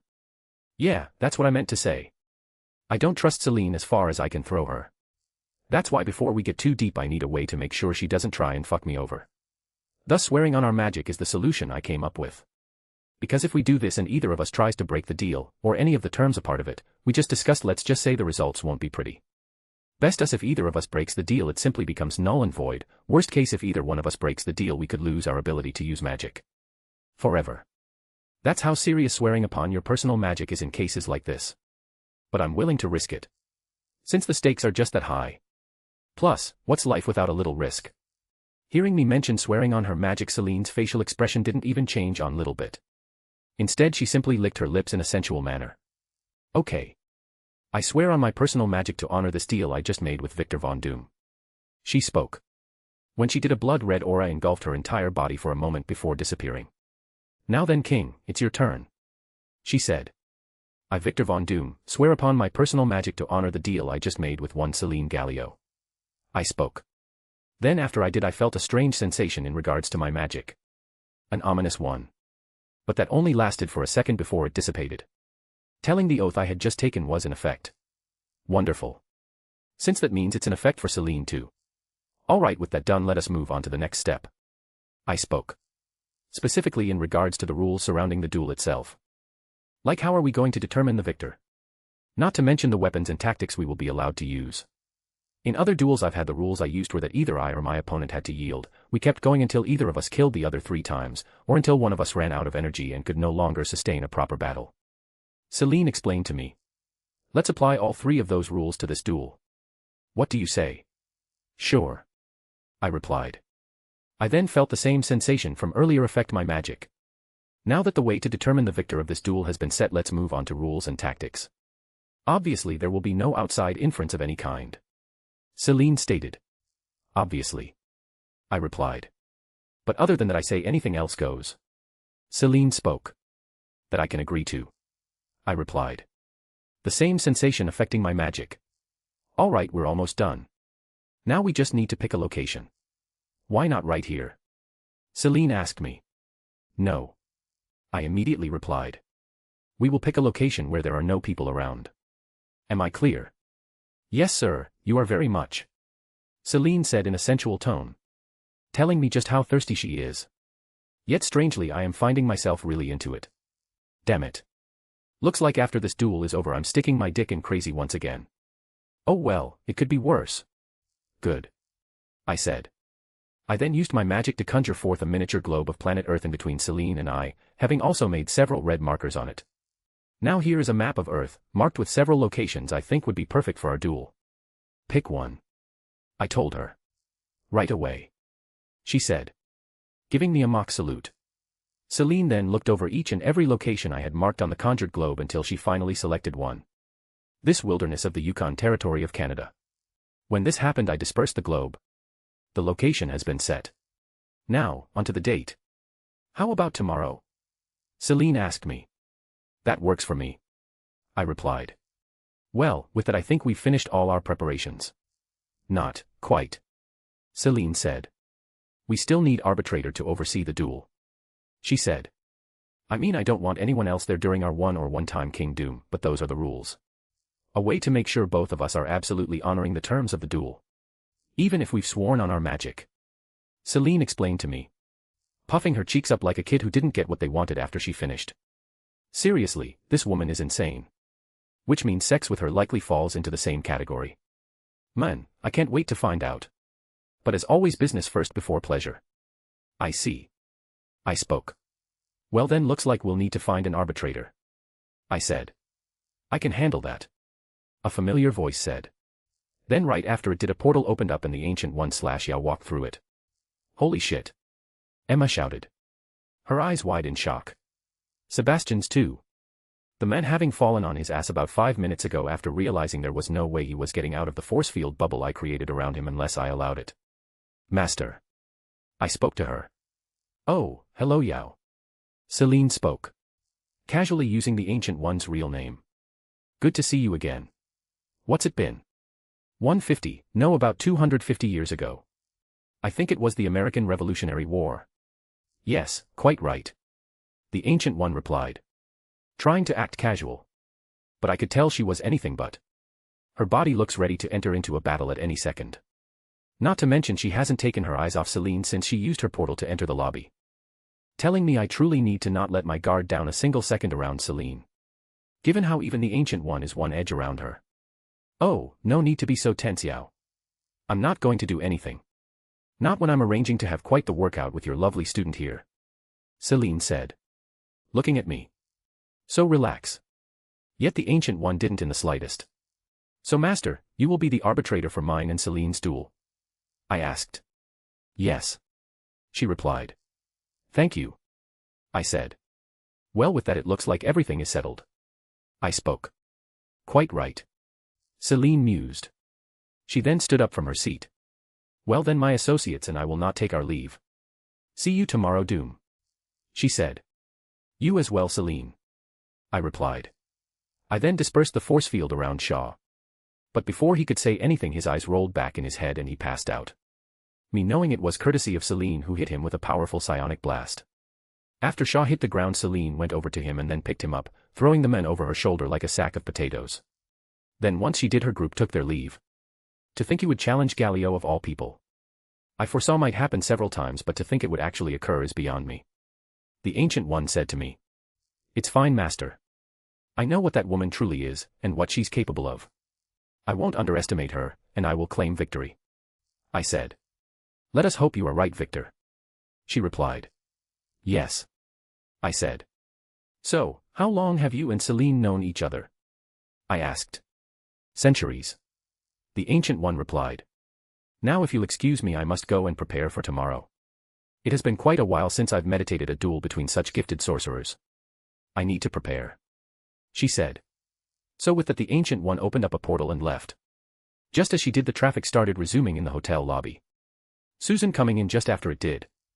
Multiple high-end shopping bags in her hands. Walking over to me, she gave me a quick kiss. Hello dear, so anything interesting happened at the police station?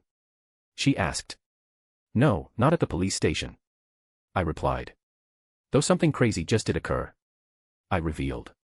I then lead Susan back up to our suite where I began explaining to her I was going to have a duel in the Canadian wilderness tomorrow with a likely sociopathic, nympho, life force absorbing sorceress who obviously wanted to have her way with me. Which she might if I lost the bet I made with her. Needless to say, when I got done explaining, Susan's mood had done a complete 180. Chapter 103, Chapter 99, Doom vs. Celine 2. After I got done finished explaining my upcoming duel with Celine to Susan, and everything it entailed, she put a worried expression on her face. Victor, please be careful. Susan said. Don't worry, my dear, I will. I replied. I then pulled her into a loving hug. We then stayed like that for over a minute before breaking it. Skipped. Once this occurred, the two of us then spent a bit more time together before I took my leave and returned to my personal lab. Where I spent the rest of the night prepping all I could for my duel with Celine. Then before I knew it, the promised time had arrived. So with that I suited up and headed out. For it was time to show Galileo that only Doom can reign supreme. Yukon Territory, Wilderness, Canada. After stepping through the portal I created, I slammed it shut. Once I did, I observed my surroundings. Finding myself standing on a frost-covered steppe. A forest located directly behind me to the south, with a mountain range in the distance located northeast. I also found the Ancient One patiently waiting for me. Good morning, Victor. She said. The same to you, Master. I said. Then a moment after I did, a black and red portal suddenly appeared in front of us. Which Celine walked through second later. She then shut it with a simple flick of her wrist. After this she looked at Yao, then to me. Well, good morning to you both. Now, I've had enough foreplay. Let's get the main event started already. Took the words right out of my mouth. I said. Very well. The Ancient One said. You both know the rules you have set, and the stakes. I won't treat you like children by repeating them. I'll simply say I'll be watching. Now then, when I leave you may begin. She said. The Ancient One then opened another portal and walked through it. Both mine and Celine's body tensing when she did. The two of us staring each other down. Waiting until the moment the portal closed. When it did, that's when all hell broke loose. Before Celine could move a function inch, I closed the distance between us and put my first straight through her chest, where her heart was located. But as I suspected, that barely slowed her down, since she was still moving perfectly fine, despite the massive damage I had just inflicted on her. But if defeating Celine were that easy, then someone else would have done it by now. Moving her hands, Celine tried to take hold of the arm I had in her chest. But before she could, I used my left hand and smacked her head, sending her flying off my right arm and across the frost-covered ground. Because I know if she gets a hold of me, then she'll start sucking me dry, and not in any sort of good way. That's why this fight will stay mostly a distance battle. Stopping herself, Celine stood up to her feet, the wound I made in her body, and her clothes, having already healed entirely. Then the second after she did, she summoned forth numerous black and red-colored spell circles around her body. Seeing this, I summoned forth Tau Mandalas, which were both dark green in color. Right after I did this, numerous blasts of pure magical energy fired from the spell circles Celine had summoned and started heading directly towards me. Not deterred in the slightest, I started rushing forward, using my Tau Mandalas to block any blasts that came too close, and using my spider sense to dodge most of the rest. Though despite this, my armor still got nicked by a few of Celine's blasts. The blasts themselves instantly destroying any protective spells I had placed on my armor in those hit sections, showcasing to me truly just how much more advanced Celine was in the mystic arts than me. But that doesn't mean I'm going to give up. A few minutes passed before I reached Celine. But when I did, she lashed out at me with a kick, to which I responded in kind with my own. Our two legs clashing and creating a shockwave when they did. Celine's own kick holding out against my own, despite my armor and all my enhanced strength, proving to me without a doubt I have finally found my first worthy opponent. Finally. Our battle will be legendary. Jumping back from Celine, I sent out a blast of magical energy in her direction, which she easily deflected by summoning forth a Tau Mandalas of her own. Then before I could do anything else, my spider sense suddenly alerted me to danger right under my feet. So when it did, I took to the air, having just avoided several earth spikes that shot forth from the ground, right where I had been standing. Obviously courtesy of Celine. Right after I dodged this, I suddenly felt her trying to force her way into my mind. But I was having none of that. Locking down my mental defenses tight, I started pushing back against Celine's mental assault. The two of us finding ourselves in a battle on two fronts. A mental and physical one. For while we were fighting against each other telepathically, we were still doing so in the real world physically as well. An easy task for ones of our caliber and abilities. On both her palms, Celine summoned forth black-colored flames, which my senses were telling me not to let touch me under any circumstances. Putting a smirk on her face, Celine fired off the black-colored flames she had generated in my direction. When she did, I summoned forth a force field around myself to protect me from them. I then quickly directed my force field to move towards Celine, slamming it into her like a battering ram. This sent her flying into the air. But instead of hitting the ground, she too took to the skies. Completely and utterly expected on my part. After accomplishing this, Celine began firing off concussive telekinetic bolts at my force field, which none of them made a dent in. That's why I fucking love my force field. But knowing I couldn't stay on the defensive forever, when I saw a chance, I lowered it. I then put my hands together and sent out a blast of atomic energy towards Celine in Kamehameha style from the Dragon Ball series. Thank you, Akira Toriyama. Who, by the way, is still alive in this reality, and won't be dying for a long time once I take over Earth and give its citizens doses of my ambrosia serum. Same with all the other greats like Lucas, Spielberg, Oda, and even Mishima. Since I love me some fairy tale. Especially the waifu. Because Mishima sure does know how to draw some good waifu. Lucy, Urza, Juvia, Levi, Mira Jane, Lisana, Kana, Adult Mirti since I ain't no Lilican, UR, Altair, Serrano, Yukino, Minvera without her makeup since I prefer her that way, Kagura, Sherry, Virgo, one of the best MILFs in anime, Irene, and even in his sequel series 100 Years Quest there is Caramel, Celine, and Kyria. Whoops. Seems I got off topic there. Time to get back to the battle. There'll be plenty FO time to discuss fairy tale waifu after it's over.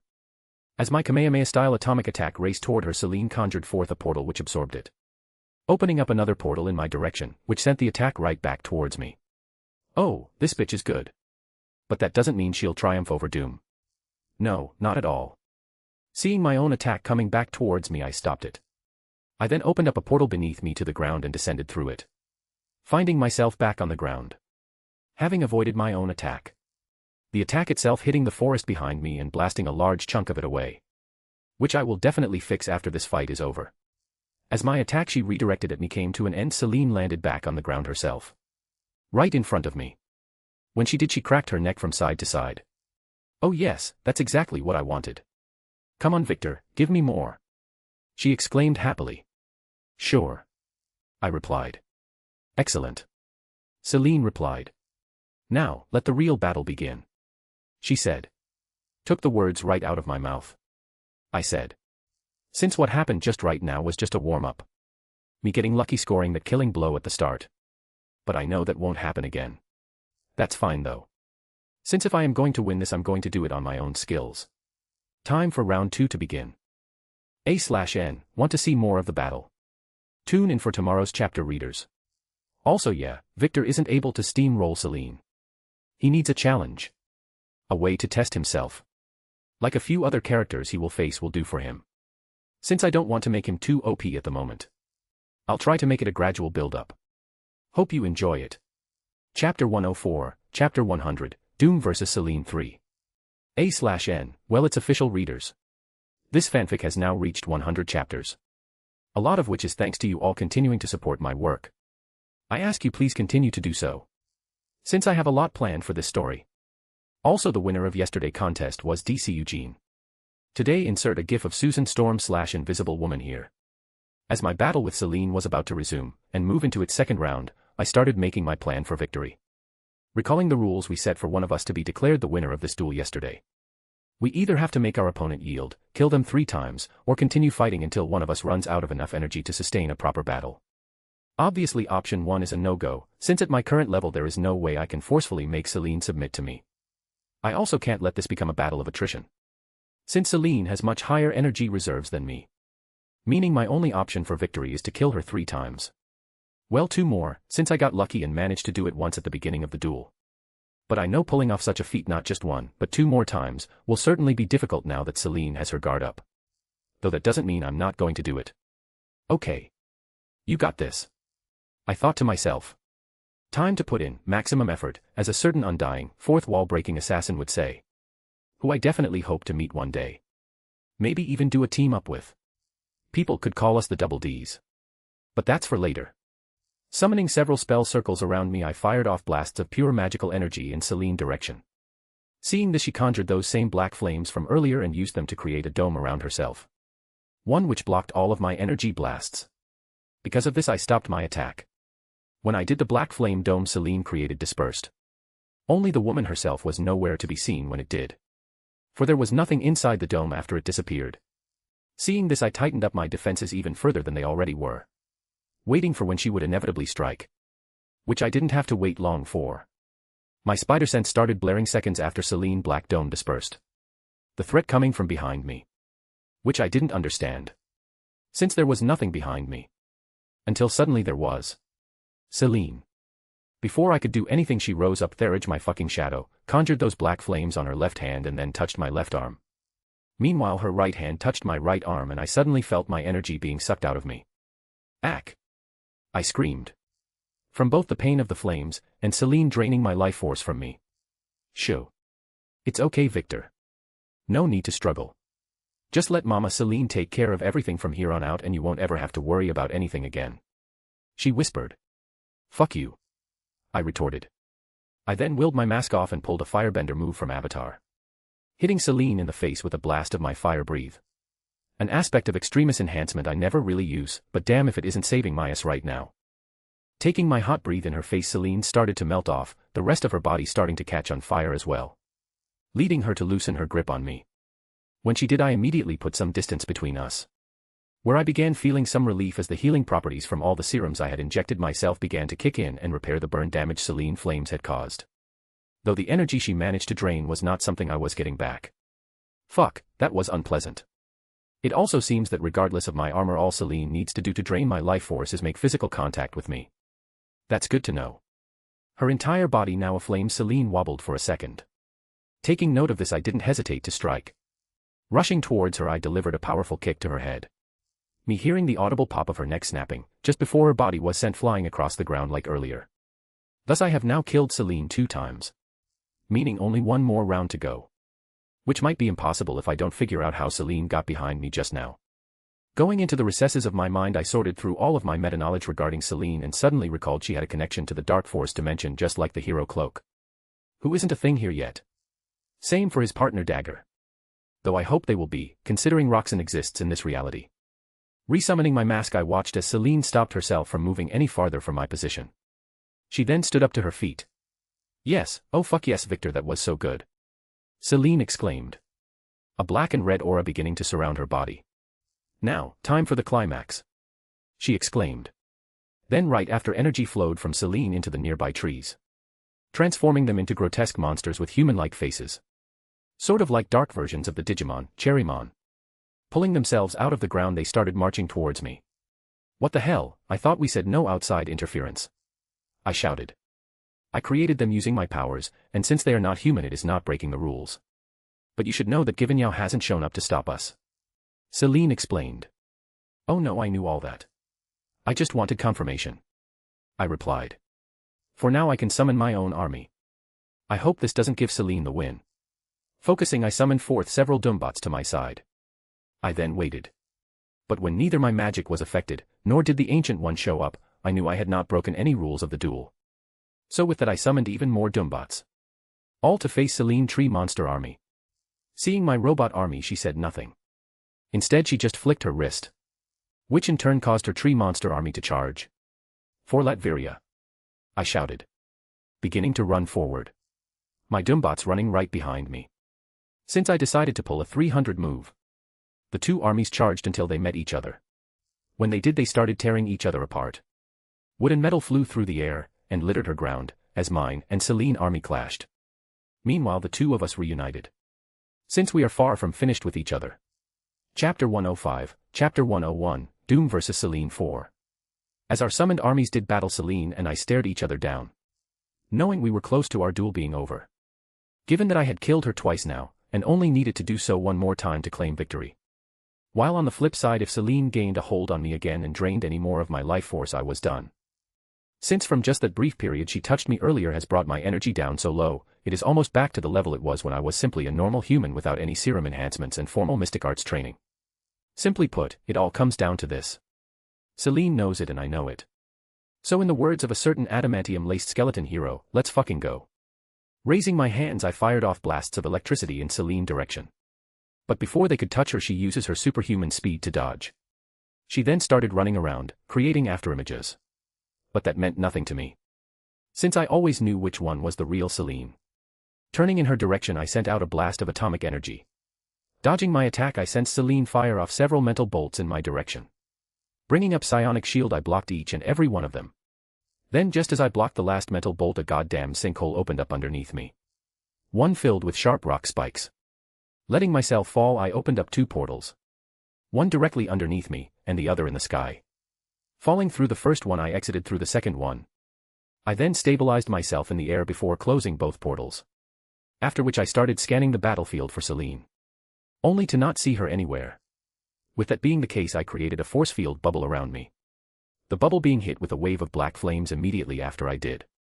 Turning in the direction the flames originated from, I found Celine floating there, a smirk on her face. Moving on her direction, my force field still surrounding me, I got ready to ran into her like earlier. Only before I could, Celine generated her own force field and our fields began clashing. The two of them pushing each other back and forth for a few seconds before Celine and I both dispersed them. I then coated my hands with electricity and flew straight towards her. Meanwhile Celine did the same, coating her hands in her black flames. As our robot and tree army continued to battle against each other on the ground below, Celine and I quickly reached each other and began a slugfest. Trading blow for blow, we dukes it out. Me not having the upper hand, despite my armor, since somehow the black flames Celine generated managed to penetrate all my armor's defenses and affect me directly. If it wasn't for my regeneration abilities, I'd definitely be dead now. Once again hammering in just how dangerous Celine truly is. Which is why now more than ever I must win. For she is too dangerous to be left alone. Not to mention I want to dominate her. Continuing to trade blows with Celine, my mind quickly cycled through ways for me to deliver the final killing blow I needed to win the duel. Eventually I came up with one, which although was skirting the knife edges and extremely risky, would see me win if I could pull it off. Well, no time like the present. My plan set, I began to set it in motion. Moving back from Celine, I coated both my hands in atomic energy and started sending blasts of it in her direction. blasts which she expertly dodged. But while she did, I made my way back to the ground. Celine soon landing a few seconds later. After she did, I summoned forth several magic circles and began sending out blasts of magical energy at her like earlier. Celine summoned forth her own Tau Mundalas to easily block my attacks. As she did, I rushed forward and quickly closed the distance between us.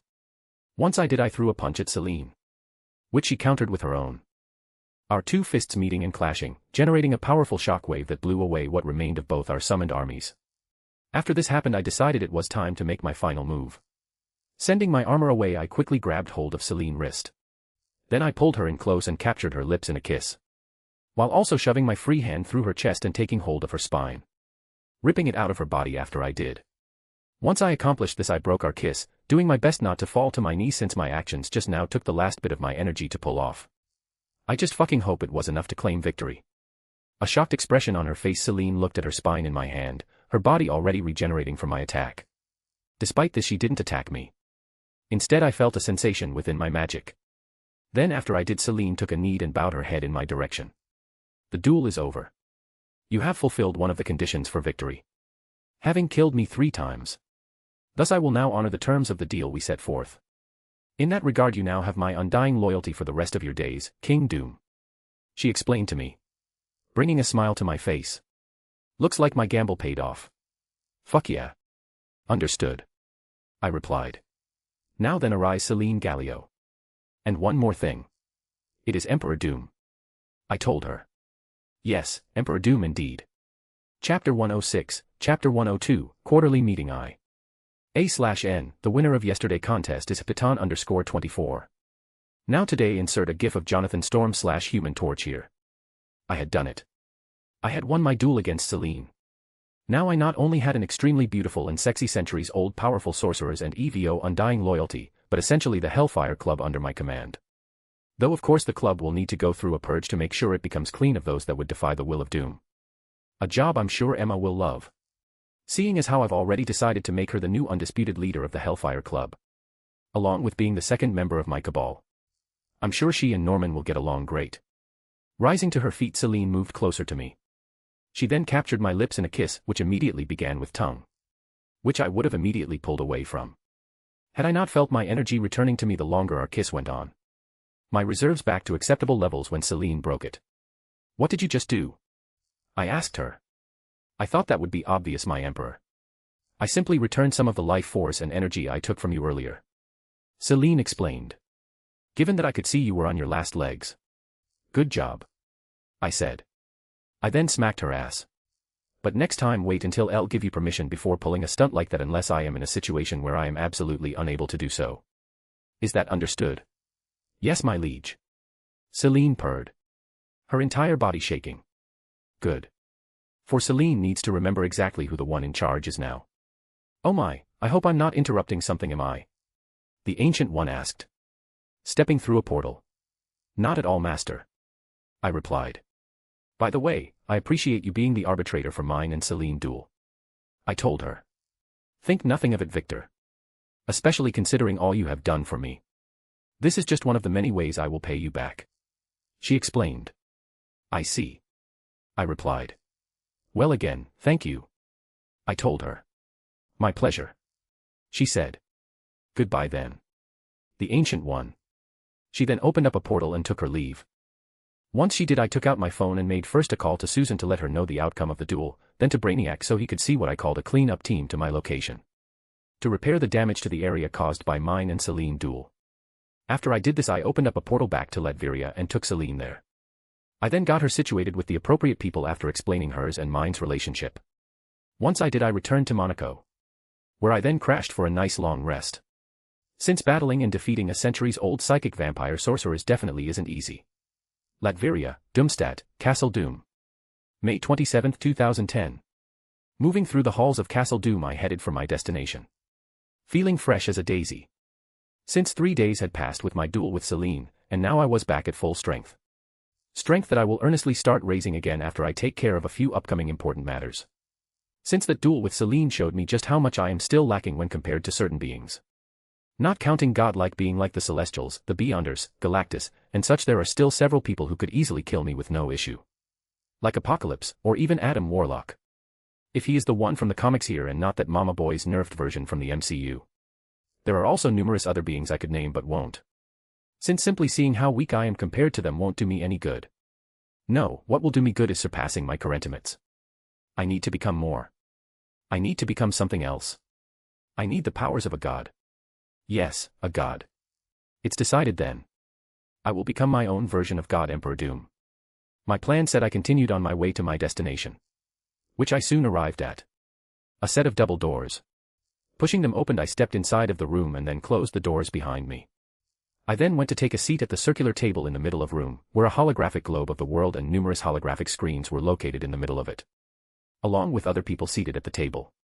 Those people being Natasha, Denz, Zora, Lucia, Ivy, Thaddeus, Thrag, Halo, and Savage. Zod, Zemo, Jessica, and Katma are also present. Just in holographic form. At the moment we are all here for the annual quarterly meeting.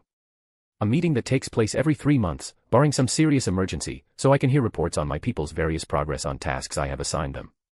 It's why I started the quarterly meetings in the last 2 years in the first place. Oh, and as to why Susan is not present, it's because I don't feel she is yet ready to hear about some of the topics we discuss in these meetings. Just a bit more time and she definitely will be. But for now, no dice. Though seeing as I would feel bad without leaving her anything to do, I decided to kick her on Tony along with Pepper. Because despite the talk we had in Monaco, he still refused to tell those closest to him about his arc reactor palladium poisoning. So being the good friend I am, after I recovered from my battle with Celine, I told everyone the truth. Who needless to say were not one bit happy. That's why at the moment Tony is currently getting ripped a new asshole by a combo of Susan and Pepper in his Malibu beach house. For the next day after my duel with Celine, since I was well enough to travel, my lovely first wife and I headed for the good old USA. Given that we were invited as special guests to the Stark Expo, given our relation to the Future Foundation, which has been given an entire day dedicated to it at the mentioned expo. But enough about that for now. Back to the matter at hand. I looked around the table and gave a curt nod. All right, everyone is here. Now let's begin the meeting. I spoke. Chapter 107, Chapter 103, Quarterly Meeting 2. A/N, the winner of yesterday contest is Highmaster 986. Now today insert a gif of Ben Grimm / the thing here. After I called the quarterly meeting to order, I decided to kick things off. As most of you already know by now, I had a magical related duel the other day, in which I emerged victorious, gaining quite the prizes. I said. I then fully explained to everyone present Celine now relationship in regards to me.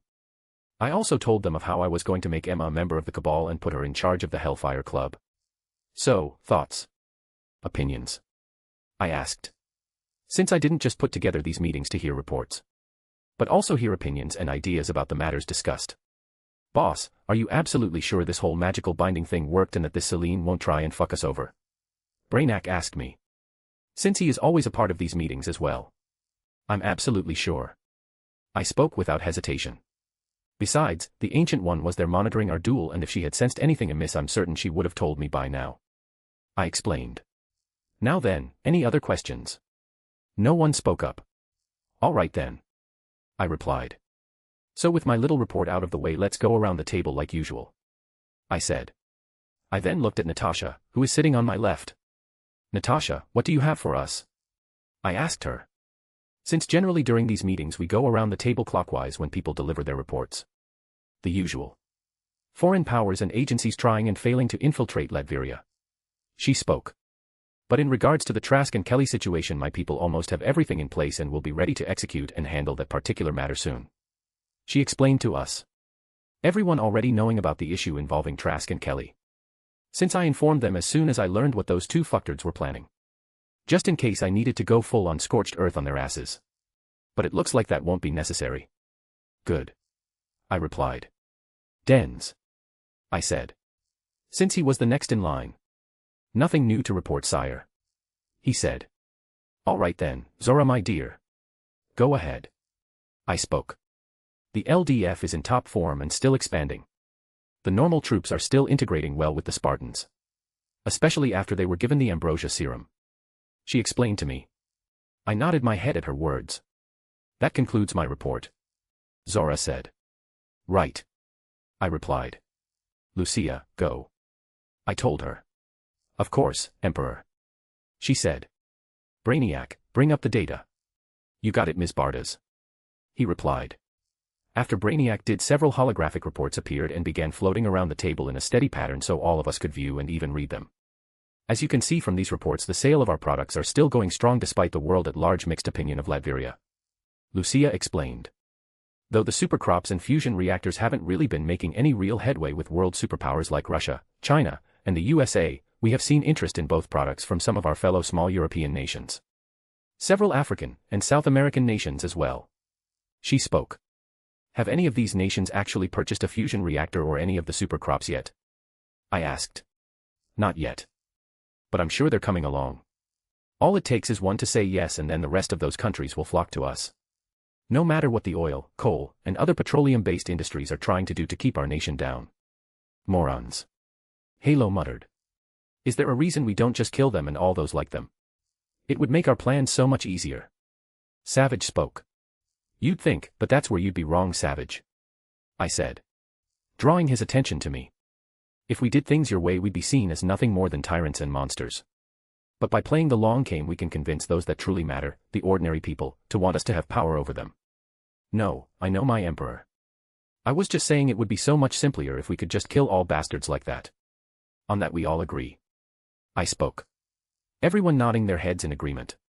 Anything else to your report, Lucia? I asked her. No. Okay then. I replied. Ivy, you're up. I told her. Why, thank you, my lord. She replied. The formation of the magic core for the LDF is complete. Soon we will have a magician, or at least someone with magical knowledge, in just about every unit as you requested. She explained to me. Excellent. I said. Anything else? Not at the moment. Ivy replied. So with that we moved on to Thaddeus. Project Thunderbolt is up and running. Thaddeus told us. Not only that, but we've already had several EVOs sign up for military service. All of them of age. I asked. Which is 17. Since I will not have child soldiers on the battlefield. As superheroes, sure, since that involves a whole different set of rules, but never as military soldiers. Of course, sir. Thaddeus replied. Once he did came Thrag's report. One of the ones I've most been wanting to hear. Considering the whisper I've heard in regards to his progress with the Space Force. Brainiac. Thrag simply said when it was his turn to talk. Yes, pre-March, Thrag. Brainiac replied.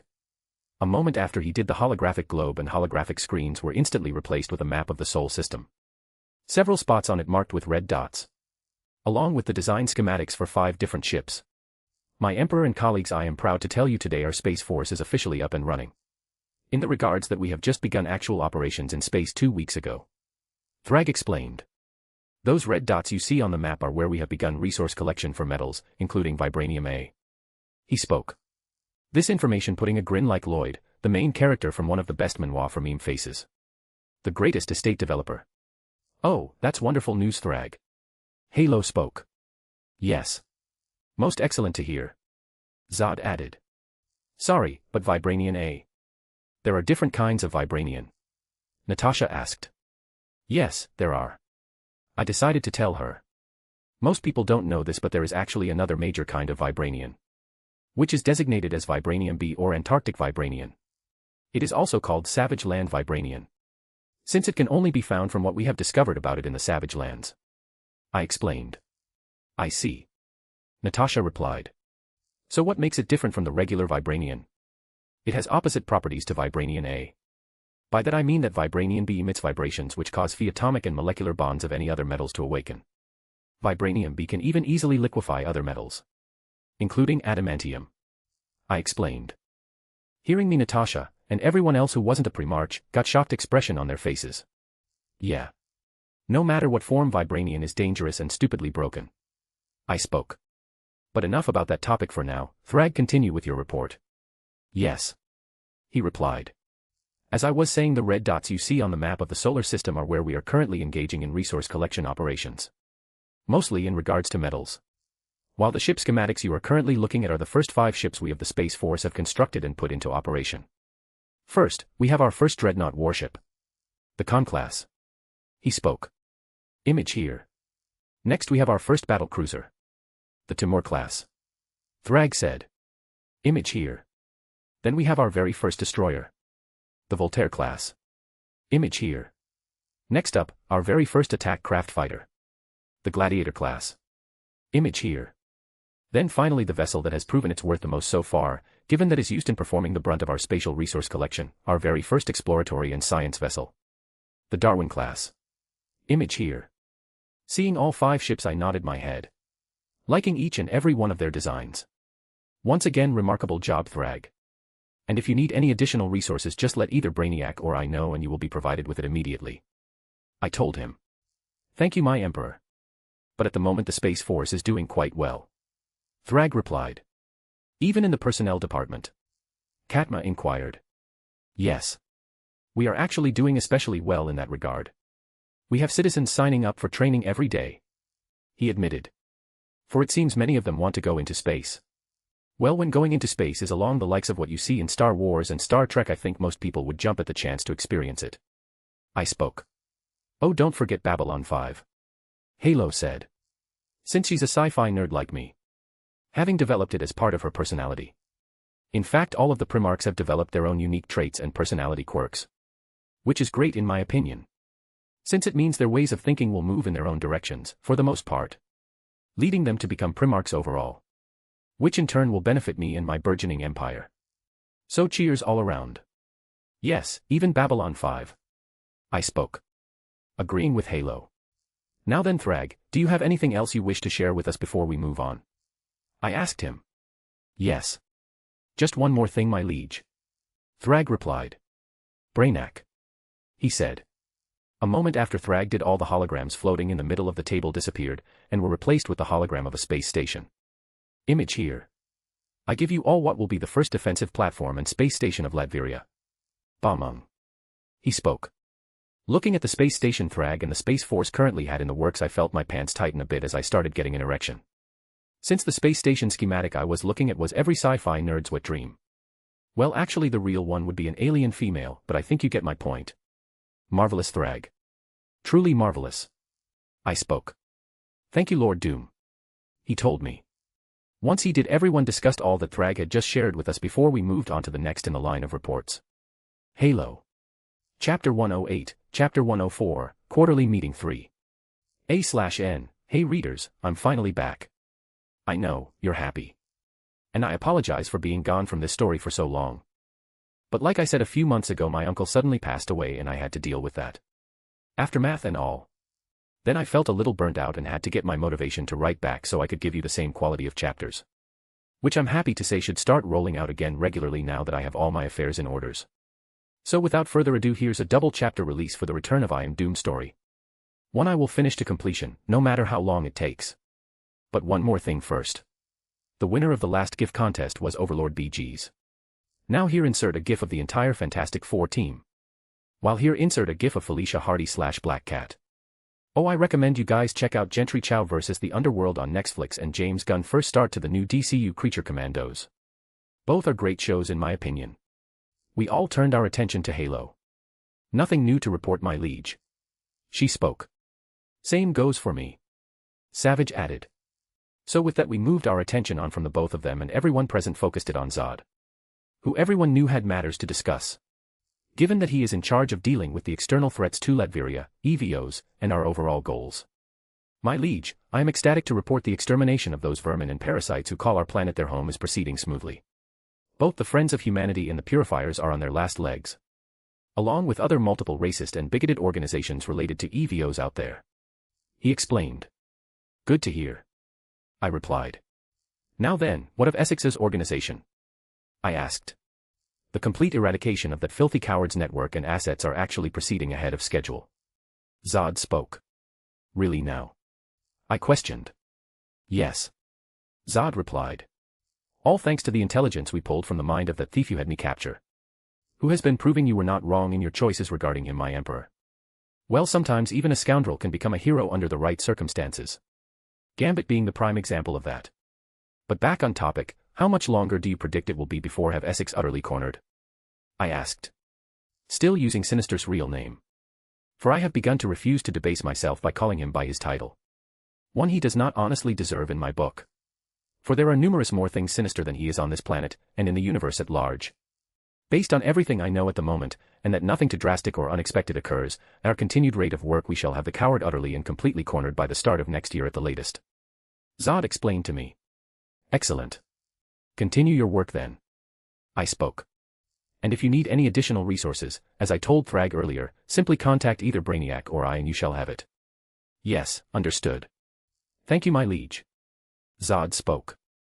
Once he did, we turned our attention away from him and onto Zemo, one of whose reports I was most eager during this meeting. Zemo, what's the current situation within Wakanda? I asked, not being able to contain my curiosity on how the most supposed technologically advanced nation in the entire world is doing. And I say supposed since that particular title will soon belong to Latveria. From what Eric has relayed to me, King Chaka is finally getting ready to step down. And although he has made his wishes known that he wants T'Challa to succeed him, things are not going his way, as almost half of the leadership in Wakanda is backing Eric for the throne.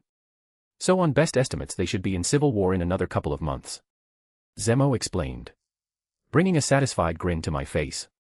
Because once the civil war begins, and I will make sure it does, Wakanda will not only be taken off the board for a while, but it will also allow my agents to shape the African nation like clay into a place loyal to the will of doom. Good to know, I replied. Also, do you need any additional support? I asked. Not at the moment, he replied. Very well, I said. We then turned our attention away from Zemo and onto Jessica. I made offers to the individuals in question you informed me about, Victor, and I'm happy to report that Jessica Jones has agreed to our proposal. Though I have not heard anything back from Mr. Cage and Mr. Murdoch yet.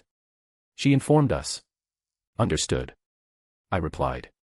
Keep monitoring their situations. Yes, of course, Jessica replied.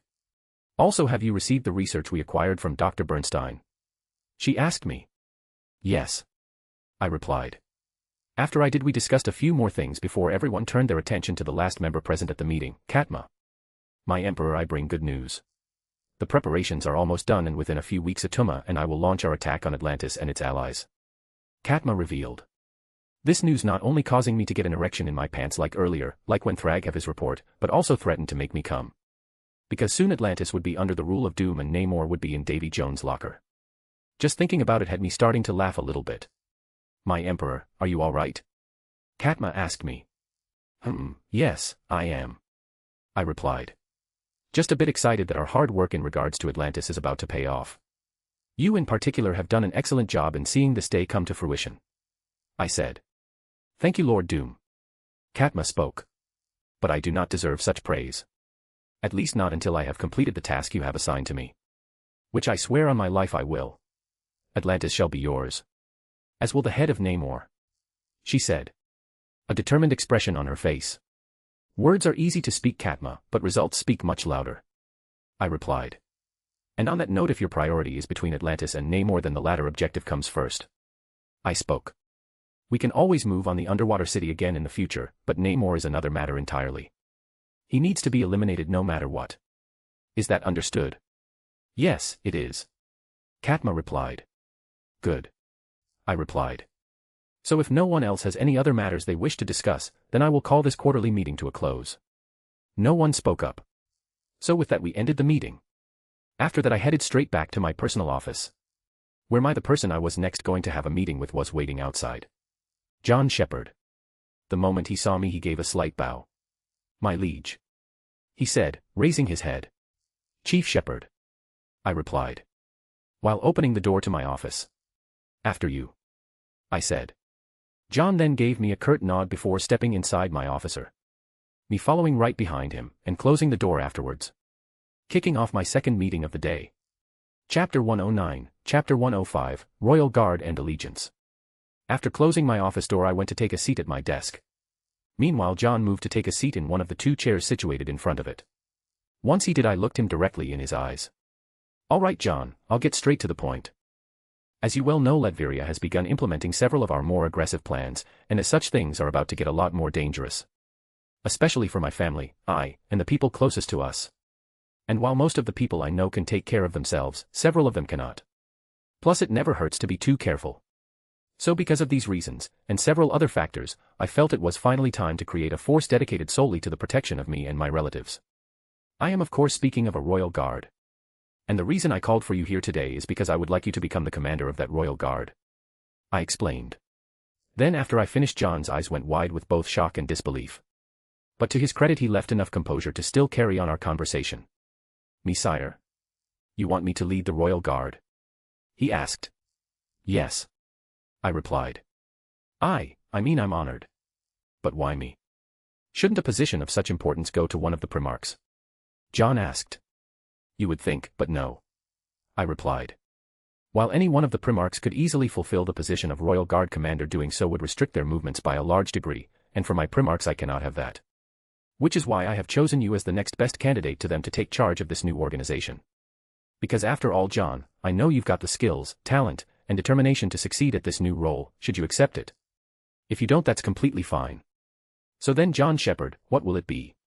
"I'll do it," John replied, while looking me directly in my eyes. A determined expression now on his face. "Excellent," I replied. I then stood up. "Now, kneel." "Yes," John replied. He then got out of chair and moved to begin kneeling in front of me. "John Shepherd, also known as Spartan 117. I, your supreme commander, creator, and monarch, Victor Werner von Doom, hereby elevate you to the rank of commander. And officially name you leader of the Imperial Guard. Also known as formally as Astra Militarum. Now, arise." "Yes, my emperor," John replied. He then stood up back to his feet and gave me a salute. One which I returned. "With that it is done," I spoke. I then returned to my seat, as did John. Once we began discussing matters concerning the Astra Militarum, in particular how John, and anyone who was deemed worthy enough to join it, would receive the same treatment Luke Cage did. Making my Imperial Guard shields that would protect what I cared about without fail, and spears to pierce through anyone or anything I directed them towards. After a bit more discussion, John left. On his way to discuss some details of his new duties with Zora, who I had already assigned to aid whoever became the commander of the Astra Militarum up and running. Once this happened, I did some work, until I heard a knock on my office door. "Yes?" I asked. "It is me, my king." Savage spoke from the other side of the door. "And I have King Stefan and Sable with me," he spoke. Meaning my third important meeting of the day was about to begin. "Understood. Enter," I spoke. When I did, the door to my office opened, and Stefan and Sable stepped inside. Once they did, Savage closed it behind them. As this happened, I stood up and moved to the both of them to greet each of them with a handshake. Once I did that, we all went to take our respective seats. "Good to see you both as always," I spoke. "Same to you, Victor," Stefan replied. "Yes. The same," Sable added. "And not that it's not always a pleasure to enjoy your company, but I would like to know why you suddenly called for this meeting," Stefan asked. "Given I only set up this meeting 3 days ago. Which is super short notice. As when I do call for a meeting with Stefan, it is usual a month or 2 in advance. Since I'm not an asshole. But the matter I have to discuss with him today could not wait that long. To discuss the future," I spoke, putting a serious expression on my face. I then clasped my hands together and rested my elbows on the arms of my chair. Specifically the near future, where there is no doubt in my mind that Latveria will end up going to war with the world. I spoke. "I take it this is related to the scenario of world peace we have been discussing over these past couple of years?" Stefan asked. For I have been loosely floating my plans past both Stefan and Sable for years now to see if they were agreeable to them. Because I cherish them both as allies, and would rather not have to get rid of them if they chose to stand in my way. But based on our discussions over the years, I am feeling confident they won't. To Stefan's question, I nodded. "Yes," I replied. "And that scenario is one I am actively working to enact as we speak," I revealed. This time my words actually shocking both Stefan and Sable. "Victor, do you understand what you're saying?" Stefan asked me. "Yes. I absolutely do," I replied. "And I think you both know me well enough now to know I can put my actions behind my words." "We do," Sable said. "But that begs the question, why did you call us here today? If you're thinking we would stand against you, we wouldn't. Not after all you have done for us, our people, and Samacria as a whole," Stefan explained. "Yes, I know that," I replied. "I know that unless I gave you an absolutely good reason, Stefan, neither you or Sable would take a legitimate stance against my plans. But that only applies to you too. Not anyone else in your country. Which brings us to the main point of why I invited you both here today. Simply put, I want an oath of allegiance from Samcaria. You fully pledge your loyalty to me here today, and allow your country to become a part of Latveria in all but name. Otherwise we might have issues in the future." Victor, you. Sable shouted, giving me an angry look. Which I can totally understand. I mean, I'm basically asking her right now to bend the knee and allow me to take over her home country, and annex it to grow my own. If I were in her situation, I too would be furious. The thing is, I am not. And I will never allow myself, or Latveria, to ever be put in that kind of situation. That is one of the main reasons I act as I do. So Sable can hate me all she wants. But if it is for the safety and security of my nation and my people, then I do not care. Plus, her and Stefan accepting the deal would ultimately secure the fate of the people of Symkaria as well. It's a good deal. And all it will cost them is a small amount of their pride. Victor. Stefan spoke, standing to his feet. He then began looking me in my eyes. Then a minute passed before he got down on his left knee and bowed his head in my direction. My king. Sable shouted, jumping to her feet. You can't. I can, and I will, Sable. Stefan instantly replied, turning a hardened gaze toward his friend. I believe in Victor. I believe in his plan. And more than that, we both know what he is capable of. We know the power he wields. And as much as we don't like to admit it, if we don't accept his offer, then no matter what we do, Symkaria will likely get caught in the crossfire of what's to come. And then what would become of our nation? Our people? I am doing this for them. So don't try and stop me. He spoke. Sable stated. She then began clenching her fists and biting her lower lip. So hard, in fact, some blood began leaking out of it. Sable continued this for a couple of seconds before stopping. Understood. She said quietly. I will follow your lead. She spoke. Sable then looked at me. And know this, Victor, if you try and use Symkaria and its people for any twisted intentions, I don't care what will happen to me, I will make my life's mission to end you. Is that understood? Perfectly. I replied. In fact, if I were in your shoes, I would do the same. Leaving the fate of your people in another's hands is not easy. But do not worry. For in my hands, they shall be safe. I shall treat them as I have treated my own citizens, and those from Sokovia. You have my word. Then let us begin. Stefan spoke. Yes, let us. I replied. Once I did, Stefan swore loyalty and his allegiance to me, giving me Symkaria on a permanent basis, putting me one step close to one world under doom. Chapter 110, Chapter 106, Potassium and Spider-Man. A/N, yesterday winner F4 was AJ_Jordan_. Yesterday winner for Black Cat GIF was Hellfire. Today insert a GIF of Spider-Man/Peter Parker here. Once Stefan pledged the absolute allegiance of Symkaria to me, he and Sable took their leave. After they did, I immediately began contacting the necessary personnel who would then begin integrating Symkaria seamlessly into yet another part of Latveria. Then after I completed this task, I did a bit more work before finally opening a portal and returning to mine and Susan's hotel suite in Los Angeles. I then met up with my security detail, who then took me to Tony's mansion. Once we arrived, I got out of the SUV and headed for the front door, where I was immediately greeted by Jarvis. Good day, Mr. Doom. The AI spoke. If you are looking for Mr. Stark, he is in his workshop, while Ms. Potts and Mrs. Storm are near the pool, enjoying some margaritas. He explained. Thank you for the information, Jarvis. I replied. No trouble, sir. He responded, the front door opening for me after he did. Once this happened, I walked through it and then closed it before heading to the pool, where I found Pepper and my lovely Susan enjoying themselves some big glasses of margaritas. Ladies. I spoke, which in turn drew both their gazes to me. I see you've finished your work. Pepper mused. That's right. I replied. Well, good. Now you can deal with Tony and his mood. Susan said. Fine. But don't get upset if I have to beat him down if he tries to kill me. I replied. Heh. Pepper snorted. After what he just put all of us through, I wouldn't mind you kicking his ass a bit. Then maybe next time when he's dying he won't hide it. She said. I simply gave her a thumbs up in response. I then walked away and headed down to the workshop, where I found Tony watching the tape from his father's belongings that he received from S.H.I.E.L.D. and Iron Man 2. Which it seems also happened here. And I missed it. Damn. I so wanted to meet Agent Coulson. For despite Fury accepting my deal to form a collaborative relationship between S.H.I.E.L.D. and Latveria, the two of us still haven't been properly introduced. Oh well. It's not like you can rush these things. Besides, when we do meet, I want the moment to be perfect. Seeing that Tony was watching the film, I stopped in my tracks until he finished it. For I didn't want to interrupt the tender emotional moment he was going to have in regards to his father. But once it was all said and done, I didn't even hesitate to enter through the workshop door. Tony immediately turning around and shooting me a nasty glare after I did. Hey Tony. Nice day we're having. Also, what's with the look? I spoke, putting a shit-eating grin on my face. Kiss my armor's repulsors, Victor. Tony replied. Kinky. I replied. But no thanks. I'm not into that kind of sexual play. I explained.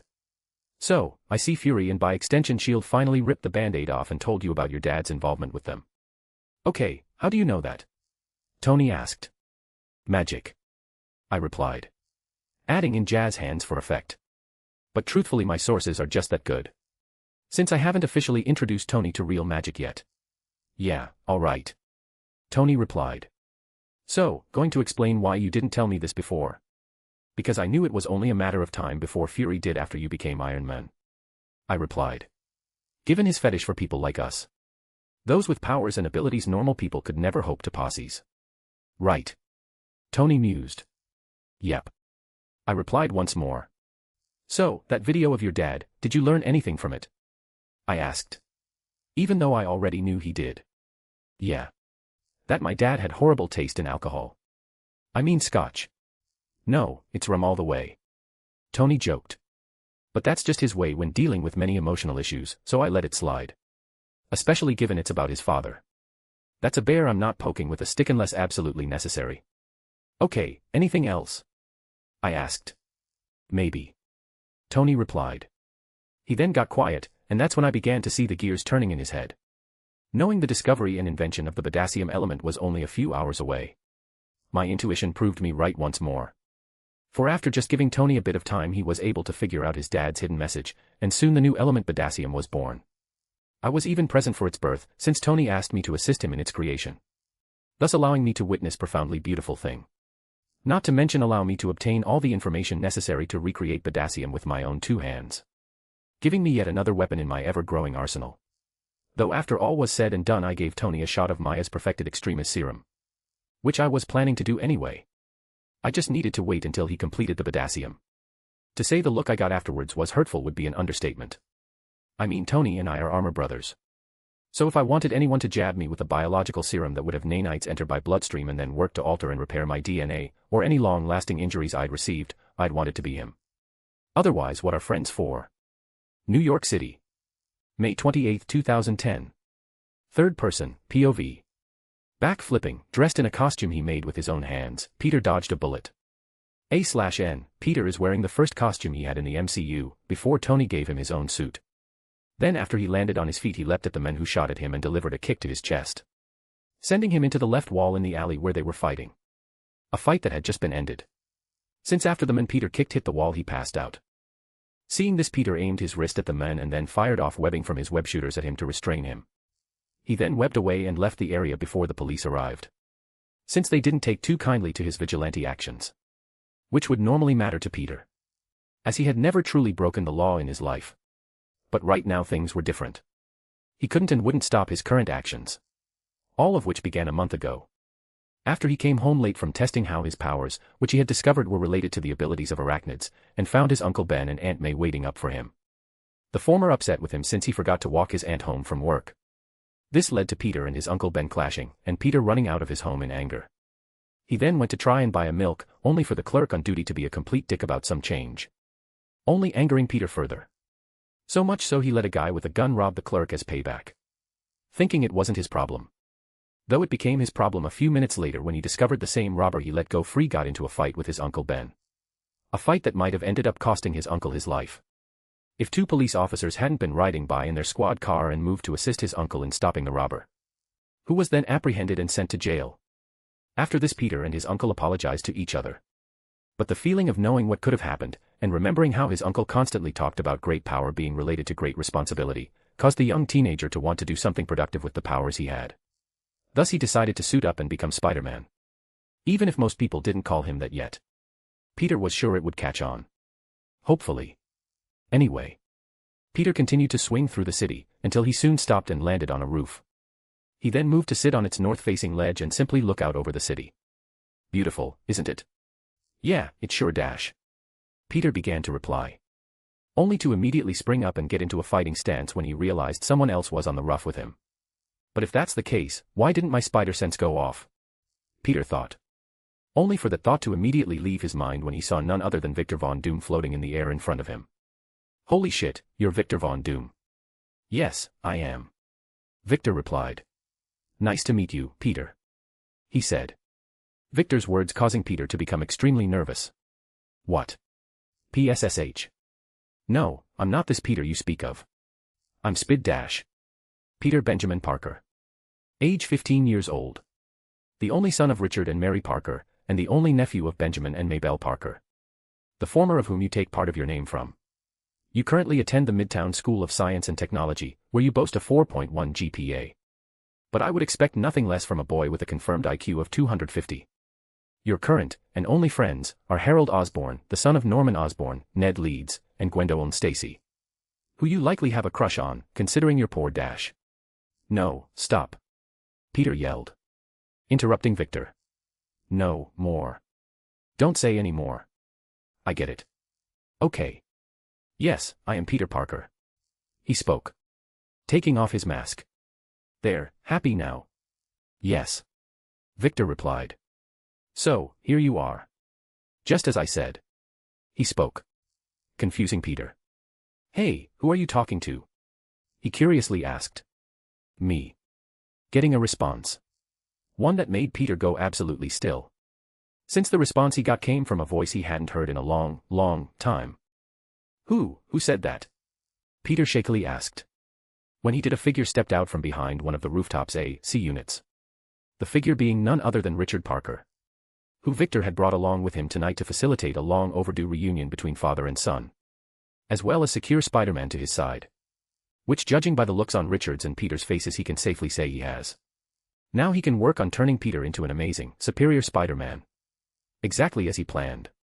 As the father and son duo began sharing a manly hug, Victor couldn't help but smirk. For his plans had just moved forward once again. Chapter 111, Chapter 107, Stark Expo. Yesterday winner was Juhiko. Now today insert a gif of Spider-Man/Miles Morales here. Future Emperor of Earth Doom, POV. Simply floating in the air, I waited until Richard and his son finished their long overdue reunion and turned their attention back to me. Oh, sorry about that, Victor. Richard spoke. In response, I shook my head. Richard, there is no need to apologize right now. As a father myself, I get it. I spoke. Now then, time for your second reunion of the night. I said. I then snapped my fingers and opened two portals. One under the father and son duo, and one in front of myself, which I floated through after I opened it. Peter and Richard simultaneously falling through theirs, leading the three of us to end up in the living room of May and Ben's home. The same one from the Amazing Spider-Man films. After the three of us arrived, I snapped my fingers once more and shut both portals. I then turned my attention to Ben and May, both of whom are young in this universe, who were looking at the three of us utterly slack-jawed. Insert image of MCU Aunt May here. Insert image of young Uncle Ben here. Peter. May shouted. Richard. Ben added. Yes, brother, it's me. Richard spoke. A smile on his face. Good to see you again. He said. That got the ball truly rolling for the Parker family, leading to another emotionally charged reunion, which, like before, I didn't intrude upon. I simply floated there in the air and did some work while I waited for the Parkers to acknowledge me, which they did 2 hours later. Though I don't blame them. As such, I turned to face them when they called out to me. Namely Peter. Mr. No, I mean King Doom. Thank you. He replied. Think nothing of it, Peter. I replied. After all, I made an agreement with your father and I always stick to my word. I spoke. Still, is there anything I can do to repay you for giving me my family back? Richard asked. Just keep doing what you've been doing and we'll be good, Richard.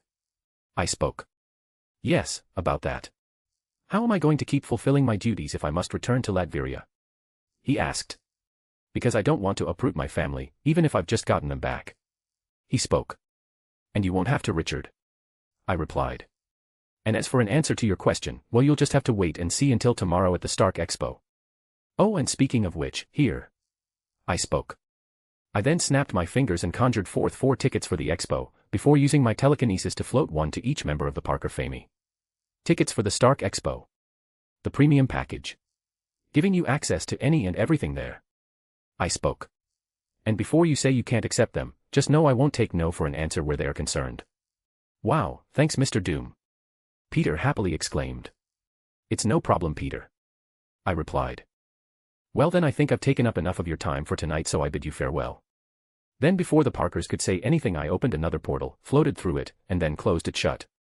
Extremely happy since all my plans involving the Parker family are going well. From making sure those cops saved Ben a month ago, to reuniting Richard with his family, and of course endearing myself to Peter. Making it all the more easier to get Spider-Man fully on my side. Though I think my unveiling at the Stark Expo will really deal the deal. Only time will tell, I guess. Oh, who am I kidding? I've already got this in the bag. May 29, 2010. My security detail, and Susan, by my side. I walked around the grounds of the Stark Expo with them, seeing if anything could catch my interest. Given we had already finished up any and all preparations for our presentation slot later in the day. My eyes scanning the area, I saw notable inventions.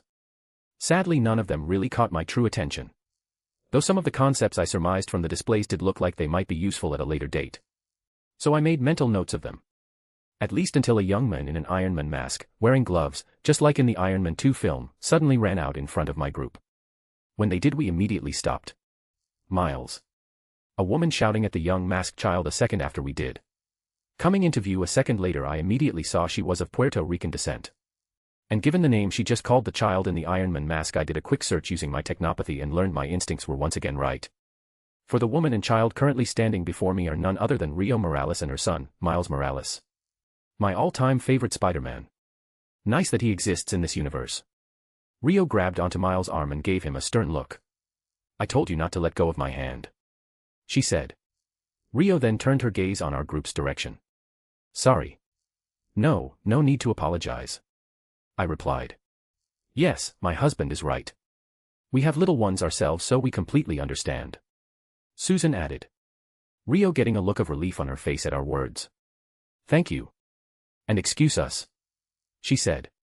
Rio and the second future Spider-Man then walked off. As they did, I sent Brainiac a technopathic command to keep tabs on our potential future wallcrawler. Once I did, Susan and I continued our tour around the expo. Until eventually the time for our presentation came. Finding myself standing on the same stage from the Iron Man 2 film, Susan at my side, the both of us sporting mic headsets, we smiled and waved at the crowd in front of us. Thank you. I spoke into the mic, great to be here. Truly, Susan added.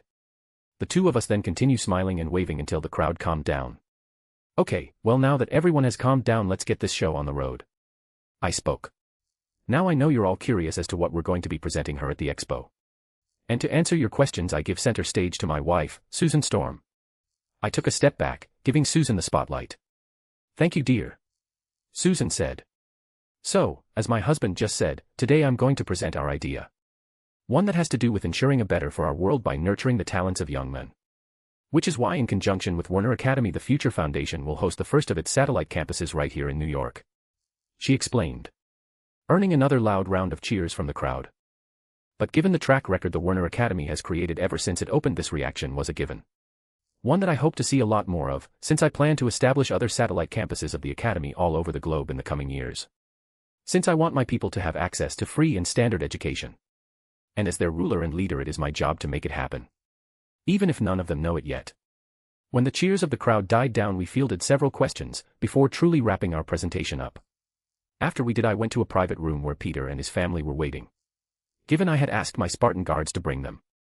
Parker family. How is everyone doing today? I asked. Great. Really great, Mr. Doom. Peter spoke. That's great to hear, I replied. I then exchanged greetings with Richard, May, and Ben. Alright, so now that the greetings are out of the way, let's get down to business. I'm sure you all heard my announcement out there. It was hard to miss Mr. Doom. Peter spoke. Yes, well, what I'm about to say is related to that. In regards to the new Warner Academy satellite branch being set up here in New York, Peter, I would like you to be one of its first students, and Richard the First would like you to be its director, I spoke. Leaving the family stunned. Mr. Doom, are you serious? Peter asked me. I am, I replied without hesitation. This is, but wait, how are you going to explain my circumstances? Richard asked. When he did, I shook my head back and forth.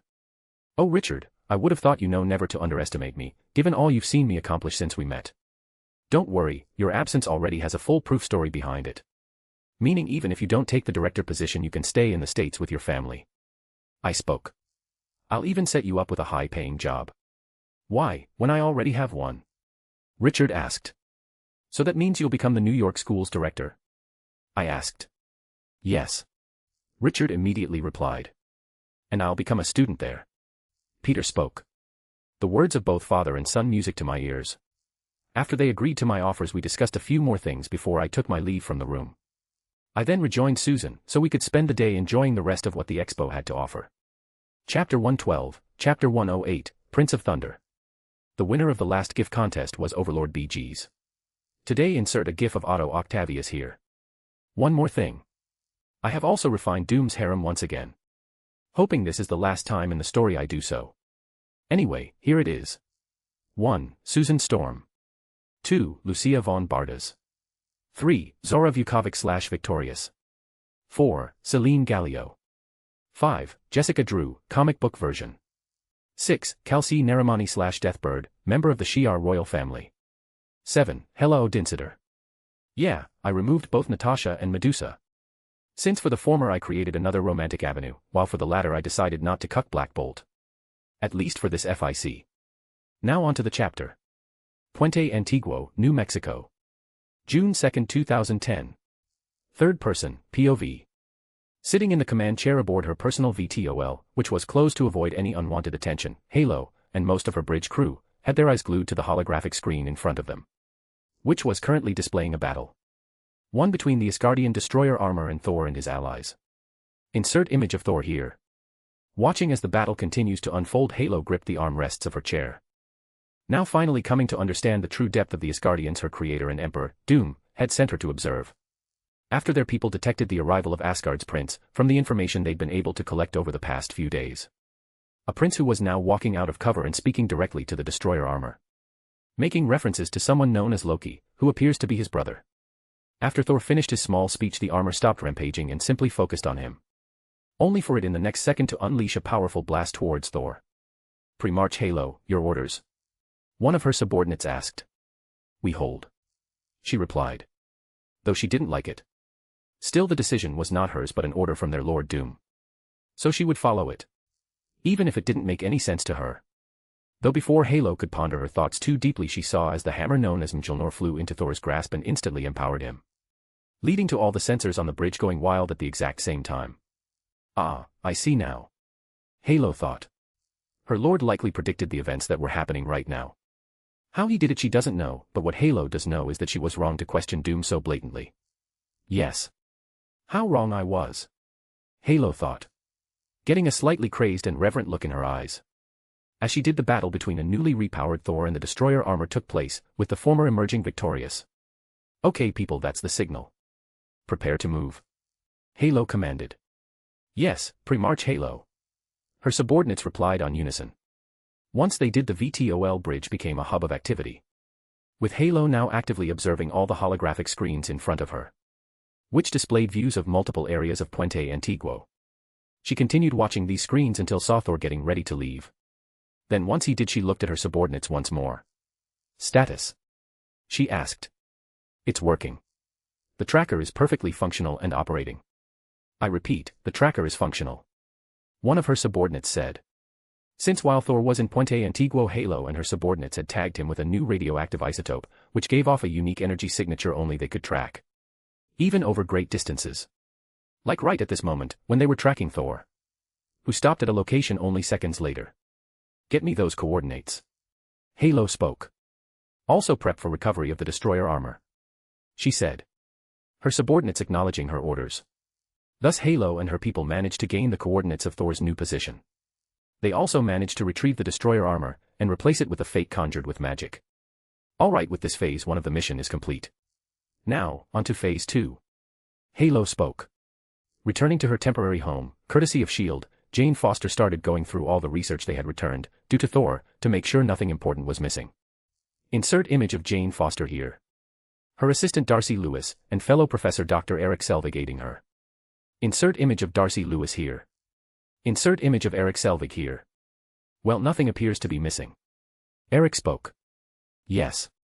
but we need to make sure. Jane replied. This is years of research we're talking about. Invaluable. And it's the only way you'll likely ever sense your lighting-wielding boyfriend again. Dracy joke. Only for Jane to shoot her a look. No, not just for that. Besides, he promised he's coming back. She spoke. Anticipation in her voice. Yeah, if he doesn't get killed by another one of those fire-breathing walking armors. Darcy spoke. Jane once again shooting her a look. Only to stop when she saw several SUVs pull up outside. Great, what does S.H.I.E.L.D. want now? She muttered. That's not S.H.I.E.L.D. Eric spoke. Having noticed one of the SUVs outside was flying the flag of Latveria. Then who are they?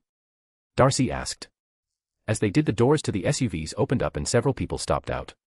Including Halo, dressed in a black business suit. A smile on her face, she walked up to Jane and the others. Hello there. She spoke. Sorry, did you just Obi-Wan Kenobi us? Darcy asked. Yes, I did. Halo easily replied. But I truly meant it as a greeting. My name is Gabrielle Dow, and it is a pleasure to meet you all. She spoke. Using the name of the cover identity Victor had created for her. Same to you. Darcy replied. Yes, the same. Eric added. Likewise. Jane said. So, what does S.H.I.E.L.D. need from us now? She questioned. Oh, no. There's been a misunderstanding. You see, my people and I do not work for S.H.I.E.L.D. No, we're here today representing the interests of the Warner Academy and Future Foundation on behalf of my boss, Victor Von Doom. Halo explained. Leaving Jane, Eric, and Darcy shocked. Given they all knew who Victor was, and the effects his actions has had on the world on the past couple of years. Whoa. This is getting a bit crazy. Darcy spoke. I mean, what would a king want with us? She asked. Why, he wants to give you all jobs, Ms. Lewis. Halo replied. Sorry, what? Eric questioned. You see, my employer has had his eye on you three and your research for some time now.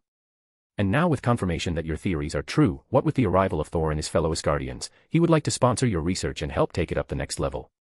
Halo explained. Hang on, how do you know about Thor? Jane asked. Narrowing her eyes. My employer, and by extension I, have a working relationship with S.H.I.E.L.D. Halo replied. In fact, my people and I were dispatched by Mr. Doom to help them investigate the mysterious anomaly that occurred here, that we now know is life beyond our own planet, she explained. Which is not a lie.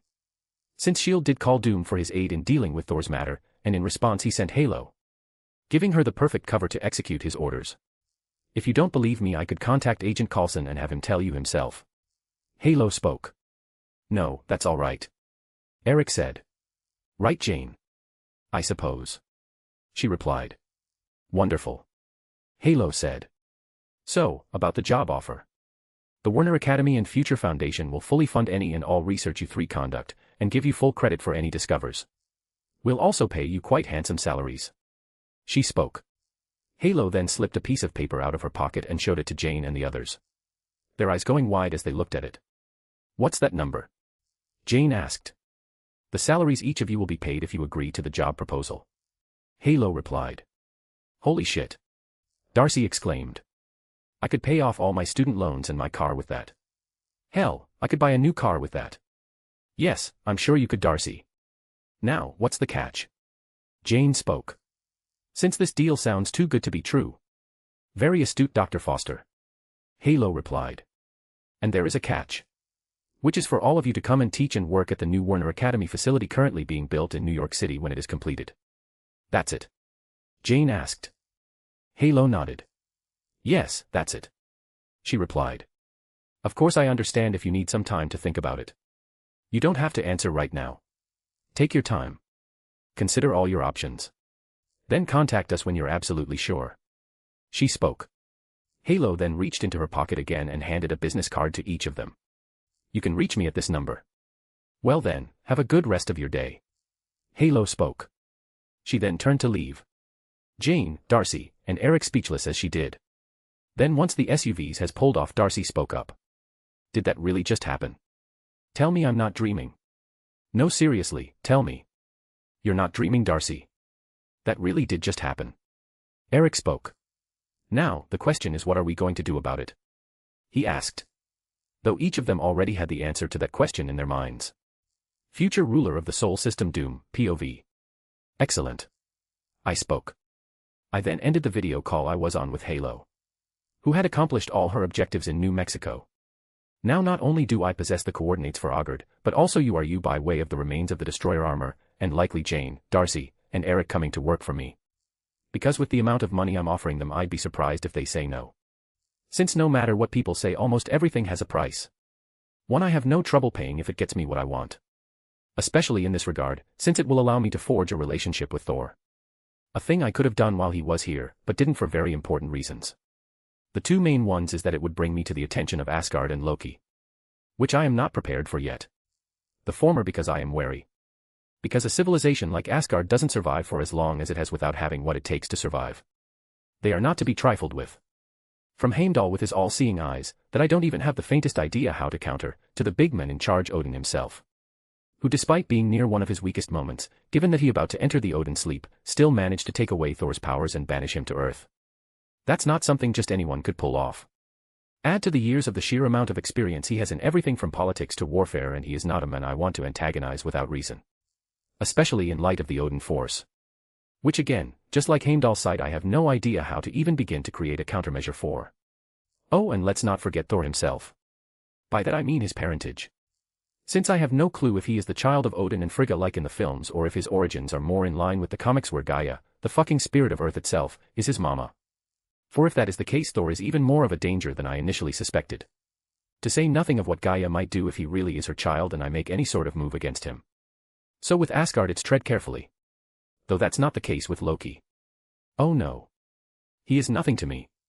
I could dispose of him in an instant without even batting an eye. No, the reason I didn't want him knowing about me is one reason plain and simple. Thanos. Since of the events of the first Thor film are occurring as I predict Loki will soon come face to face with the Mad Titan himself and swear fealty to him. Giving him all the information he has. Information I could not let myself be a part. Since I have no idea which version of Thanos exists in this universe. Is it simply the MCU version, the one from the comics, or a combination of both? Though knowing my luck it will likely be one of the latter two. Meaning just like with Asgard I can't misstep. Since I am in no way, shape, or form ready to fight Thanos. One day, sure. But now. Let's just say unlike OG Doom I'm not arrogant enough not to realize when I'm outmatched. That's why I am playing the long waiting game. Plus I want Loki to come to Earth in the next couple of years. For this will allow me to obtain 2 Infinity Stones with ease. Poor Loki, he doesn't even realize while he's trying to execute his own plans he's actually moving all according to mine. Oh well. Too bad for him. Leaning back in my chair, my current location my office at the New York Latvian Embassy, I looked out the window at the night sky. Slowly turning my gaze in the direction of Harlem. For the people I have watching one Dr. Bruce Banner, and Betty Ross, just informed me a few hours ago the couple has crossed into the state of New York. Meaning the time for Big Green is close at hand. Good. For I want to see with my own eyes how well Hulk can smash. I hope I'm not disappointed. Chapter 113, Chapter 109, Big Green the First. A/N, the winner of the last GIF completion is flying _ squirrel 1. Now today insert a GIF of the Green Goblin here. Harlem, New York City, New York. June 4, 2010. A gentle breeze blowing on this warm summer night I stood on the roof of a building near Reborn College. Ready and waiting to see firsthand what the Hulk was made of. Which is a little strange. Since although Bruce Banner in this universe is the spitting image of Mark Ruffalo the version of the Hulk is that from the Edward Norton film. Though it's not like I'll question it too much. After all, no matter what he looks like this is still the Hulk we're talking about. The strongest there is. While I continued waiting for the events of the film to begin someone landed at my side. That someone being Halo. Who I asked to come and assist me with the Hulk matter, given she handled the Thor matter so well. Plus this is also training for her. To learn how to operate when I am not present. The same I am giving to the other Primarchs. Given my plans for the future. And by that I mean some Star Wars-style space exploration. But that's for much later. Right now I'm dealing with the Gamma Group. Which I will not let fall into anyone else's hands but my own. Given how Gamma beings are related to the Green Door and One Below All, which I learned from the comics before my untimely passing in my previous life. Which just thinking about sends a cold sweat across my entire body. Even more so when idiots who have no fucking idea of what they're dealing with try and put their hands in a matter like this one. Sir, General Ross and his subordinates have arrived. Halo told me. Oh, and speaking of idiots. I thought. Ross is at the top of my personal list. Understood. I replied. I then started performing a telepathic scan over the area around the college, which I had had my people subtly evacuating in preparation for the battle to come. As my scan went on, I noticed how well my people did. That is until I picked up on a rather focused mind, their surface thoughts geared toward Banner. The instant I sensed this, I started working my way into their mind further, soon discovering the identity of Banner's mysterious admirer. It was an agent of S.H.I.E.L.D. Specifically Antoine Triplett. One of the characters from the Agents of S.H.I.E.L.D. television series and one of the only true good S.H.I.E.L.D. agents out there. We have company. An agent of S.H.I.E.L.D. They are surveilling Banner. I spoke to Halo. Your orders? She asked. Leave him be for now. But assign someone to watch him, and should he be placed in danger, then remove him from it. I ordered. I then telepathically related Tripp's current location to Halo, who then went about following my orders while I finished my telepathic scan of the area, finding no other outliers save Tripp.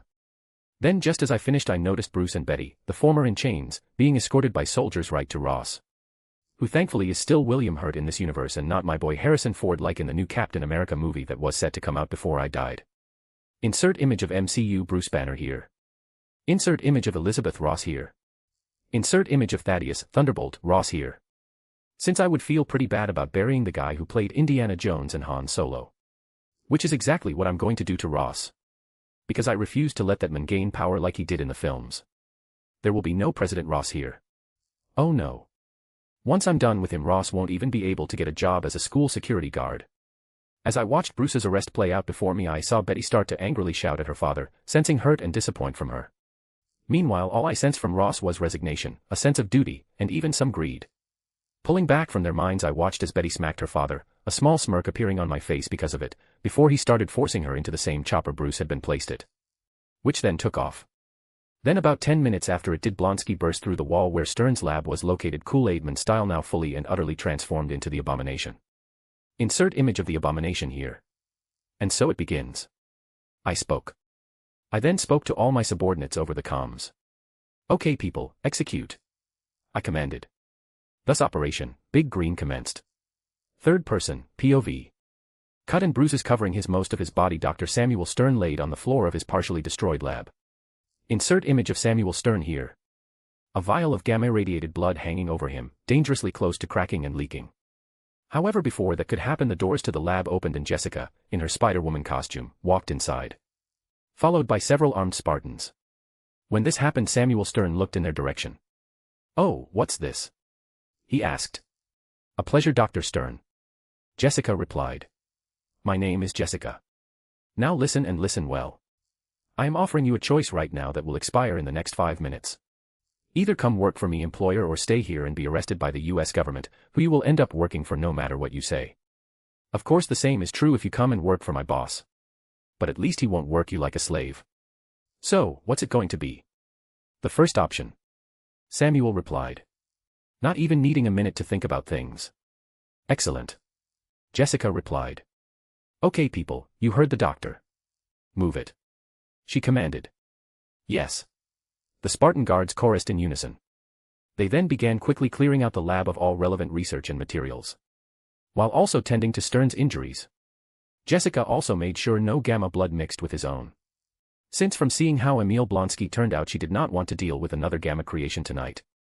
Plus, if it did happen, she was sure Victor would be upset, and that she couldn't allow. Not with a job so easy. In a few minutes the lab was completely packed up. Once it was Jessica, the Spartans, and Stern left it. Then 5 minutes later Antoine Triplett came busting in, gun drawn and at the ready. Insert image of Antoine Triplett here. Only to get an utterly confused expression on his face a second later. What? He muttered, continuing to look around, finally stopping after another few seconds passed. Once he did, Antoine removed a communication device from his pocket and brought it up to his mouth. This is Agent Triplett and I'm requesting immediate backup. Dr. Samuel Stern is gone. I repeat. Dr. Samuel Stern has disappeared, along with all of his research from the looks of it. Director Fury needs to be informed immediately. He spoke with haste, wondering exactly what the fuck was happening. Which was the will of doom. Chapter 114, Chapter 110, Big Green the Second. Third person, POV. A grim expression on his face, Bruce couldn't help but watch as the abomination he had helped create continued getting closer and closer to the helicopter. And Betty. Glancing out of the corner of his eye at her, and then quickly back at the green beast still coming towards them, Bruce made a decision. Damn it, can't this thing go any faster? Ross exclaimed at the pilot. No, good. I'm giving her all she's got, General. The pilot replied. Fine then. Ross angrily retorted. He then turned his attention back to Blonsky. Men, permission to open fire. But General, that's Blonsky. One of the soldiers retorted. Not anymore. Now he's a threat, just like the Hulk. Ross replied, giving Bruce a quick glance before turning his attention back to Blonsky, who was now almost right on top of them. Soldiers, I gave you an order. Open fire, now. Ross shouted in an authoritative voice. Glancing at each other for a quick second, the soldiers didn't hesitate any longer. So they opened the side doors of the helicopter and started shooting at Blonsky. Only for each and every round they hit him with to simply bounce off and do no damage at all. He. That tickles. Blonsky said. But that's nowhere enough to stop me. He shouted. Bruce watching everything, knowing Blonsky was exactly right. There was only one thing that could stop him. Clenching his fists, Bruce turned to Betty and then kissed her. Betty, I love you. He said. What, Bruce? Betty questioned. Only for him to jump out of his seat and start falling towards the ground. Seeing this, Betty's eyes went wide in utter terror. No. She began screaming at the top of her lungs. Bruce happy that she cared for him so much. But he needed to do this. So with resolve he closed his eyes and waited, until finally he reached the ground and slammed into it, creating a small crater in the process. After this occurred, Bruce simply laid on the ground motionless. No. Betty continued crying. Only for her to stop when Blonsky finally reached them and grabbed the tail end of the plane, throwing it off course. Ack! Betty began screaming in utter horror. As this happened, Bruce's motionless body on the ground began to twitch. It then continued to do so, as it started going through a transformation, growing bigger and becoming greener. Until eventually Bruce Banner was gone, and there was only the Hulk. Insert image of Edward Norton Hulk here. Opening his eyes, Hulk jumped out of the crater and then charged straight at Blonsky, where he then delivered a punch to his fellow Gamma Mutate's face. Hulk, smash green monster. Protect Betty. He shouted. Meanwhile, Blonsky simply smiled. Finally. A challenge. He spoke. Just as he landed into the ground. The helicopter now free from his grasp, which the pilot managed to stabilize. As they did, Hulk moved closer to Blonsky, just as the military monster sprang to his feet. However, before the battle could resume, Blonsky suddenly found himself crushed into the shape of a ball and levitating in the air. What the hell? He cried, trying to break free of his new position. But no matter how much he struggled, he couldn't do a thing. It's useless. You're not going anywhere unless I want you to. A new voice spoke, belonging to Susan Stormdoom, who was descending on a disc-shaped force field towards Blonsky, the latter starting to glare at her with hatred. But Susan cared not. Meanwhile, Hulk got ready to charge, only to stop when he got a face full of flames, courtesy of Johnny, who has flown in. Whoa there, Greenie, I can't have you bothering my sister. He spoke. Rarsg. Only for Hulk to snarl back. Hulk smash flame men. Then he smashed green men who hurt Betty. He shouted at the top of his lungs. But before Hulk could do anything else, Ben Grimm, in his thing form, came charging at him with his left elbow forward, scouring a direct hit on Hulk, which sent him flying backwards and into the nearby construction site. Though he quickly picked himself back up. As he did, Ben landed in front of him, cracking his neck from side to side. Sorry about that. But it's matchstick, said Greenie. I can't let you bother Susie right now. Beside, I've always wanted to see how I match up to the Hulk. Ben spoke. Hulk smash orange rockman. Hulk shouted. Yeah, I'd like to see you try, Ben said. Hulk then charged forward, while Ben did at the same time. The two of them reaching each other and punching in sync, their fists colliding and creating a shockwave that began devastating the area around them. After this exchange of blows, Ben and Hulk then simply start punching each other without holding anything back. Exchanging blow for blow, neither was backing down. As this happened, Johnny was living streaming the entire fight on his phone. Hey there all you F4 fans. We're here on Harlem, New York, where the big orange rock Ben is currently taking on the one and only Incredible Hulk. He spoke into his phone. Meanwhile, Susan had taken care of Blonsky, the men now unconscious and having transformed back to normal. Since Susan made the force field she placed around him airtight. Looking at his limp body, Susan undid the force field around him. As this happened, a magic portal opened under Blonsky and whisked him away to a different location, courtesy of Victor, who floated right over to Susan, after which he closed the portal. "Thank you, dear," Victor replied. Since he had just secured Emil Blonsky, which was part of this operation in the first place. And he also got a call from Jessica that Stearns had agreed to come and work him, giving him yet another brilliant mind in his corner. Though one he will have to watch far more than others, since he doesn't want to deal with a version of the leader in this universe, especially one that already has quite the intellect normally. Yeah, no thank you. Now there is only one part of the mission that remains. Turning his gaze on the direction of Hulk, who was still fighting Ben, Victor floated over to the two, feeling the shockwaves from their brawl, making him wonder if he could withstand a full force punch from either Ben of the Hulk as he is now, with no added layers of protection, save his armor. Food for thought. Since he is not testing that theory tonight. Getting closer and closer, but not before using his telepathy to alter Johnny live stream of the fight, he eventually reached the two brawlers. Victor then cast several calming spells on Hulk, which within a few minutes had the big guy down for the count, reverting back to the form of Banner. Once that occurred, Victor waved his hand and opened up a portal under Banner, which he fell through. Then once he did, Victor closed it. He then floated down to Ben. "So, how was it?" "One of the first times I've truly had to test my strength since I got my powers.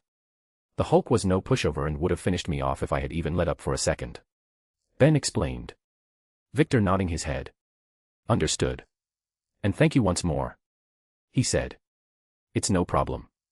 I mean, after all you've done for me, for Alicia, for the rest of us. This is nothing in comparison. Besides, I wasn't about to sit back and let two big green monsters destroy my city," he said. "I understand that," Victor spoke.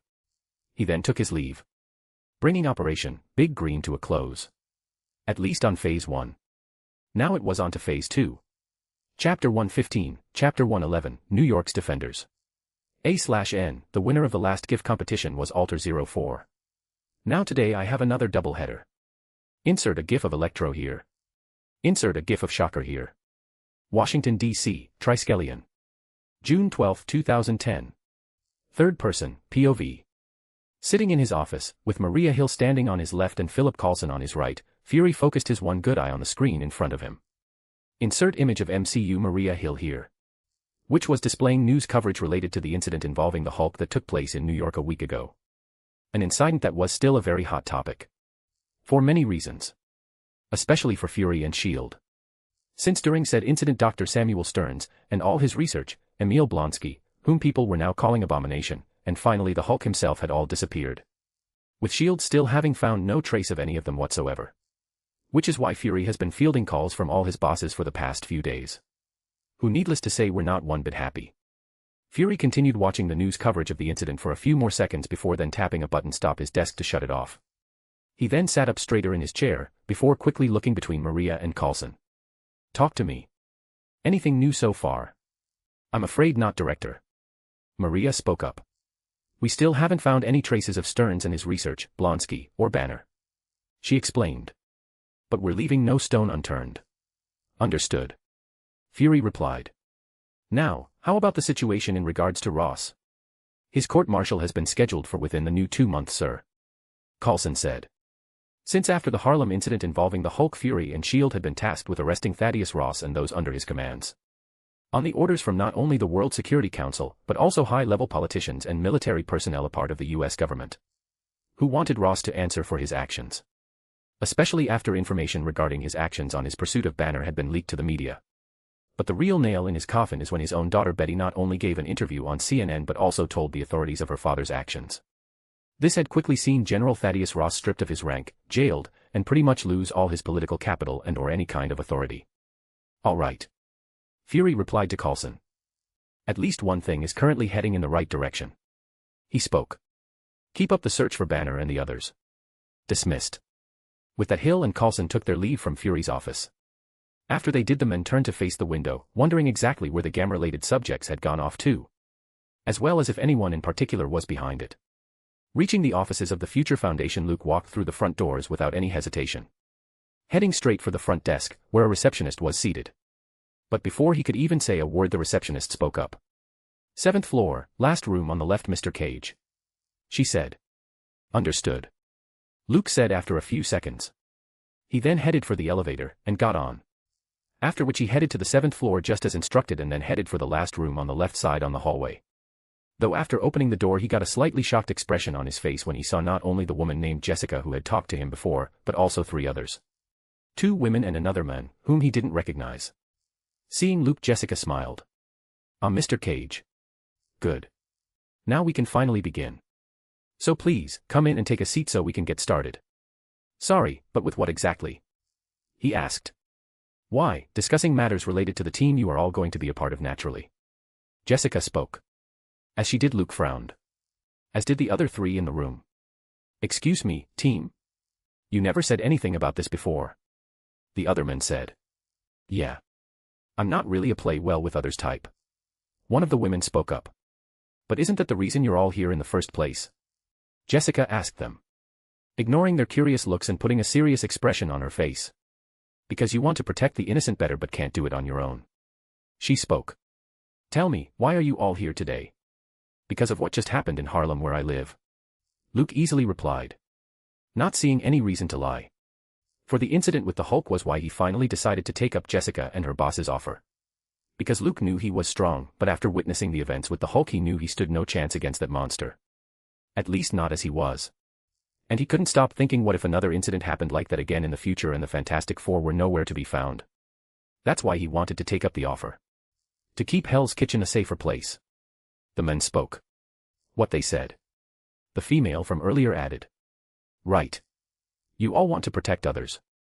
And having others that share the same goals will go a long way in accomplishing this. Jessica spoke.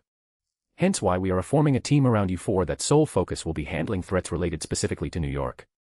Its name, the Defenders. She explained. Oh, and before we continue, allow me to introduce you all to each other. Jessica Jones, Matthew Murdock, Elektra Natchios, and Luke Cage, meet your new teammates. Jessica Drew said. As she did, the new Defenders all started looking at each other, sizing each other up. While she just sat back and relaxed. Letting New York's newest superhero team get comfortable with each other. Chapter 116, Chapter 112, Aiding the Big Guys. A/N, double chapter release. Surprise.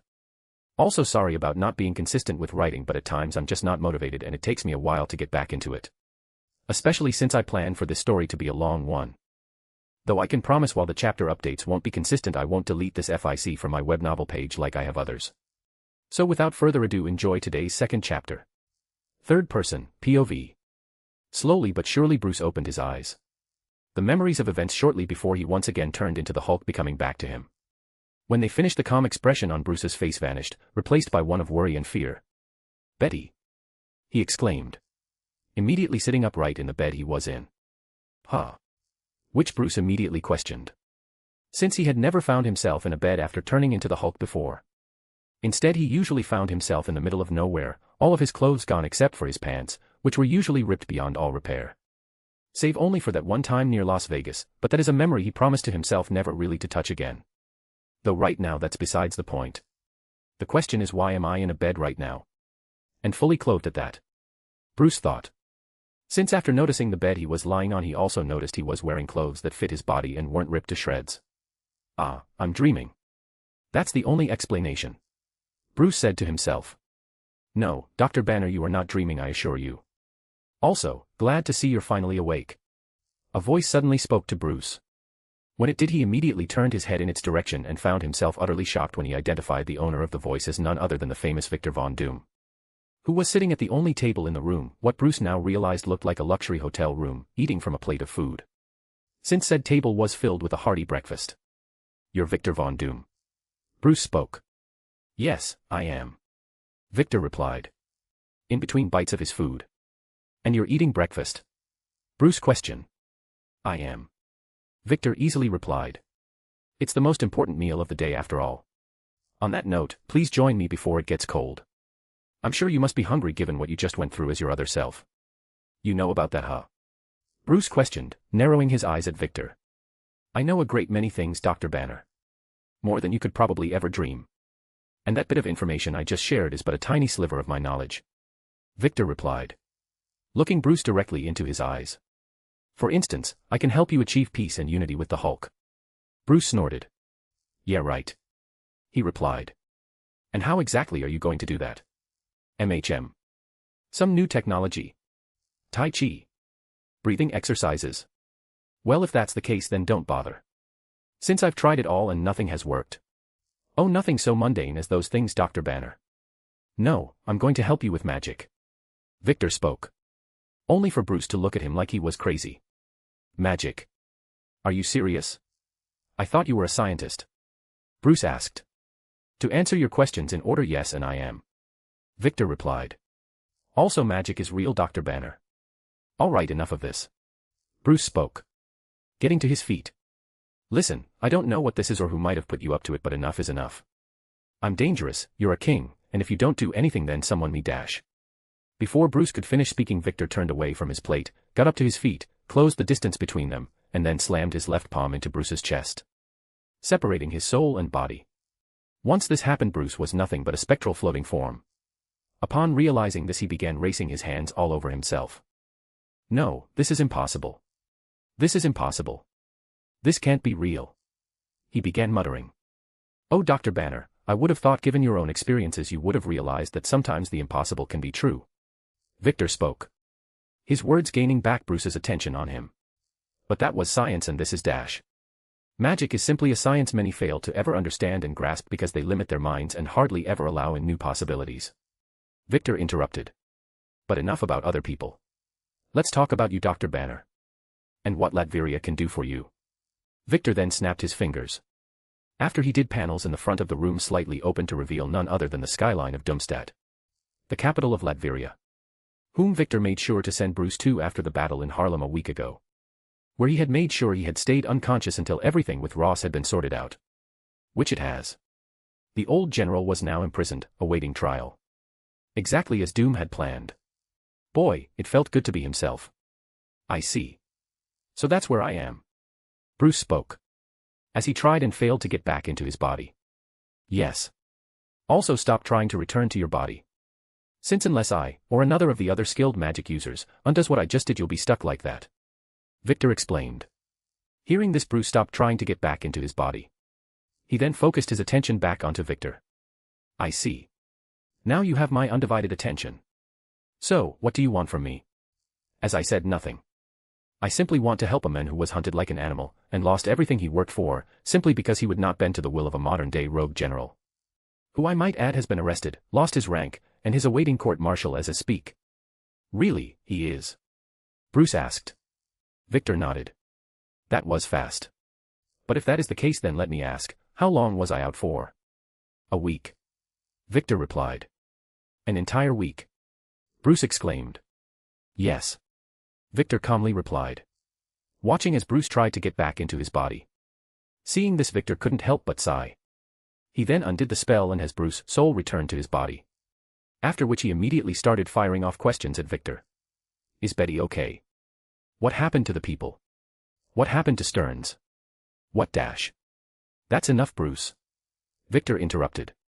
For if you keep talking like that, I won't be able to answer your questions. Right. Bruce replied. Sorry, it's just. It's fine. No need to explain. Victor spoke. So to begin with, Betty is fine. Well, as fine as she can be under the protection of the U.S. government. He mused. And him being a former U.S. citizen in his previous life, he knows what he's talking about. She's been looked after and no harm has come to her. In fact, she's one of the biggest reasons her father is currently looking to spend his golden years making sure he doesn't drop the soap in Leavenworth. For she testified against him. She did. Bruce mused. I can't believe it. I know. You know, it's truly a sad day when a parent makes their child hate them that much that they're willing to send them to prison. Victor mused, wiping a fake tear away from his eye. Anyway, in regards to the people of Harlem, no one was injured in the slightest. I, my wife, my brother-in-law, and our friend Ben made sure of it. Lastly, in regards to Stearns, he's here in Latveria like you. Along with Blonsky. What? Bruce questioned. Blonsky is here? He is. Victor replied. But there's no need to worry. Here, let me show you. He spoke. Victor then snapped his fingers. A second after he did, a holographic screen appeared in the middle of the room. Now Bruce, observe the screen. He spoke. When Victor did, Bruce turned to look at it. Finding himself staring at Blonsky, dressed in comfortable clothing, talking to a therapist. Is Blonsky in therapy right now? Bruce asked. Yes, he is. Victor replied. You see, the super soldier serum you created that the former General Ross had him use created a chemical imbalance throughout his entire body, throwing off his decision-making to even his emotional control. My scientists have confirmed it. Then he added your blood into the mix and that sent him over the edge. But after my peep and I defeated him, secured him, and brought him here, we begun the process of working with him to help him get back to normal. Well, as normal as he can be now that he can turn into a giant gamma creature. Victor explained. Wait, so the changes made to Blonsky physiology were permanent? Not only that he can freely switch back and forth between his two forms and retain total mental cog dash. Snap.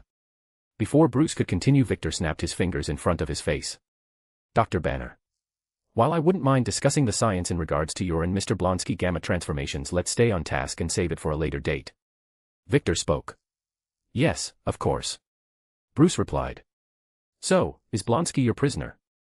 And for that matter, am I? No, on both accounts. Victor replied. Yes, currently my people and I are keeping Blonsky on lockdown. But that's only until we're absolutely sure he isn't a danger to himself and others. As for you, if you wish to leave Latveria, you can anytime. But if you do, you'll no longer have our protection. Which means your life will go back to the way it used to be. Which was none at all. Since even though Ross is no longer an issue for you, I'm sure you understand, being as smart a man as you are, Bruce, that the people in power will never leave you alone. Unless you have assistance. You mean from you? Bruce questioned. Yes. Victor replied. After all, I want all of you, both the men and the other guy, as a friend. Hey, you know, you make a really good pitch, Doom, but one thing I've learned is that there's generally a catch to deals like this. Bruce said, putting a serious expression on his face. In response, Victor did the same. I assure you there's not in this case. Victor replied. But I understand it'll take some time for you to believe me. So until then, I'll take my leave. He spoke. Oh, and this room is yours for long as you choose to stay in Latveria. And should you need anything, just ask for me or one of my aides and it'll be brought to you. Well then, Dr. Banner, have a good rest of your day. He spoke. Victor then snapped his fingers and opened up a portal, which he then stepped through and shut, leaving Bruce once again astounded, as well as with a lot to think about. Latverian Navy Base, Atlantic Ocean. June 13, 2010. A proud smile on her face, Katma Tue stood in her upgraded pre-march armor on the beach of what used to be Atuma's island, now Latveria first ever naval base, staring out at the ocean waves. Image here. Which tomorrow, after years of planning and preparation, she, Atuma, and their voices would invade, to bring under the control of their Lord Doom, making tomorrow a glorious day indeed. Chapter 117, Chapter 113, Siege of Atlantis. A/N, the winner for the last contest were Thor_Ragnarok_8653 for the Electro GIF. Juhiko for the Shocker GIF. Insert a GIF of the Lizard/Kurt Connors here. Third person, POV. After staring at the ocean waves in front of her for a few more minutes, Katma turned away from them and headed back inside of the confines of the base itself. She then entered the base's main headquarters and made her way to a conference room, where Atuma, his top lieutenants, and her own, were waiting. Good day to you all, Katma said, getting acknowledgement from everyone in the room, even Atuma himself. Since over the past couple of years working together, he and Katma Tue had developed a mutual respect for each other. A far cry from their first meeting on the island. Once Katma gave her greetings, she walked up to the table situated in the middle of the room. Meanwhile, everyone else, save for Atuma, who was standing by the table like Katma, moved to take up the seats in the conference room. Then once they did, everyone focused their attention on Katma and Atuma. Seeing this, Katma touched the table, and a second after she did, a holographic display appeared in the air over it. The display itself of Atlantis. Insert image of Marvel Atlantis here. Alright people, I won't mince words. We all know why we're here. To conquer the seas and bring them under the control of Lord Doom. And tomorrow we take our first steps down that path by conquering the jewel of the sea itself, Atlantis. Katma spoke. You all have your orders, you know the contingencies we have in place. And you know what must be done. But the reason I decided to have this meeting today is to remind you of that. As well as the fact failure is not an option. Especially in regards to the highest priority objective we must fulfill, even if it means abandoning Atlantis. Touching the table once more, Katma pulled up holographic images. This time of people. The extermination of the current ruler of Atlantis, Namor, and his immediate family and most loyal followers, Katma spoke. Her eyes like black holes when she looked at the holographic display of Namor and those closest to him. Insert image of Namor Mackenzie here. For if they survive, it will matter not if we capture Atlantis. Pre-March Tue speaks the absolute truth. Atuma said. For I have faced Namor many times in my quest to conquer the seas, and I can say that while the Atlantean hybrid does have many faults, he is a tenacious bastard, who the people of Atlantis, and most other Atlantean respect. Which is why no conquering of the seas can truly occur so long as he is alive. Is that understood? Katma spoke. Yes, Primarch Tue. The military officers in the room replied back in unison. Excellent. I'm glad you all understand. So with that I call this meeting to an end.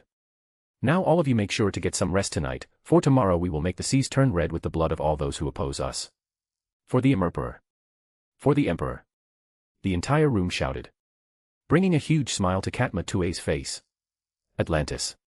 June 14, 2010. Asterisk boom. Boom. Boom, asterisk. Hearing the sound of explosions reverberate through the water, Namor, king of Atlantis, swam faster through the halls of the royal palace towards his throne room. Arriving, he slammed open the doors, finding his top military and political advisors, as well as his wife Dorma and son Kamar, waiting for him. The moment the king of Atlantis swam into the room, all eyes turned to him. Report. Namor simply spoke, but in a commanding tone with no room for objection. Sire, we are under attack. One of his generals told him. I know that, you idiot. Give me details. Namor shouted back in response. Of course, my king. One of the other generals spoke. He then pulled up a holographic screen, since Atlantis possessed advanced technology. Once the screen was pulled up, everyone in the throne room turned their gaze to it. When they did, they saw the Atlantean army battling against Attuma and his warriors, who were being aided by powerful underwater vessels. Image here. Which were the first round of undersea attack vessels made for the Latvian navy. Seeing Attuma, Namor couldn't help but scowl. Attuma. He seethed. To think he would have the gall to attack us once more. That low-born mongrel. He will rue this day. For it will also be his last. Sire, I understand your frustration and anger. But those vessels accompanying Attuma and his soldiers cannot be underestimated. One of the political advisors spoke up. True. Our forces are struggling against them, and we haven't even taken one of them out yet, while they're easily decimating the ranks of our soldiers. One of the generals explained. Then pull back out forces and have them regroup. Turn this assault into the siege that it is. Namor ordered his people. Meanwhile, I will go and take care of Attuma once and for all. He spoke. Hearing their king's orders, his advisors nodded and started moving. The same for Namor himself. But before anyone could leave the throne room, several bombs went off, easily destabilizing it. Take cover. Namor shouted. Swimming to collect his wife and son in his arms and move them out of the way of any falling debris. Namor's advisors also did the same, but not all of them managed to survive. Then, before Namor and his allies even had a second to collect themselves, Primarchs, in gear created for underwater operation, led by none other than Katma Tue, burst into the throne room from several different entrances. Their weapons at the ready. Since this was the plan to defeat Namor from the beginning. While Attuma destroyed Atlantis' main fighting force from the front, Katma would destroy its overall leadership from the back. Looking around the throne room, Katma's eyes soon found Namor and landed on him. When they did, Namor looked in her direction. The king of Atlantis getting a furious expression on his face. Meanwhile, Katma Tue just licked her lips in satisfaction. Lord Doom. I am close. Worry not, for the prize you asked me to collect for you is almost within my hands. Katma thought. A crazed look in her eyes when thinking about Doom and ripping Namor's head from his body. Speaking of which, Katma is about to do just that. Chapter 118, later date and rewrite. Hello readers. I know you've been waiting for an update for this story, but I'm sorry to say it's not my main focus at the moment. In fact, I'm even thinking about rewriting it. Though I'll make that decision later. Right now, however, I am focused on my other Marvel FIC called The Elder Stark. Check it out.